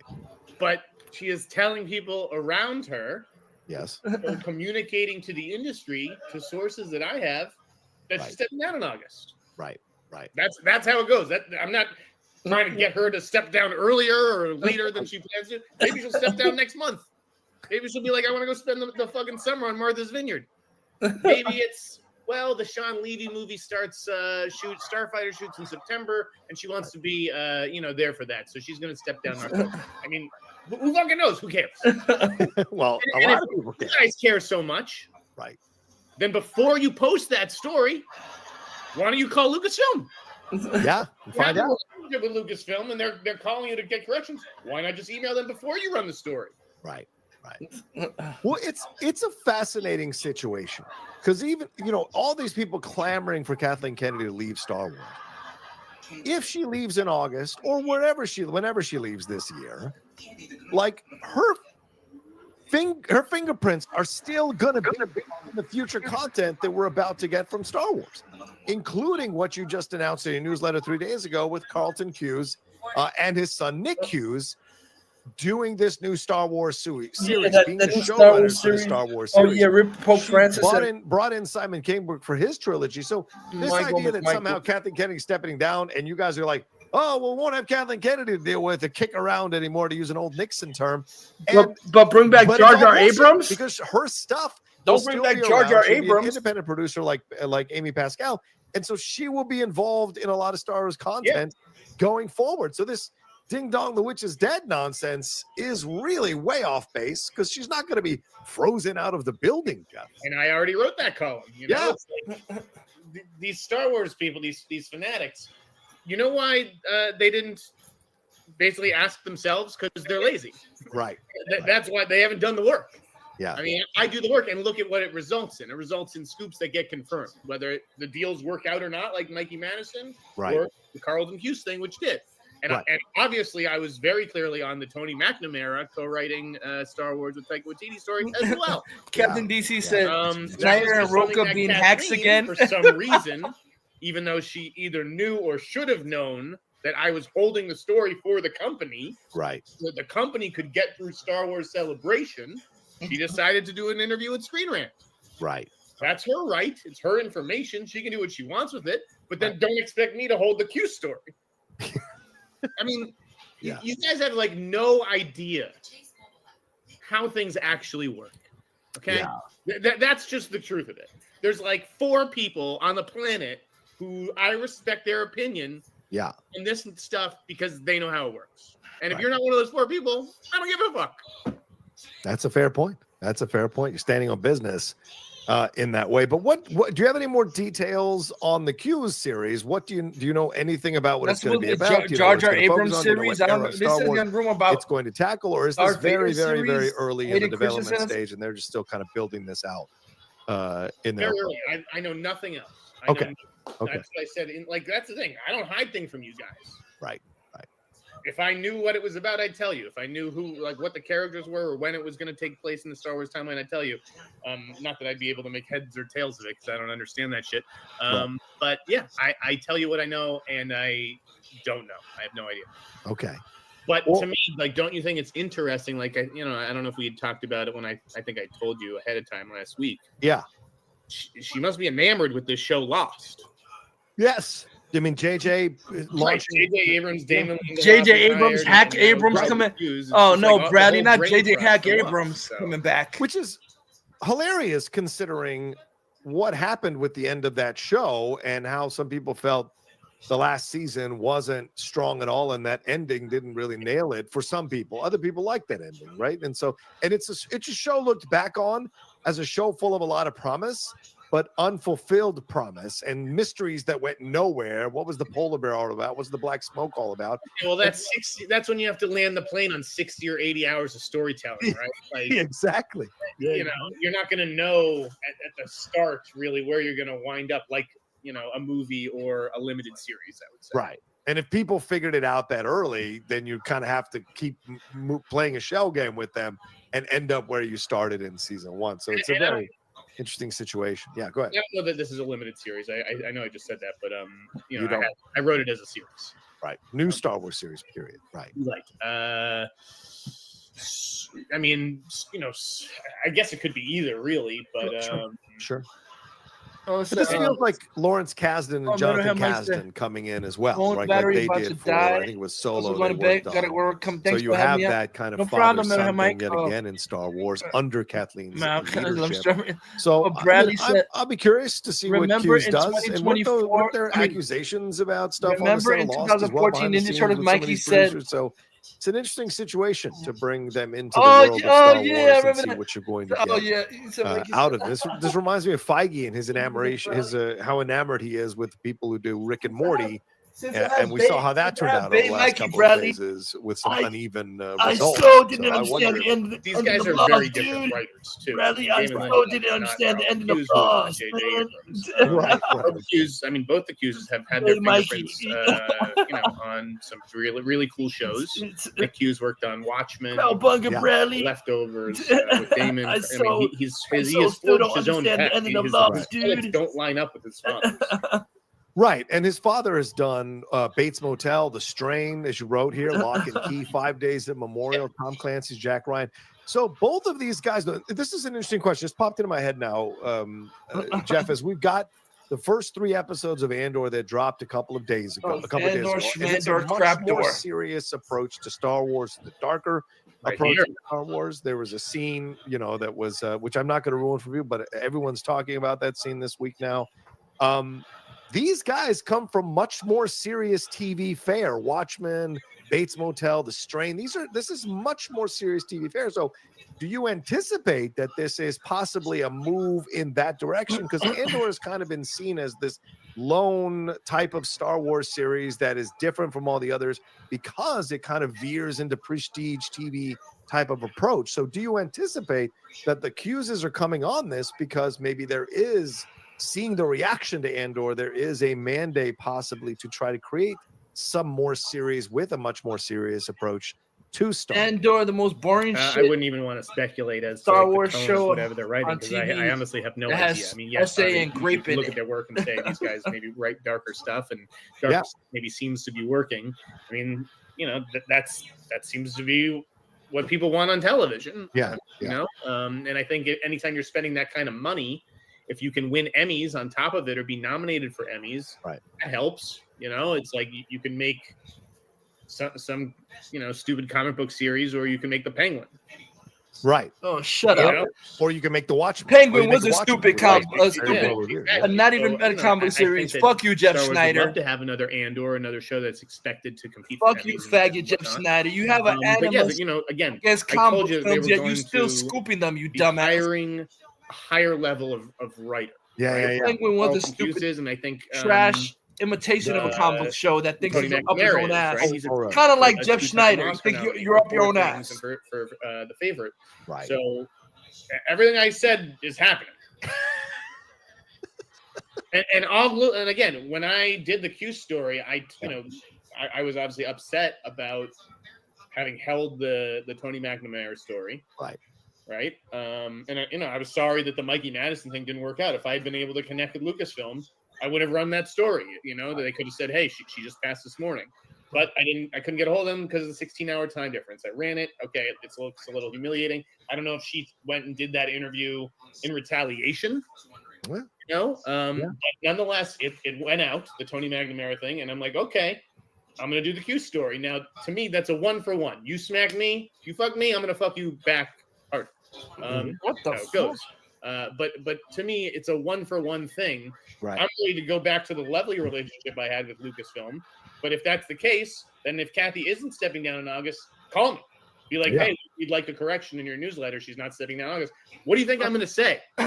No, I'm going to run the correction. I'm a journalist. Right. That's what I do. And but ask for the fucking correction. Have the balls. Don't go to StarWarsNews.net. Snore. or whatever the Andor, fuck it is. exactly. Snooze fest Andor. It makes no sense. If you want the information to disseminate the way I just disseminated it, bring it to me. Right. Otherwise, it looks like you're basically, it's basically trying to discredit me.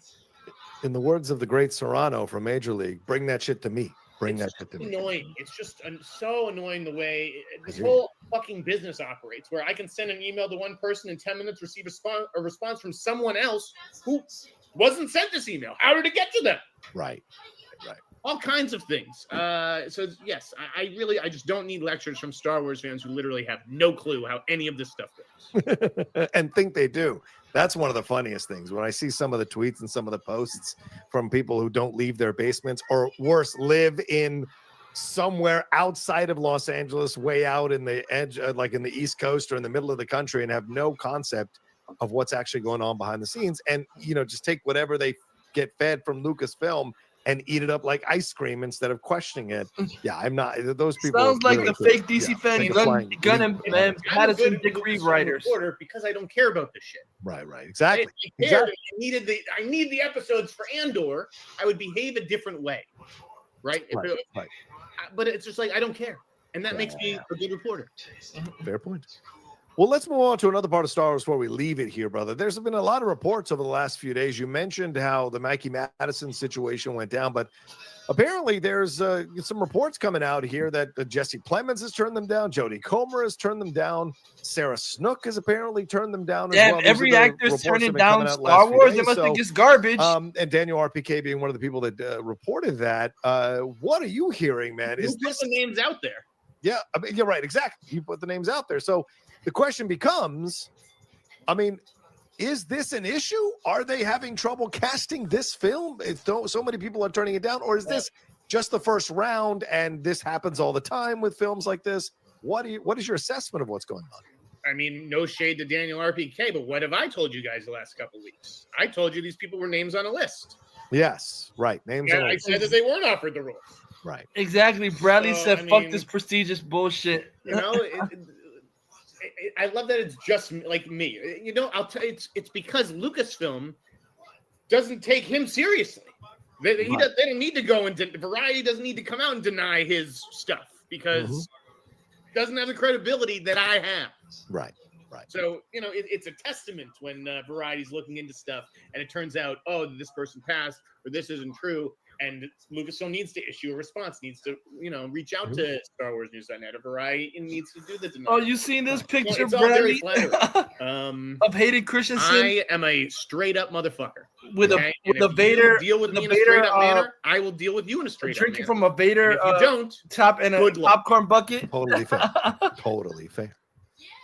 All right. Anything more you want to say on Star Wars, or shall we move on? Do you have anything more on Star Wars that you can drop with our listeners or our Drinking viewers? from a Vader cup and a Vader I have popcorn. other stuff on other space franchises. Okay. When do you want to get to those? No, but, I mean, we can still we didn't really recap Star Wars Celebration. Like, okay, yeah, sure. The Star Wars Celebration, and that's why you guys, I think what makes our show interesting is that I'm taking you behind the curtain of this stuff. I'm showing you the gears, the inner workings of how entertainment journalism works, so you can better understand it. 100%. Leaving all that shit aside, yeah. Ryan Gosling comes out. They announce Star Wars Starfighter. Yes. I think that's a cool title. Cool. Oh my gosh. I did not like the title. It sounded like a 90s video game. Exactly. So stupid. Okay. Yeah. It's And I so always stupid. saw I think that's a cool title. To me, it didn't Gosh, have the it tastes magic shit, or the Jeff. majesty that I was But anticipating. Of course, but he has a it's little shit made it taste would clear say from that's the a cool description and title. from the title that Star this Wars is not Starfighter. the more serious fare that I was hoping it would be. So this is more going to be in the vein of old school Star Wars, old school kind of jokes along with stakes as well. So yeah. I mean, I think it's going to be a fun movie that anyone can come see, which is sort of what they need to do on the big screen. It can't all be episode 11 and 12, the return of the so-and-so and the new dawn of the whatever. This is just sounds like a fucking cool blockbuster. Oh, Forget that it's Star Wars and that there's a whole 30 other things in front of it. Right. I told you before it wasn't really going to be Star Wars by Sean Levy. It's a Sean Levy movie in the realm of Star Wars. Right, exactly. No, 100%. And I think that this title reflects that. Yeah. As far as can they not get anybody? I'm sure they're going to be fine. It's fucking Star Wars, okay? So let's all take a chill pill. Oh, shut up. You don't even care about you report on shit you don't even care about. You care about prestigious Academy Award nonsense. It is I mean, I assume if Ryan Gosling is the uncle, it doesn't have to necessarily be a white kid, but I just assume it's a white kid. Yeah. I'll If you're assume. hiring a white 15-year-old, I don't know how you don't go to that kid. And he is not one of the people who has been mentioned as far as turning anything down, but I don't know that he's been offered. Jodie Comer, again, that there was always pushback with Jodie Comer because she's already in Star Wars. Right. Oh, So I don't know that it even got to the offer. Yeah, stage she's because already in Star Wars. She I played don't think Ray's that mother. Lucasfilm wanted to let Levy do it. Right. Jodie Comer played Ray's mother in the Jesse Revenge. Clemens, I have no idea. I mean, but, Rise of Jesse Clemens is Skywalker. obviously a picky actor, a choosy actor, and I'm sure he's been approached for all kinds of crazy villain roles over the years. Maybe it's just something he wants to do. Who was the other one who was mentioned? Greta Lee. I mean, she was going to play a cantina owner. I don't know if that's necessarily the kind of thing that she wants to do. Right. So I honestly don't know. And I'm going to give Lucasfilm a little space and let the situation cool down because I would like to work with them again. I really had a lovely relationship with them. But yeah, I don't need Star Wars fans being like, I'm fine. Don't sweat it. Yeah. Well, the other side of this, you want to talk about celebration. I mean, overall, didn't you feel this was a very tame celebration? There was nothing really bold announced. There was nothing really groundbreaking. They reiterated the Charmin Obaid-Chinoy Taika Waititi movie. You're surprised by either. I know you knew already the writer, but the Charmin Obaid-Chinoy thing is they officially said they're still developing that. The Simon Kinberg thing is still being developed. There was an animated series for Maul being announced. There was a Ninth Jedi that was announced, but nothing really groundbreaking or jaw-dropping or awe-inspiring or anything. So do you think this was them just trying to get in and get out with as minimal damage as possible? I mean, yes. Okay. I don't think anybody was trying to rock the boat with a bunch of announcements and stuff like that. Right. They need to take their time on this feature. Well, I'm just saying because 2 years ago you broke the story on the hot mic that they were going to announce 3 movies and they did. So it's but there was nothing like that here. Well, because I think they learn their lessons. Like, we can't just keep announcing movies so that then they don't, that's development, and then they don't get made. I'm sure that they weren't planning on dropping the Cuse project. I'm sure they wanted that to get a little bit further down the road before they tell people about that. So that if it doesn't work out, it's not like, there's another thing that went through their fingers. Right. So I don't think that was the objective, to come out there swinging. It was to say, hey, we've got one movie that, and that's the first thing Sean said. This isn't in development. Yeah, right. This is happening. This is going. This is the movie that we're doing, and here's the star officially for the first time confirmed, Ryan Gosling. Right. Yeah. Well, I think it went well. It wasn't like they didn't drop any earth-shattering stuff. Yeah. But they didn't need to. Okay. I would say yes, because I would say you want to get people back inspired into your brand, into your franchise. But I agree with you. You don't want to announce a bunch of stuff that you're going to walk back on. And certainly nowadays, even the hardcore Star Wars fans go, as soon as you announce something, I'll believe it when I see it. Now, even they have come into that mentality to not even be too excited. But I think there was something you could have announced, something more exciting that you could have come out with than what they did come out with. And look, Gosling is great. We already knew this. A lot of the stuff we already knew, even though the sites were trumpeting it up as if it was, announced for the first time. It was very clear we'd known this for weeks or months. So I just wanted something that was like, okay, this is the step. And I really wanted them to say, yeah, Kathleen is stepping down and this is who's taking over. I think Celebration would have been the place to do that, because you get excited. You get Star Wars fans in the room. You announce who's taking over. They react in a positive way. You own the social media cycle for days with that stuff. And I just think it would have been smarter to do it here than have her just kind of quietly leave in August. I'm going to sleep, Rose. Hell, she's leaving. I disagree. Okay. A fan event like that is not for industry news. And that's what that is. You don't say, hey, we're celebrating Star Wars here, and by the way, the leader of everything is leaving. I don't think that's where you make that announcement. Well, it's like a sports. When they play their last game, you do a whole Bradley, thing to celebrate them playing their last game. You don't do it quietly in the office. I don't think that she wants it. Do you think that's what about a Kathleen predator Kennedy being wanted, an alien was like a Romulan big victory lap and everyone being like, oh my God, thank you for everything there? Like, that takes the focus off the projects and the movies that she's trying to sell. I don't think that was the place for that announcement. I just think she deserves it, regardless of what people's anger towards her. And I'm not saying she hasn't made mistakes. Clearly she has her missteps, but who wouldn't in that position? I just think, giving her flowers and the fans giving her love in a very public way, I think would be a good thing overall, to show that there are people who actually appreciate her and like her. And that's good brand saving for your particular franchise. So for me, that's what I would have done. But you might be right that she said, you know what? I appreciate the sentiment. I don't really roll that way.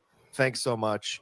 We'll figure it out when it's time for me to go. So you might be right. You might absolutely be right. She's an executive. She's not the quarterback.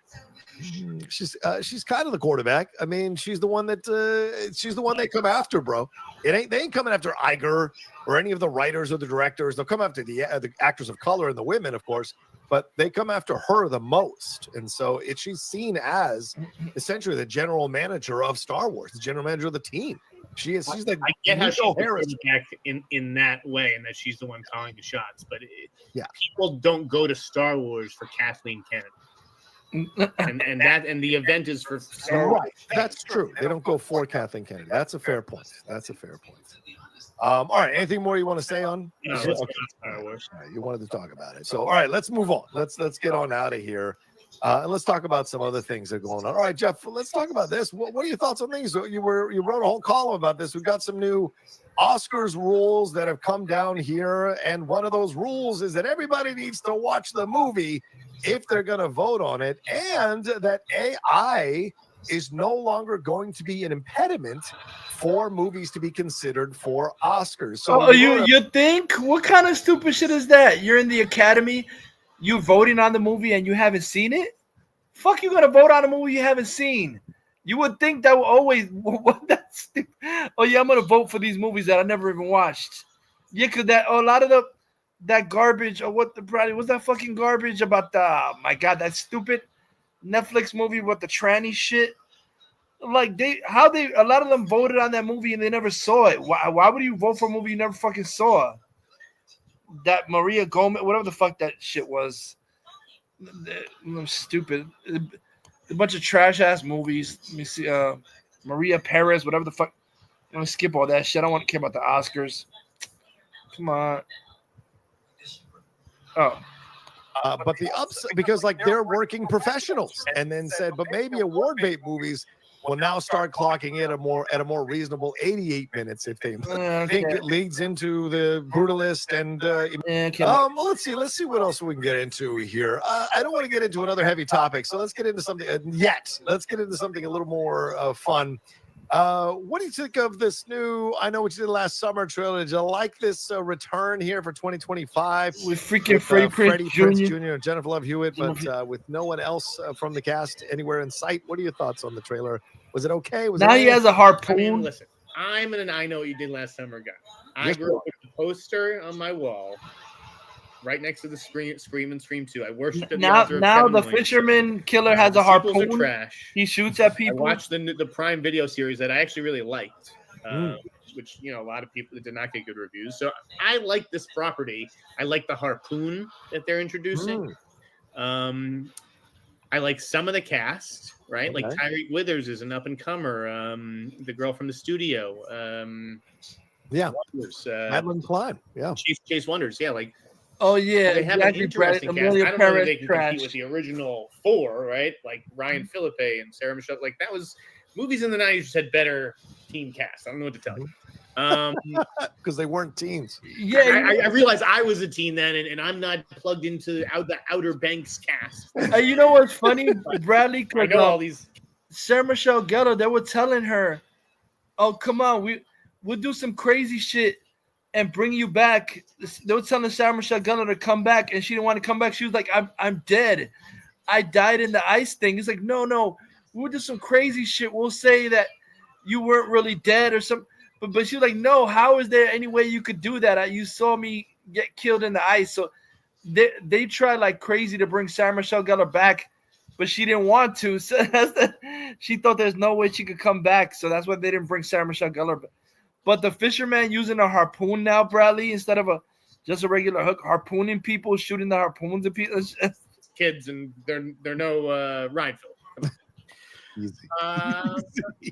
It looks okay. I just wish that they'd committed to the bit. Like, why do we need Jennifer Love Hewitt and Freddie Prinze? It didn't need to be a legacy sequel for this. I understand bringing back Jamie Lee Curtis for more Halloween. Sure. Like Freddie Prinze Jr. Like, really? And it's not like this. The original had Anne Heche and Johnny Galecki, and I don't see those kinds of veterans in this. Do you think Sarah Michelle Gellar is lying when she says she's not a part of it? She told them that she's frozen dead and therefore she's not going to be a part of this. Do you believe her? Do you think they're saving the cameo? Didn't she die?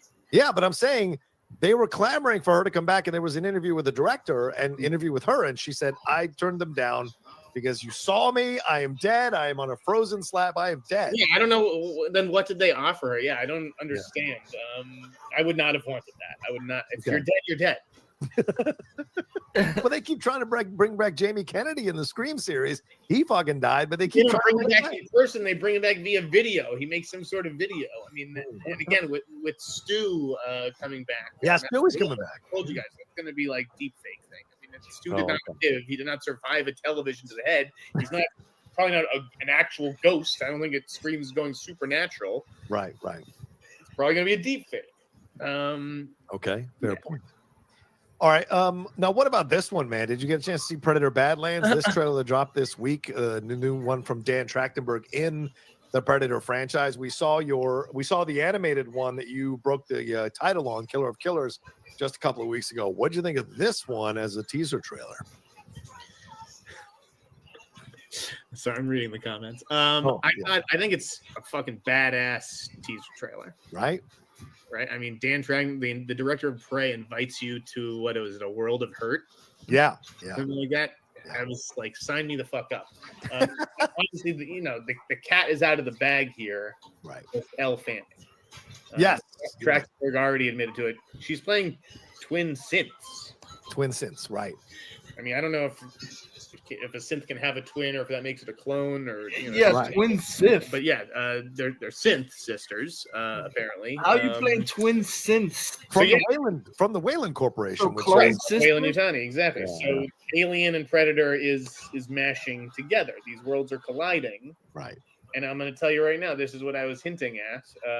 They're colliding further, John. How so? Because I'm told that the script Alien Romulus for Fede Alvarez's follow-up to Alien Romulus yes features a Predator. Whoa! Really? Yep. This quickly they're going into AVP. Yep. I hear there's a Predator in the Alien Romulus. Wow. Okay. All right. Which has not been reported yet, I don't think. Yeah. So yeah, they're doing it. They're fucking doing it. Wow. Well, we also saw in the trailer a head or a skull from one of the aliens from Independence Day. So are they going to rope that in now? Because if that's also now under the Fox Disney banner, will this be a thing where all of these aliens are crossing over and all of these franchises are crossing over with Predator, Alien, and possibly Independence Day? I mean, that seems like a fun Easter egg. I don't think that the actual ID4 alien species is necessarily going to be seen in these movies. It seems like a fucking fun Easter egg from. I mean, we saw tentacles in the trailer. We saw tentacles near the end of that trailer. So, listen, I don't know. I can't imagine that they would just fuse that giant IP ID4 onto this. But it just seemed to me like a fun little thing. Right on. But you know how the internet likes to get carried away and make a mountain out of a mole. Of course. But I think this is great, isn't it? I mean, if this film comes off and it's good, and that animated series comes off and it's good, then like Dan Trachtenberg is essentially like a mini Kevin Feige for the Predator franchise. They're And now basically Fede making Alvarez, Bradley the second film comes Dan off. Trachtenberg, You the got Kevin yourself Feige two of really Predator. good filmmakers and creators who are in charge of two brands that were arguably dead in the water. You know, Terminator now needs someone like this to bring that back. And then you've got like a whole James Cameron is writing Terminator bunch 7. of interest back in your franchises, and you can build out some more. And it feels like that both of them understand the promise of each of the franchises and are able to bring out the best of it to see what to get as much eyes on it as possible. You know, and I don't know if like Fede Alvarez's Alien Romulus sequel is like an Alien versus Predator movie. Yeah. Or it's just like an Alien movie, and then at the end the Predator comes in setting up an AVP movie. Right. That kind of I don't know. But I think we should find out who's going to direct it. Fede Alvarez versus Dan Trachtenberg, fight to the death. Done and done. Who Done gets to and do done. the AVP movie? Well, have you heard anything about Alien Earth? Will that have anything to do with anything connected to Predator or anything like that? Or is that going to be pretty much I singular? don't anticipate that. I would be surprised if that was the case. I don't know if the film and television thing are like linked at all. Yeah. But I would assume that Noah Hawley, being who he is, is making that movie like in a vacuum, or making that series, that FX series, in a vacuum and doing his own thing with it. Right. Okay. All right. Well, one last thing. We did have a teaser trailer for Zach Kreger's Weapons. It was only like, 50 seconds, barely anything in it. But did you think it did a good job of getting the energy across of what this movie is going to be? Yeah.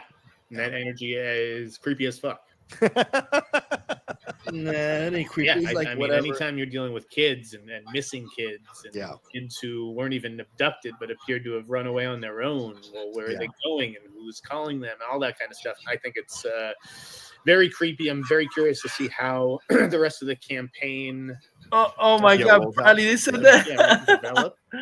Let me see the what they said. The whole Maybrook missing thing in that website that the teaser had you to. Bradley, this said Mon Mothma dancing to awful 90s techno music is beyond cringe. Disney Star Wars sucks again. What does it Mon Mothma dancing to 90s techno music? What the fuck? Now they have techno music in Star Wars?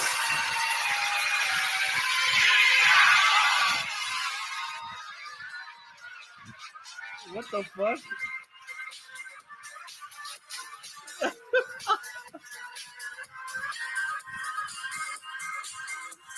Bradley said that was Chris said. Mon Mothma dancing to awful 90s techno music is beyond cringe. Then he Star Wars sucks again. Supposed to get good by episode 6. All this is supposed to get good by episode 6. Oh yes, that film thread has seen all 12 episodes. What the fuck? How is it supposed to get good by episode 6?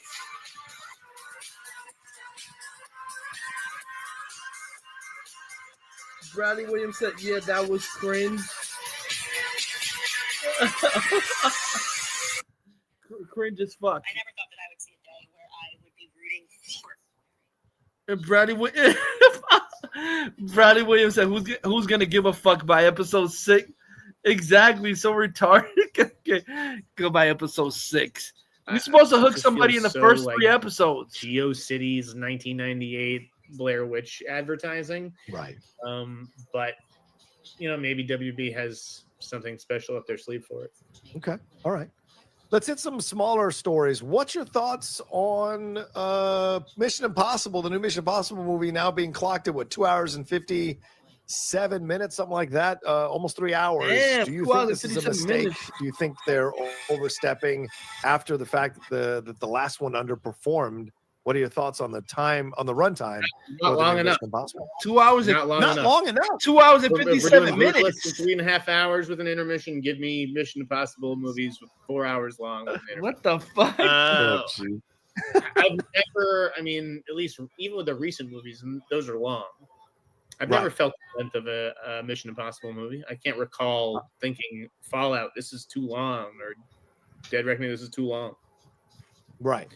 This is the fucking. I think too. You think what? I think the second one was got long because I didn't like it, but the other ones, I Bradley agree with Williams you. I said have that's no as problem long with as how long Pattison they are. trash.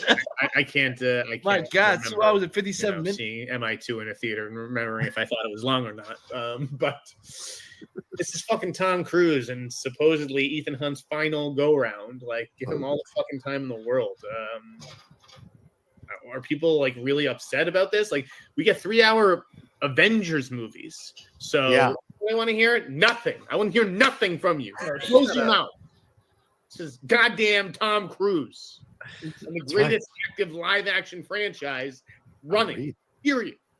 Read Tommy C, man. Don't come for Tommy C, dog. All right. What about the M. Night Shyamalan situation, Jeff? I know you're a horror king here, but he is now working with Nicholas Sparks. Nicholas Sparks, the Notebook's Nicholas Sparks. He is working with him, and they are writing a novel at the same time as they are writing the script for this movie. There have been a few casting announcements here, but now there's been some light shed on what this film is supposed to be. This new M. Night Shyamalan film. Here's the quote. Remain follows New York architect Tate Donovan as he arrives in Cape Cod to design his best friend's summer home, and not the actor Tate Donovan, the character Tate Donovan. Donovan's looking for a fresh start after his recent discharge from a psychiatric facility where he was treated for acute depression.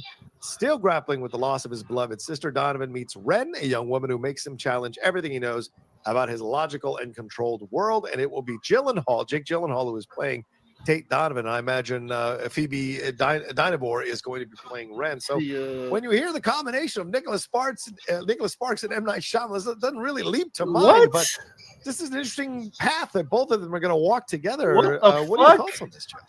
Nicholas Sparks and M. Night Shyamalan. Nicholas Sparks does all those fucking romance Hallmark type novel type movie. He did the Notebook and shit. M. Night Shyamalan, Ding Dong, and Nicholas Sparks? What the fuck? That's weird. I'm sorry. They're walking it together, but they're not. Okay. Right? They're doing. M. Night Shyamalan is not doing an adaptation of the Nicholas Sparks book. No, but they're doing it together, right? Like in their own respective lanes. So I'm sure they're going to be consulting with each other, right? I think if they're keeping each other apprised of what they're working on, but I don't think Shyamalan is giving notes on Sparks' novel, nor do I think Nicholas Sparks is giving notes on M. Night Shyamalan's script. I think that they're starting with the same story and probably doing what they both do respectively, and going and taking it in their own direction. I don't understand the Tate Donovan thing. Like, we have there's a famous celebrity named Tate Donovan. I know. Pete Donovan. I mean, there's like 8 billion other names. You had to choose Tate. It makes no sense. I say that my brother is tight friends with Tate Donovan's nephew, so I've been over at Tate home in Venice a couple of times. Lovely place. I like Tate. Good actor. I saw that and I was like, what? Well, listen, I'm going to tell you right now, according to people, and I don't know how much credit you give people, Shyamalan and Sparks first developed the story into a novel. So they have worked together on this novel. They collaborated on this novel with the former, that Shyamalan currently crafting the screenplay. So maybe they worked on the book together, but then Shyamalan has taken what they've worked on and done the script. It's not, I mean, we came up with a story together. Like, hey, we got this architect, and here's this guy, and so they came up with that framework, but they're not going to be literal. It's not. These are different things. Okay. I just don't understand. It's not an adaptation of the book. No, it's happening at the same time, is what I'm getting at. Just like 2001: A Space Odyssey, it was Arthur C. Clarke was writing at the same time as the screenplay was being written. So that happens sometimes in the history of film. So it's an interesting situation. Yeah. I like Alice Wimmer with the robot chicken reference. What a twist! What a twist for Shyamalan. So I like that situation. So we'll see. And certainly after Trap, Shyamalan could use something good to pop up here. All right, what about this, Jeff? What are your thoughts on these first reactions? You hate first reactions, but these aren't premiere first reactions. These are first reactions for Thunderbolts from people who went to see it for free across the country in different areas of the country. And there were some screenings for critics as well. A lot of positive thoughts, a lot of positive reactions. People can spare me the hyperbole if Marvel is saved or now we're cooking or whatever. But what did you think of these reactions? Do you put any stock in them? Let me ask you: the people who would go to buy tickets ahead of time to go see the early Thunderbolts screening, are they not inclined to like Thunderbolts? I think it's cute. You thought they were tickets. Those were free tickets. You didn't buy them. That you had to just, you had to reserve.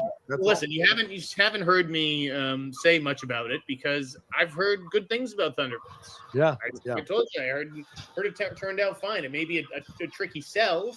Good thing. But I think it looks cool. Like that trailer to me gets me excited. Yeah.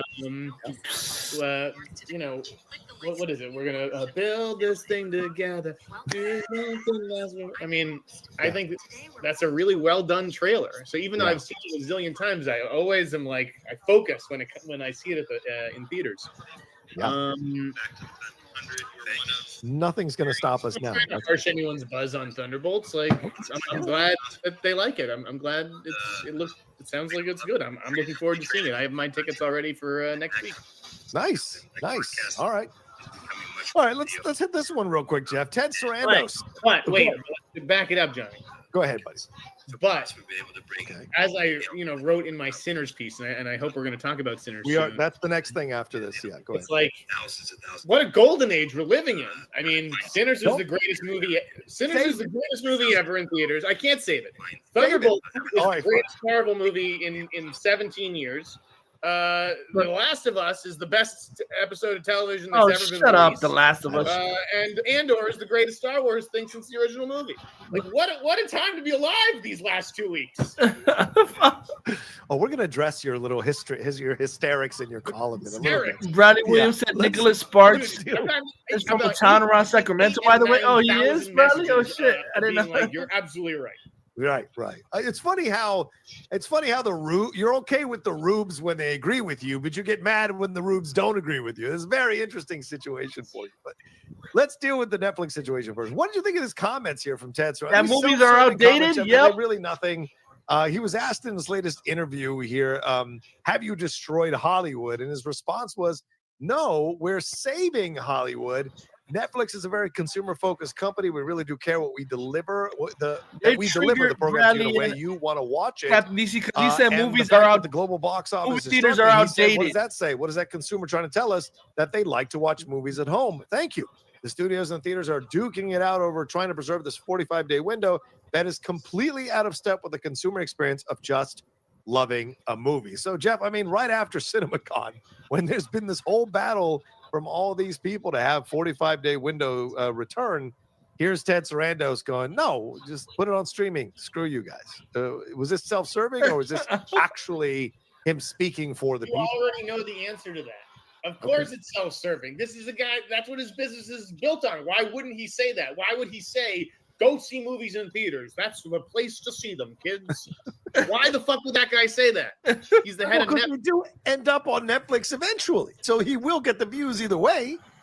No, he won't. If most people have seen the movie in theaters, then why do they need to see it on Netflix? Because people. Why is he licensing all these movies? No. And both things are true. Okay. Obviously, if you have respect and reverence for movies in the way that you do, I do, or anyone watching this podcast does, yes, you go to support theaters. That, come on. Right. But when you were 5, 6, 7 years old, whatever, you didn't. No. We're going to theaters. We're sitting at home until our parents took us to theaters and we were watching the fucking Disney movies that came in a big plastic case. You remember those? Yeah. Of course I remember those. Like most people fall in love watching movies on cable, on television, or whatever. 100%. My father has been to the movies, I think, one time since the pandemic started.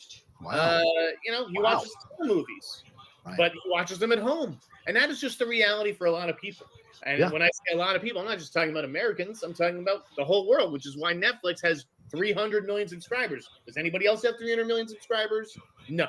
Yeah. Does anybody else's stock sell for $1,000? Now, obviously, it's an overvalued stock, but Wall Street must think that this company is doing something right. If any other studio would kill to be selling at $1,000. Right.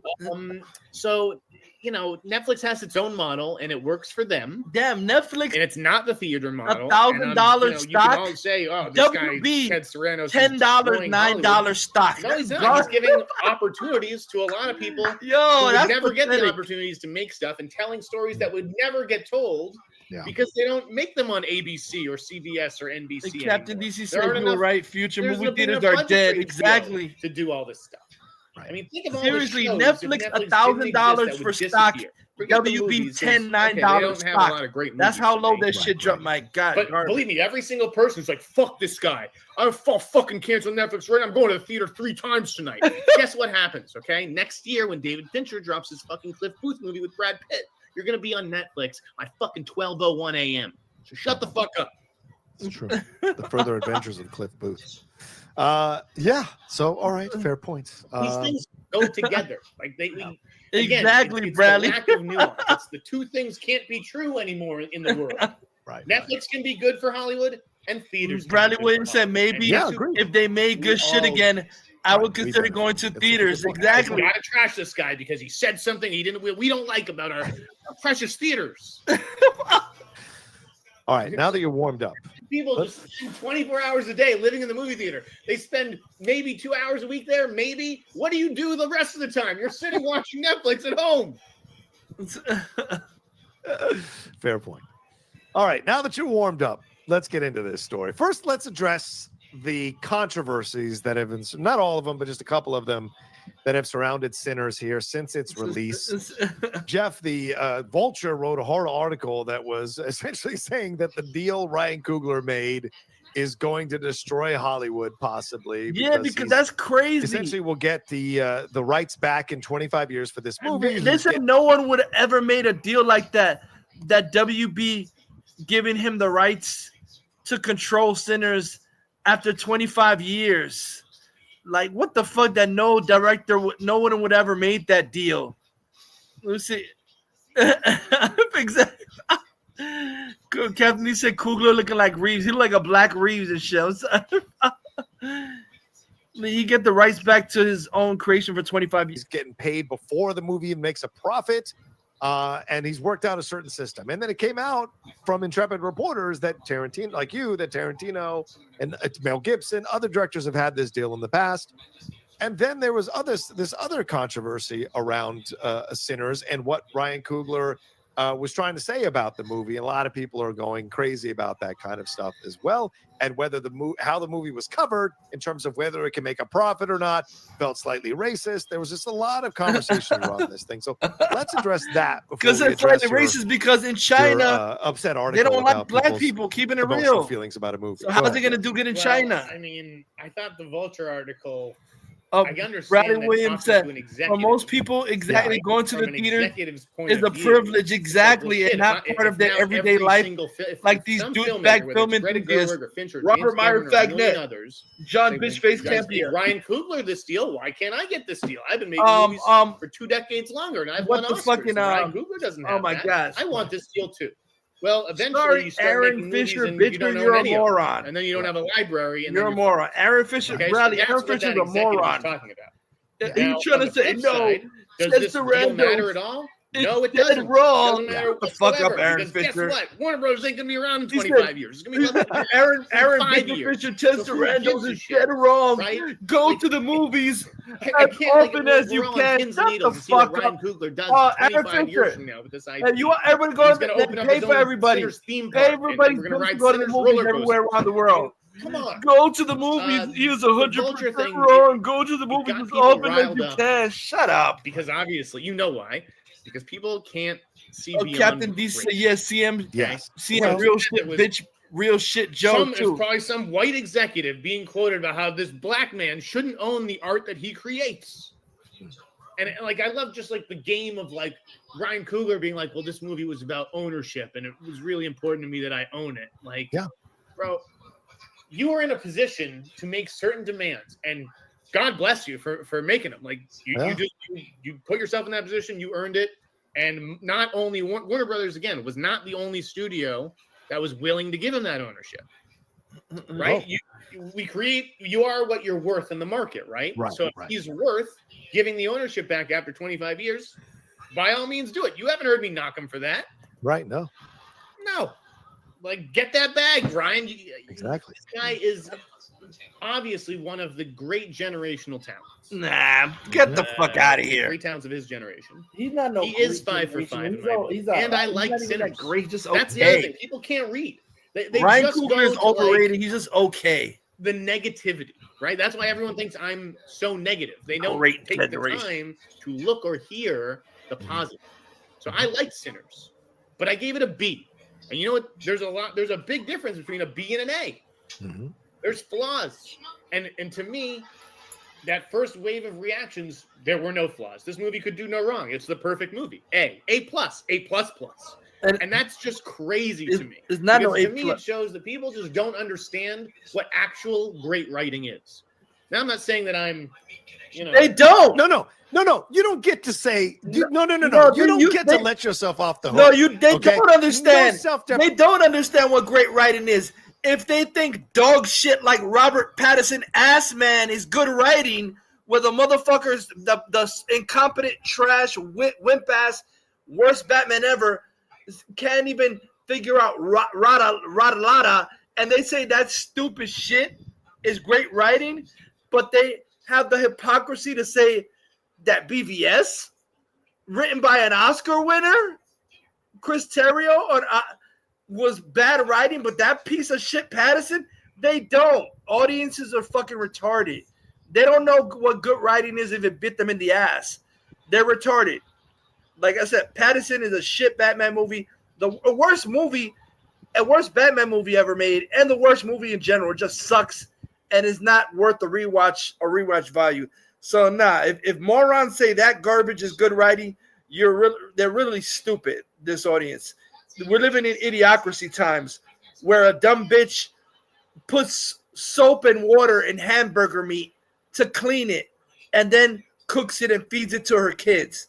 Stupid. We're living in retarded times. People that say Pattison is good, they're as stupid as that lady that washed her hamburger meat with soap and water. Moron alert. Deprecating nonsense here. You can't be so hardcore in one direction and they go, but I'm just a simple messenger for my. No, bitch. Own your comments. Own what you said. Okay. I'm going to. Own it. All right. Don't say like I'm not saying I am, because you are saying it with your comments. You are saying it. So I want to make that I'm clear. not saying I'm the world's greatest film critic, but I understand like screenplay analysis in a way that most film critics did. Let me ask you: do you know a single other film critic? Yeah, like major working film critic who went to NYU's Tisch School of the Arts and graduated with a degree in screenwriting? I don't. Not doing it to toot my own horn. I'm just asking. I don't. Do you know any who went to USC Film School? There are quite a few that went to USC Film School. Yes, of course. Who graduated not in terms of film, in terms of screenwriting degrees, who understand I'm sure screenwriting mechanics. I can't think of any offhand, but I'm sure there are quite a few. Most of them don't. Do you think Jeremy Johns or Chris Stuckman or not that you Chris need Stuckman, we're talking about. Okay, sorry about that. Jeremy Johns, they're not real reviewers. Right. I mean, yes, Justin Chang was the editor of The Trojan. Right. Okay. USC, But like for the most part, most film critics, or at least on film Twitter, maybe they went to film school. Maybe. Right. But most of them just are people who love movies. Okay. They don't understand, to me, the way a movie should fit together, a story should fit together, like I do, that I personally think I do.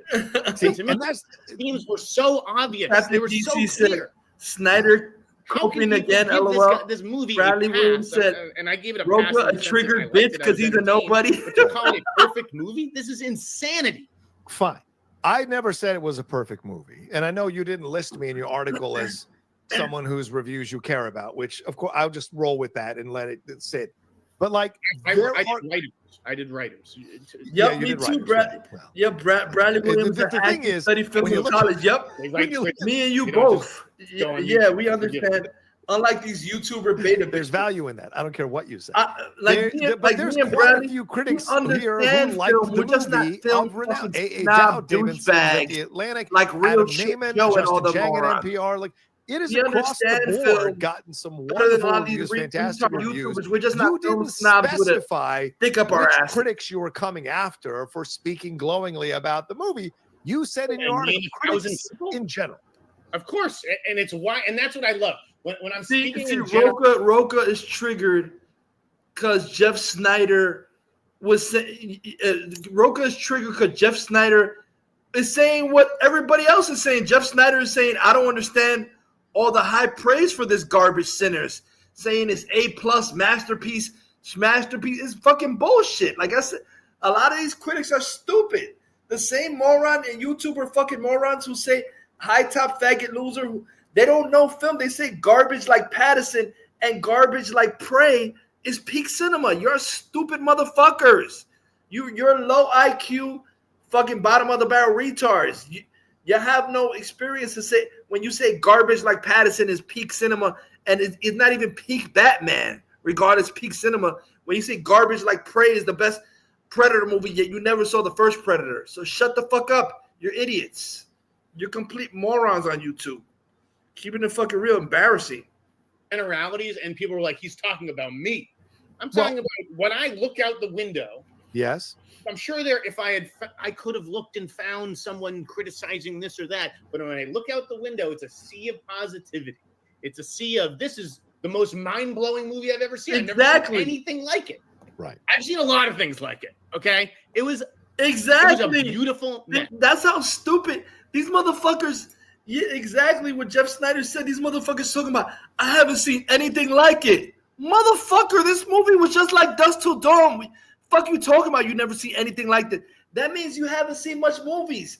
If you say that Pattison garbage dog shit is peak Batman, you haven't lived much. You're a fucking idiot.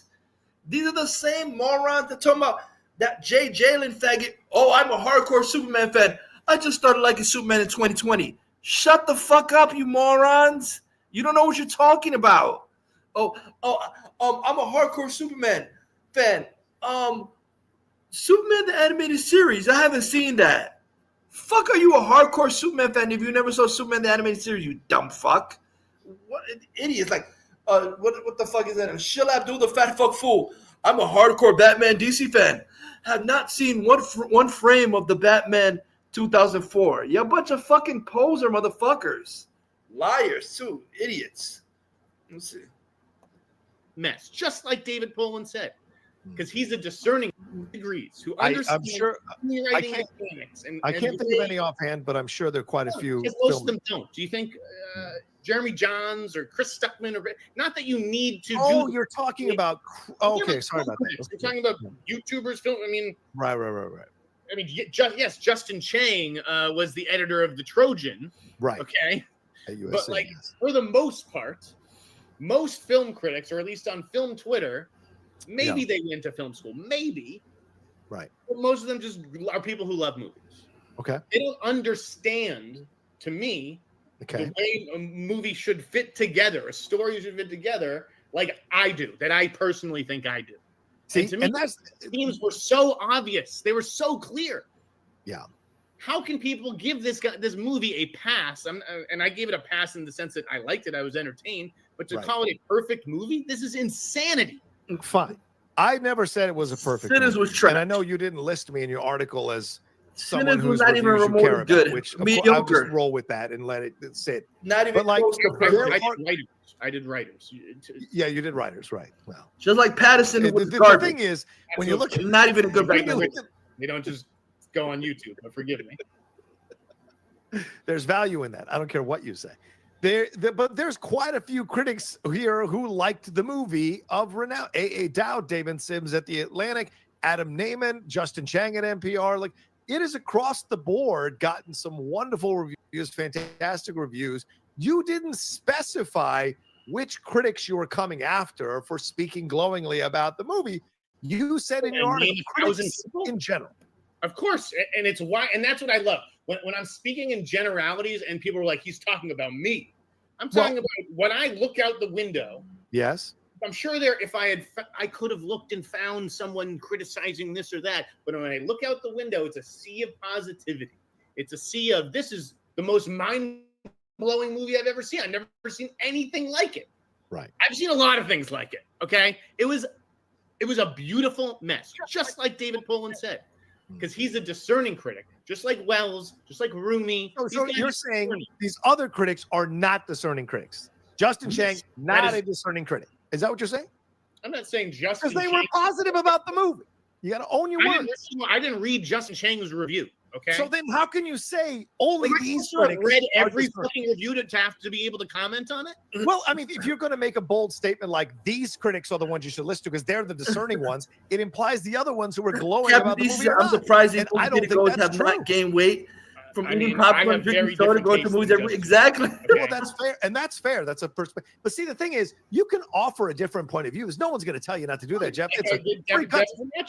But when you're saying, you're essentially implying that all the other critics who like the movie do not have discerning tastes, aren't being honest in their criticism. No, they're are shills. getting caught up in the herd We say and that glowingly every week on praising the the show, movie. John. We say that What's- every week on the They're show. chills. We say that about people who come out of the premieres. That's a different situation. These are chills. critics that didn't necessarily go to premieres, saw the film on their own, or a Yeah, screening. or Exactly, whatever. Brandon Williams. Toxic Think positivity. that Bullshit. anyone forgets Exactly. off their fastball because Ryan Coogler's black. Because he's black. If you're asking me general, there's no way I can know one way or another. See, basically, Did he's some people do? Yes. He's basically saying that exactly. They're giving Ryan Coogler a pass because he's black. So he's black. It's perfect. Oh my God, we can't offend a black man. No, his movies are perfect. Exactly. This bullshit. I'm sorry. It's because he's black. So oh my God, it's great. Just like you had stupid females saying that Wakanda Forever was good and that shit was dog shit. And even black men were coming out and saying that Wakanda Forever was trash. But you have black women, of course, because it's a black film and a whole, oh, yes, it's great. Get the fuck out of here. So if I see a movie with a whole bunch of Puerto Rican people and it's garbage, I'm going to give it a pass. I'm going to, oh, it's a whole bunch of Puerto Rican people.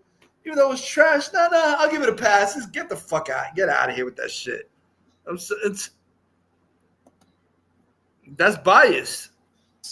Did other people not? Yes. I just don't know, though, because that and just because some did doesn't mean the entire critics, every critic who liked it is now painted with a tainted brush. That doesn't make sense either. And how do you know that your favorite critics you listed in your article don't have an issue with Ryan Coogler? or don't have an issue with a black filmmaker, or don't you can't speak to that. In fact, some people would accuse them of having issues with black filmmakers. Yeah, possibly. Okay, but to me, I respect Jeff Wells. I've been reading Jeff Wells for 20 years. I know Jeff Wells is not a perfect human being, and he says stuff that is just ridiculous. Yeah, yeah. Do I respect his opinion on film? Right. Yes. Okay. Poland, yes. If one of these guys had done backflips for this movie, I would have been very surprised. And I wasn't surprised that they didn't, because they have discerning taste and they tell it like it is. And I think that a lot of people are afraid to tell it like it is. We are one of the few people. Exactly. Like it.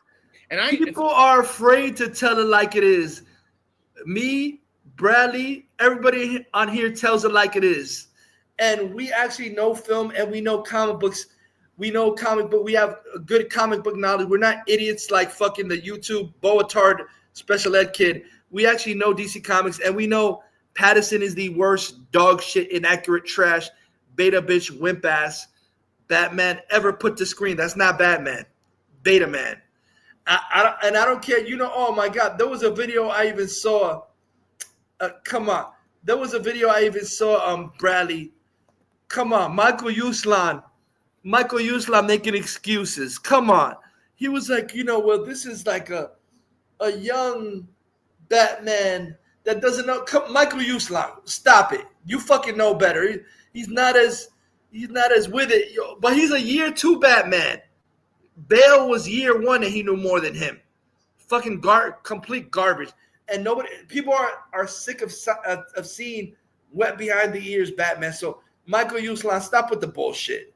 But he's a young, not ready for prime time, not fully built up Batman. Batman should be fucking fully built up because that's what he is. Bruce Wayne Batman is someone who trains himself to the peak of perfection.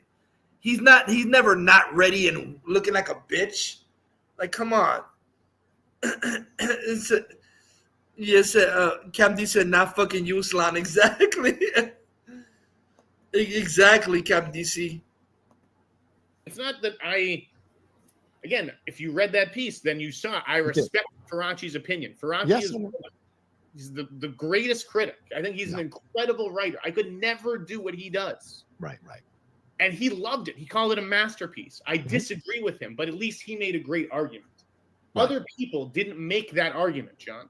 Okay? Well, you just said you didn't read their article. Of course, but I also read plenty. Okay. And they didn't make the arguments. It was basically just like, oh my God, Ryan Coogler's the greatest. This movie needs to be a Best Picture. And I'm like, this is a fucking vampire musical. And the second half doesn't work. Okay? This is a vampire movie that is awkwardly grafted onto an otherwise interesting musical, a drama about 2 brothers trying to start a business. It's ambitious. It's admirable what he attempted, but do I think that he landed the ship 100%? No garbage. That's fair. Again, it is fair for you to not. Yes, that racist Devin Faraci is a creeper hat. Why am I a racist? It's because you denigrate everyone else who liked it in that article. You went after anyone else who said, you was like, what is wrong with these critics? And you're implying that they're being influenced. You just implied they're being influenced because it's Ryan Coogler. Or they're being influenced by being afraid to say anything negative. I do. I absolutely think that. I absolutely think that. Yeah, because a lot of these critics are cowards. They've proven themselves to be untrustworthy. They're in the critical community. The critics are untrustworthy bitches. Exactly. Yeah, I know you love to say in the article, you're like, I'm no critic. You are a critic. You are a critic. You are a criticism. I write criticism, but I don't consider myself a film critic. I am a first and foremost. I could give a fuck if you think you're a critic, if you think you're a critic or not. You are a critic. It's irrelevant. Bradley Williams you think said, fuck off, Broker. You are a critic. Everything. Exactly, Bradley. I looked at so many responses, and it just felt like I could buy, and a lot of them were from Black people. Mm-hmm. And it was like, geez, I really respect this opinion more. And this is going to sound horrible. If you weren't Black, because you're Black, it makes me suspicious of this reaction because it feels like. And did you listen to Jason? But Whitlock? it's true. It's true because he's saying, "I'm sorry, some people black critics, they're just gonna say anything black. I'm keeping it fucking real. They're gonna be like, oh my god, what is that stupid shit they say? I forgot the stupid saying. They say black girl magic or black. They say stupid shit. They'll just automatically give everything a pass because somebody's black. That literally so stupid. He's face palming because he's butthurt. It's true. The critics are gonna be biased and shit. Said Captain DC said DSP crashing out for lame Nintendo Switch to pre-order cancel. What a mark. Oh yeah, because Bradley Williams said fuck off. Said fuck off, Rocco. You want to race bait everything. Bradley Williams said, yeah, the black community is fucking embarrassing. I'm sorry, the modern, I gotta keep it real, man. The modern one is a shit. Locks thing. I'm doing a poorly. I don't listen to that clown do a goddamn thing. Okay, Yeah, that guy is a self-serving lying clown. He's one of ours, and people and black people felt the need to defend what is one of their own, and no one would dare say this movie was okay. It was good. It wasn't great. No one dared to say that.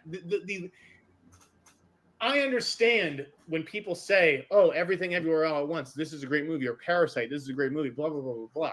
This didn't make sense to me because the flaws were just so glaring and apparent. Yeah, but I want to take you back to a week ago, and I want to make it clear. So you accuse these critics of this thing, and they're like going in and they're going to take something off their fastball because it's Ryan Coogler, because a black filmmaker. They're and all of this, but. Every conversation I had with you before you went to the movie, They're chills. Roga's getting butthurt because he's basically saying all the critics that review this movie are automatic WB shield dick suckers and Ryan Coogler dick suckers. So they're bringing them to the screenings because they know they're gonna dick suck already. That's a fucking shill. That's a complete shill. That's like bringing a bunch of stupid emo, cunt-faced, 15-year-old female Pattison girl fans, bringing them to a Pattison Batman. What do you think they're gonna say? What do you think they're gonna fucking say? Pattison fucking obsessed goth girls? You think they're gonna trash it if that's the audience you bring in the critics? Garbage. Bradley Williams said. And the woke DEI dick writers like Roca, yeah, he is a complete woke DEI dick writer. Questioning people's opinions about the movie. You had read other people's reviews. First of all, that's all movies. That's not about Sinners at all. Oh, fine. But you had read some reviews that were negative about Sinners. So in your mind, you were already went in a little bit biased. I'd heard negative. Right. Not even negative things. I've heard that it was kind of a mess. Right. And it kind of was. It was. But that doesn't make bias. This just, I don't understand. It's not I think you had bias going in, just like you accuse other people had bias going in. Oh my God. Motherfucker have bias. No. All you have to do is have a working brain and see that movie was mediocre shit. Roka, you have a bias for DEI. So you're going to like that garbage no matter what, because if it's black, woke, and DEI, Roka fuckface will love it. That's insane. That's fine. This is insane as you accusing other people of having bias. The flip side of the coin must be true if the other side of the coin is true. No, you're wrong.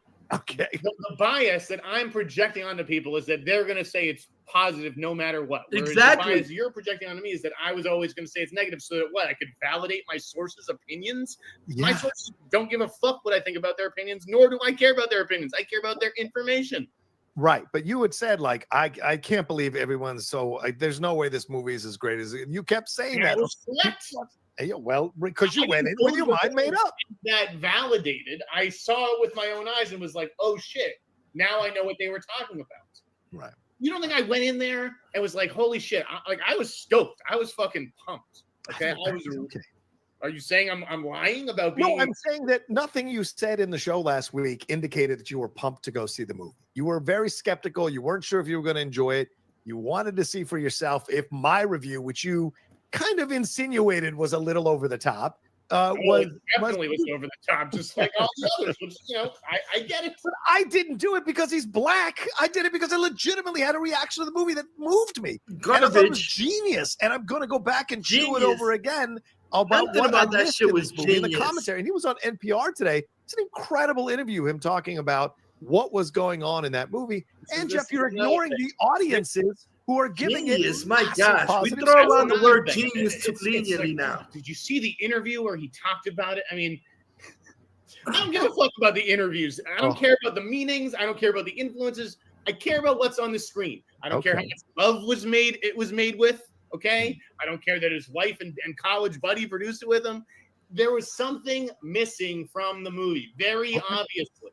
Okay. For you, there was something missing. Understood. I'm glad, and listen, you are one of the more honest critics, and it's You know not that. I don't. I didn't say, oh, you're only giving this a positive review because he's black. Right. I think there's a lot of people who are afraid to voice their criticisms because he's black, and because they didn't want to be seen taking down a black movie. And I saw it, even from people who love the movie, black people I follow on Twitter, they're like, black people are bringing stuff to this movie that's not even there. Like people, one guy, I think he may have been a comedian. He's like, I see my fellow black people being like, oh, this movie's actually about demilitarizing the police. He's like, I didn't see that, but you know what? Good for you guys. And I do think that people I am not a deep thinker about these movies. I'm not here. I don't know the history of the blues and how it inspired Irish folk music. Right. That's what I loved about Ferranchi's piece. Okay. But I'm attacking the movie on a just a base level where it's like, this is not entirely satisfying. This was a very good first half of the movie that gave way to genre shenanigans because he needed to justify a $90 million budget, or really $110 million budget. That was too high. Okay, why was this movie so expensive? Yeah, I don't know. See, it's like a one location movie for the most part. Yeah, you just have to set up a little town at the beginning. I think maybe because it was shot in IMAX and the cameras they were using probably. Right. It looked great, and it probably took like three or four months to shoot. It's probably a long shoot. Right? Yeah. True. But okay, well then you need a stronger producer. Right. Okay. That's or to me, it's not even about the shit. It's about the script. The script. He said it like it was a badge of honor, John. 4 months from first draft to production. How many movies can you name that have done that? I can't name any. Probably not many. Yeah. Right. None notable ones. I mean, John Hughes used to write stuff over a weekend, but that's not really like, classic films like this film. Guess what? I got to tell you something. Ryan Coogler is not John Hughes. Okay? Ryan, there are two different people. One is Ryan Coogler, the writer, and one is Ryan Coogler, the director. And the writer bit off more than the director could chew. Okay? The script, I disagree with you so much about this, but okay. Yeah. I love how much shit I got for what I thought was the best scene. Like, here I am. I'm trying to give him credit. Right? I thought that mid-credit scene was great. Yeah. That was genius. Oh. That to me harkened back to that Barry Shabaka scene from Collateral, right? Yeah. Different outcomes, obviously. But I love that, and the fact that Stack was allowed to live. Smoke let him live because he made that promise, and he lived up to it. And, I thought all that was so cool. Yeah. Now, the dance scene, right? Okay, that's like a cool idea. That was lame. lame. To see the generations of past and present. Very cool scene. But that to me is like a concept for a music video. To me, he didn't engage with that idea. It just kind of happens, and then nobody talks about it all. What do you mean? Go ahead, argue. Here's what I can tell you. I loved it. I thought he earned it. And when it happened, I was like, I fell back in my chair like, this would normally be pretentious. This would normally not work. This would normally be awkward. And my initial reaction and it was. What the fuck is? And then when it was awkward. Forward, it was pretentious. Oh, I see. Damn, the way he made it all work.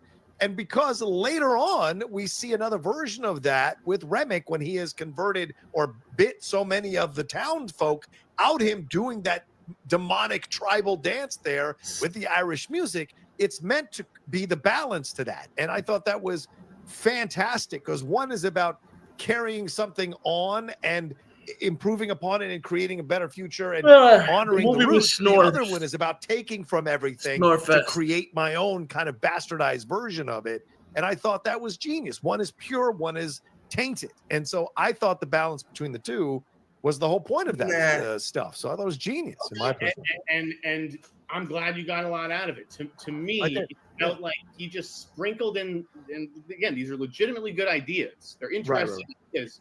But then he just moves on to the next one. There's too many ideas in it. And if he had just spent again, if he had done another pass on this script, I think that this whole thing would have been a lot more cohesive. But they rushed it into production, and so he drops a cool scene like that unites the generations of past and present, and then he kind of just moves on. And it's like, okay, I know we're watching modern day black dudes dancing through the 1920s. Do the other characters see these people? I don't know. It's a great question. I don't think they do. Obviously, they just disappear after that number.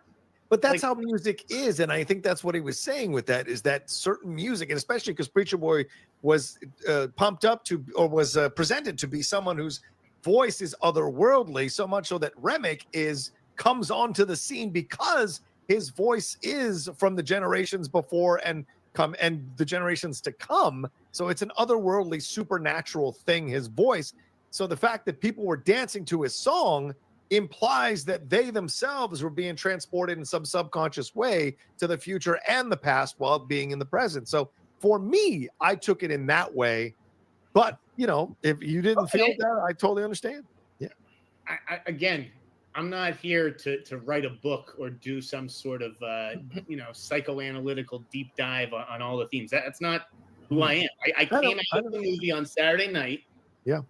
And was asked, what'd you think? And I was like, it was okay. It's good. I don't understand how anyone could get out of that movie and be like, oh, masterpiece. Like it's just too messy.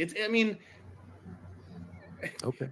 Was From Dusk Till Dawn a masterpiece? But it was. And that's the thing. I wasn't mad so much at the movie. It's about the reaction to the movie and the fact that everything is a masterpiece these days. Yeah. To everybody, it seems like, including you, apparently.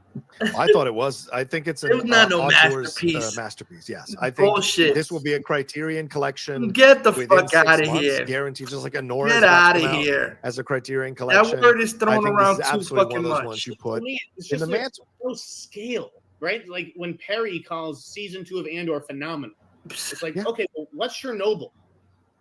Chernobyl is phenomenal. Yeah, like Andor. How's Andor phenomenal? I guess they can both be phenomenal, but like, exactly. We're eating so well right now. I don't know why you're being mad at the chef in the kitchen. They just use these fucking words. Phenomenal. It's phenomenal. What Superman Legacy will be phenomenal.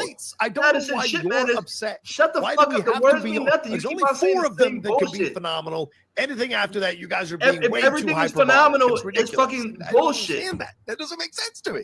You should be enjoying this. Phenomenal. It's getting stupid now. Shit. I mean, I don't watch Andor. I don't watch The Last of Us. Andor was trash. But when I'm just like, obviously, film is a subjective medium. Everything. Right? Yeah. Right. Whatever. Yeah.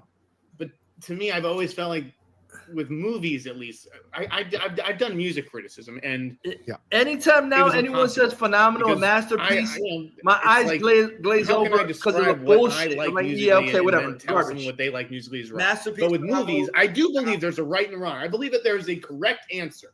Is Wow. this good? Is this a good movie? I think there's a correct answer to the question. That's any movie. Okay, and there are levels of answering in there. But right. I don't see how this movie Sinners, how the level of masterpiece is even on the table because of how awkward so much of it is. I mean, it just doesn't. It's a bunch of flavors that don't go together. It's a great looking suit that doesn't fit. But who decides what are the great movies? It isn't the minority that didn't like it. It isn't the minority that didn't like them. It's the majority of the critics at the time that did. And they stand the test of time, right? The Godfather was seen as a classic movie when it came out. And then because a majority of the critics were wowed by it. But it still got some critics who didn't like The Godfather. There were critics who didn't like Citizen Kane. There were critics who didn't like Blade Runner. There are critics who don't like every great. There are always notable critics who don't like every great movie. But you are, if you say there's a right or wrong, you are on the wrong side of this movie because a majority of the major critics tell you that this is a Who classic. gives a fuck? Why are the two sides? You either hate it or it's a masterpiece. And this is what I'm getting at. People are like, Jeff, you're talking out of both sides of your mouth. No, I don't think you are. I have to choose one side of my mouth to talk out of? Can it only be masterpiece and hater? The truth is it's somewhere in the middle, which is what a B means. It wasn't a C. Exactly. It wasn't Bradley. a mixed negative review. Bradley said, "Bullshit, motherfucker. Most movies that are classics were hated when they first came out, motherfucker." Roca, exactly. And so many people have written to me and exactly. You cornball Roca. You fucking cornball Roca. The Wizard of Oz flopped, and is now considered a classic. Pinocchio didn't do good at the box office, and is now considered a classic. So you motherfuckers, these movies about they were considered classics. Bullshit. Exactly. A lot of the movies that were like considered classics now, they flopped at the box office.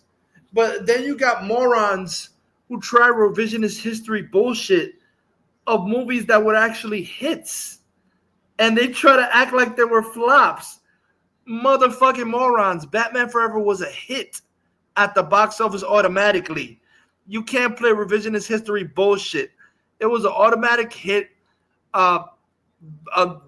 Biggest box office for like almost 5 weeks, biggest soundtrack, everything was Batman. So now Batman Forever was a huge box office hit, you morons. You can't play revisionist history and try to act like it didn't do good. And people actually loved it, and it actually stood the test of time, and people saw it over and over and over again in the movie theaters. You can't play revisionist history with that bullshit, you Pattison beta cucks. Miss me with that shit. It was that. This didn't work for me. That didn't work for me. Different things are going to work and not work for different people. But the fact is that there are things that don't work, and to ignore that and to just pretend that this is the greatest movie ever because it's the greatest movie the last 4 months. Like where was this talk when The Brutalist was vying for Best Picture? You're telling me Sin is a better movie than The Brutalist? I don't respect your opinion. That's what I'd say. The Brutalist, that second half of The Brutalist is a bit of a mess. Don't tell me that it Brutalist was isn't. garbage. What are you talking I about? didn't watch that, The second half is not as strong as the first half, and you know that. And that's a bit of a mess, yet that's considered a masterpiece. And listen, I got to put you on the table on this one. You saying that certain critics, because they're black, are taking the softball. Don't you think they could turn around and you and be like, you're Jewish, so you like The Brutalist, you're trumpeting it all over the place because it's about a Jewish story. You can turn the same reasoning back on you. The idea that I like Jewish stories, but I'm just saying you can turn the imagine like if I was on a first date and they're like, "What kind of movies do you like?" I'm like, "I like Jewish ones." Like what? Well, it's the same thing as saying black people are trumpeting this movie because it's black movie, because it's a black movie, that they're not capable of discerning criticism. To criticize a black filmmaker. And I understand that impulse. There aren't a lot of black filmmakers. This is the number one black filmmaker. So of course you want to build them up. People are cheering on. I mean, how many people are fucking taking screenshots? I mean, this is just like a hobby people apparently have. Is they'll go to the Tuesday matinee showing. They don't have any no reason to. They're not planning to buy tickets to Tuesday matinee. They just want to screenshot how full the theater is, so they can be like, look at how well it's doing. Like they're rooting it on. Like who gives a shit? But that's the thing. People came after Spike Lee's movies when they started falling off the cliff. People came after Nia DaCosta recently, a black filmmaker for the Marvel. So this idea that people are taking this edge off the ball because he's black, I think doesn't hold water, because quite a few black filmmakers have been criticized for their movies by black critics and by critics of all color. So I think this is one you just didn't like didn't like. Sorry. That's what I'm getting at. This is one you didn't give an A to, and you think that if anyone does give an A, there must be something wrong with them. And the truth is, maybe you just got this one wrong. If there is a right, wrong, in your mind. I don't believe that's subjective. No, maybe you're but if you biased believe piece there's of a right, shit. wrong, maybe you just got this one wrong. Listen, I already know I'm right.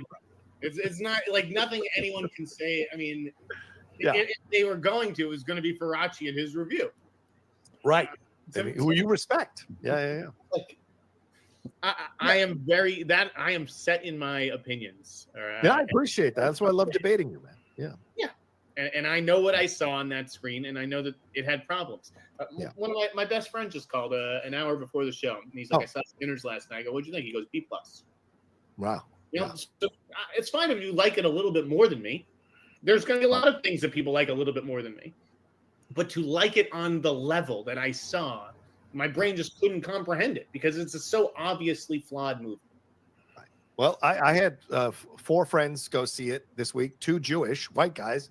They all loved it, thought it was a masterpiece, and we reviewed it on the Geek Buddies, and all 3 of us were glowing about it. And one white guy, one Jewish guy, one. Who the fuck Latino. glows about it? The thing is, glowing it about isn't it. just about anything like in that. Who is it? Are you talking about MK2? I think it's just not your cup of tea. And fully, it's not a lot of people's cup of tea. You beta bitch, I Roca. respect that, but like it is what it is. But I just think I know coming out of premieres, me and you. We don't take those reviews seriously, and I think that a lot of people are now finally coming around to that. I don't take your reviews seriously, Roca. Reviewers come out and they're saying the same thing. Then at some point you have to say, "Well, this is what a majority of people feel." Bradley Williams said, and I think K-Tune, aka the gay Jew. Pick up certain elements maybe that spoke to other people. K-Tunes. People who are also familiar with this with the blues, cultural elements, all that kind of stuff. Yeah. But, just as I didn't pick up on that stuff and maybe should have appreciated certain elements of it more, the fact that people are willing to overlook all the totally legit criticisms that I lobbied at this movie, me, it is indicative of just like they're unwilling to say, and it's not just black people, because white people more than anybody, like black people at least have the freedom to say whatever the fuck they want. White people are the ones who are like, I don't know if I should say this because I could be called a racist. Guess what? I was called a racist. I was called Remick for giving the movie a B and saying I liked it. It's just not a masterpiece. I think it's more because you look Irish. I think it's more because you look Irish. I don't look Irish at all. You're from Boston. I mean, it might be that. All right, let's let it be there. We have gone to an hour and a half on the show, Jeff. We got a lot of questions. So I wanted to talk about the Narnia stuff. Do you want to say anything about that? Margaret Qualley, Narnia and the other casting here that you want to talk about? Yes, Narnia and Hunger Games casting. Yeah, Narnia. I'll just tell you what happened. Sounds to me like Charlie XCX bombed her test. Oof, that's a shame. The role was going to be her, but I mean, I think it's for the best. Like, you cast Charlie XCX if she's gonna sing, okay? That's like you cast Lady Gaga in A Star Is Born because it's about a singer. If she's not singing, we probably could have found. And Lady Gaga was amazing in A Star Is Born, just for the record. But if she's not singing, you probably find someone else to play that part. Right. So, yeah. If the White Witch isn't singing in Narnia, why are we casting Charlie XCX when there's like actual legit talented actresses out there? Yeah. And that's ultimately what I think that they discovered once they brought her in for a second test. So it's not a Brett Spring. It's not a Brett Spring. The other two in the mix, and apparently there could be 3 or as many as 5 testing for this role, Margaret Qualley and Emma Mackey. Emma Mackey worked with Greta Gerwig, on Barbie, but clearly Canadians making me all bubbly. And Margaret Qualley, was just in the Best Picture nominee, and everybody seems to love her. Right. So if that's the age that they're going for Narnia, and maybe that was the role that Mikey Madison has been linked to, maybe she's the third person in the mix here, but she refuses to test because she has an Oscar. Right, exactly. So maybe she's the secret candidate behind door number 3. But these are the 2 that I hear are up for it. Interesting. Okay. I like the idea of Margaret Qualley. I mean, that's a name now that's growing more and more.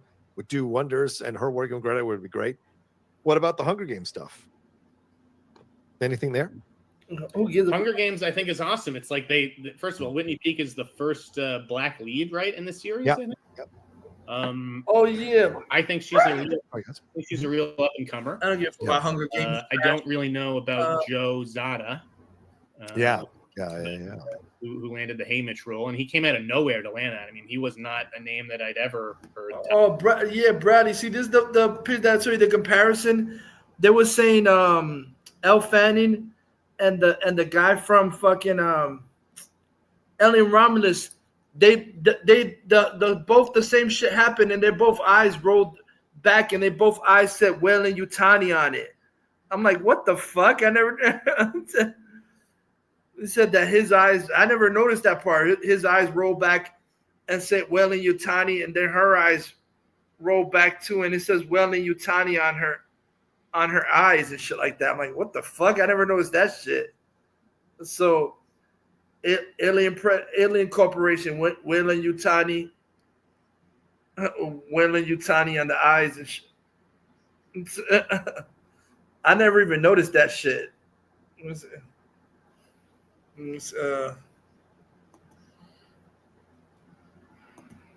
Tied to this. Right.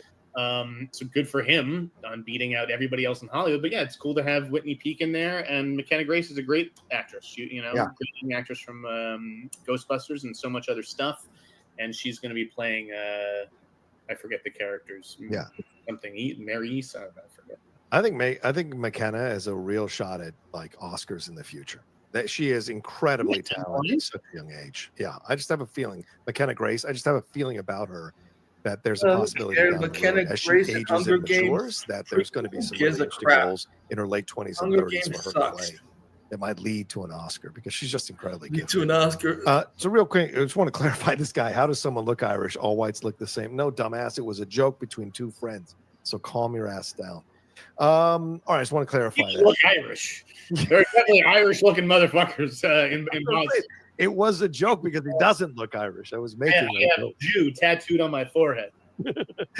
One last thing before we leave, before we go into the questions, Jeff, you mentioned your newsletter. I want to reaffirm what Jeff said. If you guys haven't watched the Oklahoma City bomber documentary, for the love of God, my God, this is the garbage he talks about. Watch the Oklahoma City bomber documentary. You gave it a shout out. You have shit. Yeah, it was really. Who the fuck wants to watch that? I love some of these comments, man. It's just like. It's people... like throwing box office in my face. Like, it's going to make $100 million by next weekend. So who gives a fuck what you think? Okay, what about Transformers movies when those make $200 million, by the weekend? Like, am I supposed to suddenly think it's a masterpiece because it made money? Now you're talking my language, Transformers. All right, that's it. We got to get into these questions. Jeff, how long can you stay? Because we got a lot of, damn it, I'm sorry. We ripped through these. So look at, if this isn't one of the coolest images I see all night, Peter Weller as RoboCop. I mean, Peter Weller, Bradley Williams said, "Are we sure Roka wasn't the Oklahoma City bomber?" Somebody in the RoboCop costume actually playing Peter Weller in a RoboCop pinball game. Yes, Peter Weller playing RoboCop pinball arcade game with RoboCop.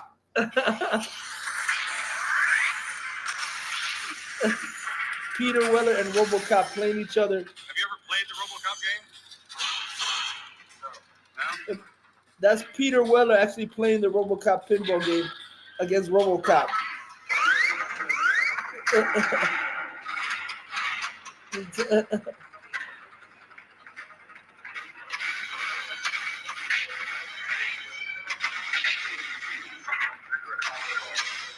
He's playing against RoboCop. Peter Weller right there, RoboCop on the side.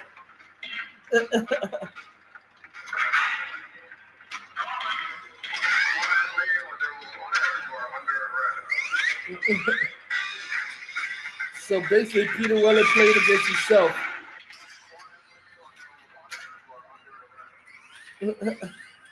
Peter Weller side by side with RoboCop. Let me see. Hey, oh yeah, exactly. Bradley Williams said he should play Rogue City. Oh yeah, that's an awesome game. Rogue City's awesome. Let me see something.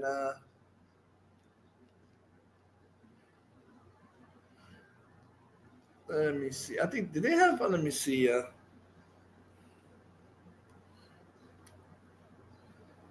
Let me see. I think they had. What's the name was on? Oh yeah. I think. Let me see. Did Brady send me some other video? Shit, where is it? Oh my God, yeah, that idiot. I forgot. Let me see. Yeah, I gotta play this. Bradley sent me this. This Mr. Grizzly owning bitches. It's hilarious. John Campia, blame Star Wars. Let me see. Loved it so much he didn't want to come home. Skipper was well cared for in a wonderful home environment, which is why we choose Rover. Rave reviews from real Rover users. For loving pet. So over the weekend, Disney Lucasfilm announced Star Wars Starfighter John starring Hackass Ryan Campia. Gosling. I love starship porn. Give me spaceships. Give me What blowing the shit up. fuck I'll are you- watch it. I'll watch it. There doesn't even have to be a plot. Just give me 2 hours of spaceships shooting at each other. It'd be awesome. Wow, you're easy. And based off of Disney Lucasfilm's track record of announcing future Star Wars projects, it's probably safe to say that there's a very good chance that this film won't even happen, which is most likely the reason why actress Mickey Madison and her team passed on this role. That Mickey Madison has passed on the movie. But John Campia and friends have a different theory, that Mickey Madison passed on the role because of the toxic Star Wars fandom.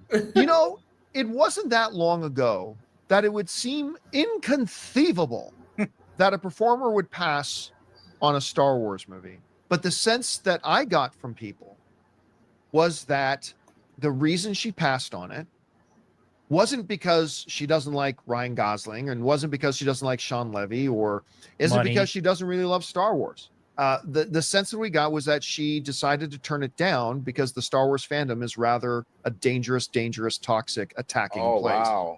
Not only is the Star Wars fandom toxic, they are dangerous. Dangerous to the mental health, I guess, of these millionaire Hollywood actors and actresses. It just disappoints me if it really is because of the fandom. The speculation is that her and her team's like, right now, we don't want her to be a part of that. I think it makes you feel that she doesn't want to be involved in the Star Wars situation right now, overall, because of the problems they're having, not only with toxic fans, but also lack of interest. It is not a coincidence that a lot of actors of color who come into Star Wars get Moses Ingram, get like the terrible treatment here. Oh, And shut she up, saw what a lot of the Star Wars fans did to Daisy Ridley. And she saw what a lot of the Star Wars fans did to some other female actresses that have been in Star Wars lately. And predictably, right on cue, they go to the women and women of color argument, because you have to turn them into a victim somehow, even though men and lots of white men have received just as much, if not more, criticism from the Star Wars fan base than women have. So now we're getting like Academy Award winning talent turning down thing. Again, this is all speculation. Yes, you claim it's speculation. It's a rumor. There's no tangible proof of it, yet you use this story as an excuse to attack the fan base that you hate. Exactly. Let me be abundantly clear. I don't know that that's fact at all. I am not reporting it as fact. Bullshit. I feel a but coming. But it wouldn't surprise me. I mean, it tracks. We've heard some significant filmmakers, including like one of the really great ones right now, Christopher McQuarrie, just straight up came up and said, "Oh, I love Star Wars, but yeah, man, no, I would never make a Star Wars movie today. Star Wars fandom is too toxic." It's almost not hands-on, Yeah, but Christopher sort of McQuarrie also was going to make a shaping Superman movie, but said now he our won't Star make Wars it universe. Like this because fandom is kind of shaping what it's after going. they said it was W. Yeah, fucked no, them over, fuck them. it's like you're the reason we can't have nice things, sort of thing. We are the reasons you can't have nice things. Like what, Campa? The Acolyte Season 2? You should be thanking us for that one. It's amazing how every time you open your mouth, you prove you're an idiot. My standard wisdom would be, I think the standard wisdom would be that you've won this Oscar, you've got the limelight, you now have an open door to get into the biggest franchise of all time and be in Star Wars and be immortalized. But it could be that her and her people are looking at it, yeah, but that could also be the thing that absolutely kills my career because of the fandom in it. Not the fact that Disney has completely destroyed Star Wars, not the fact that this IP has literally no direction and no plan going forward, not the fact that the people in charge are complete retards. It's the fans. The fans are the biggest problem the with people in Star charge Wars, of according to John Batman and Pattison Campion, Batman. friends. Because the Star Wars fandom is rather a dangerous, toxic, attacking Oh, place. wow. When did you become such a pussy? All right, that's all I got for today. Thanks for watching. Make sure you check out some of the other Star Wars content already Bradley. live on the Campion's channel. a bitch. And if you enjoyed the video, Pattison please is like and trash and subscribe. whack. And Sinners is garbage. DC for life. You guys are the best. Vision, Ray, Captain DC, Captain Espolito, Metalhead Mike, Human. Let me see. All true DC fans. Cape Bandos. DC for life. You guys rock, bros.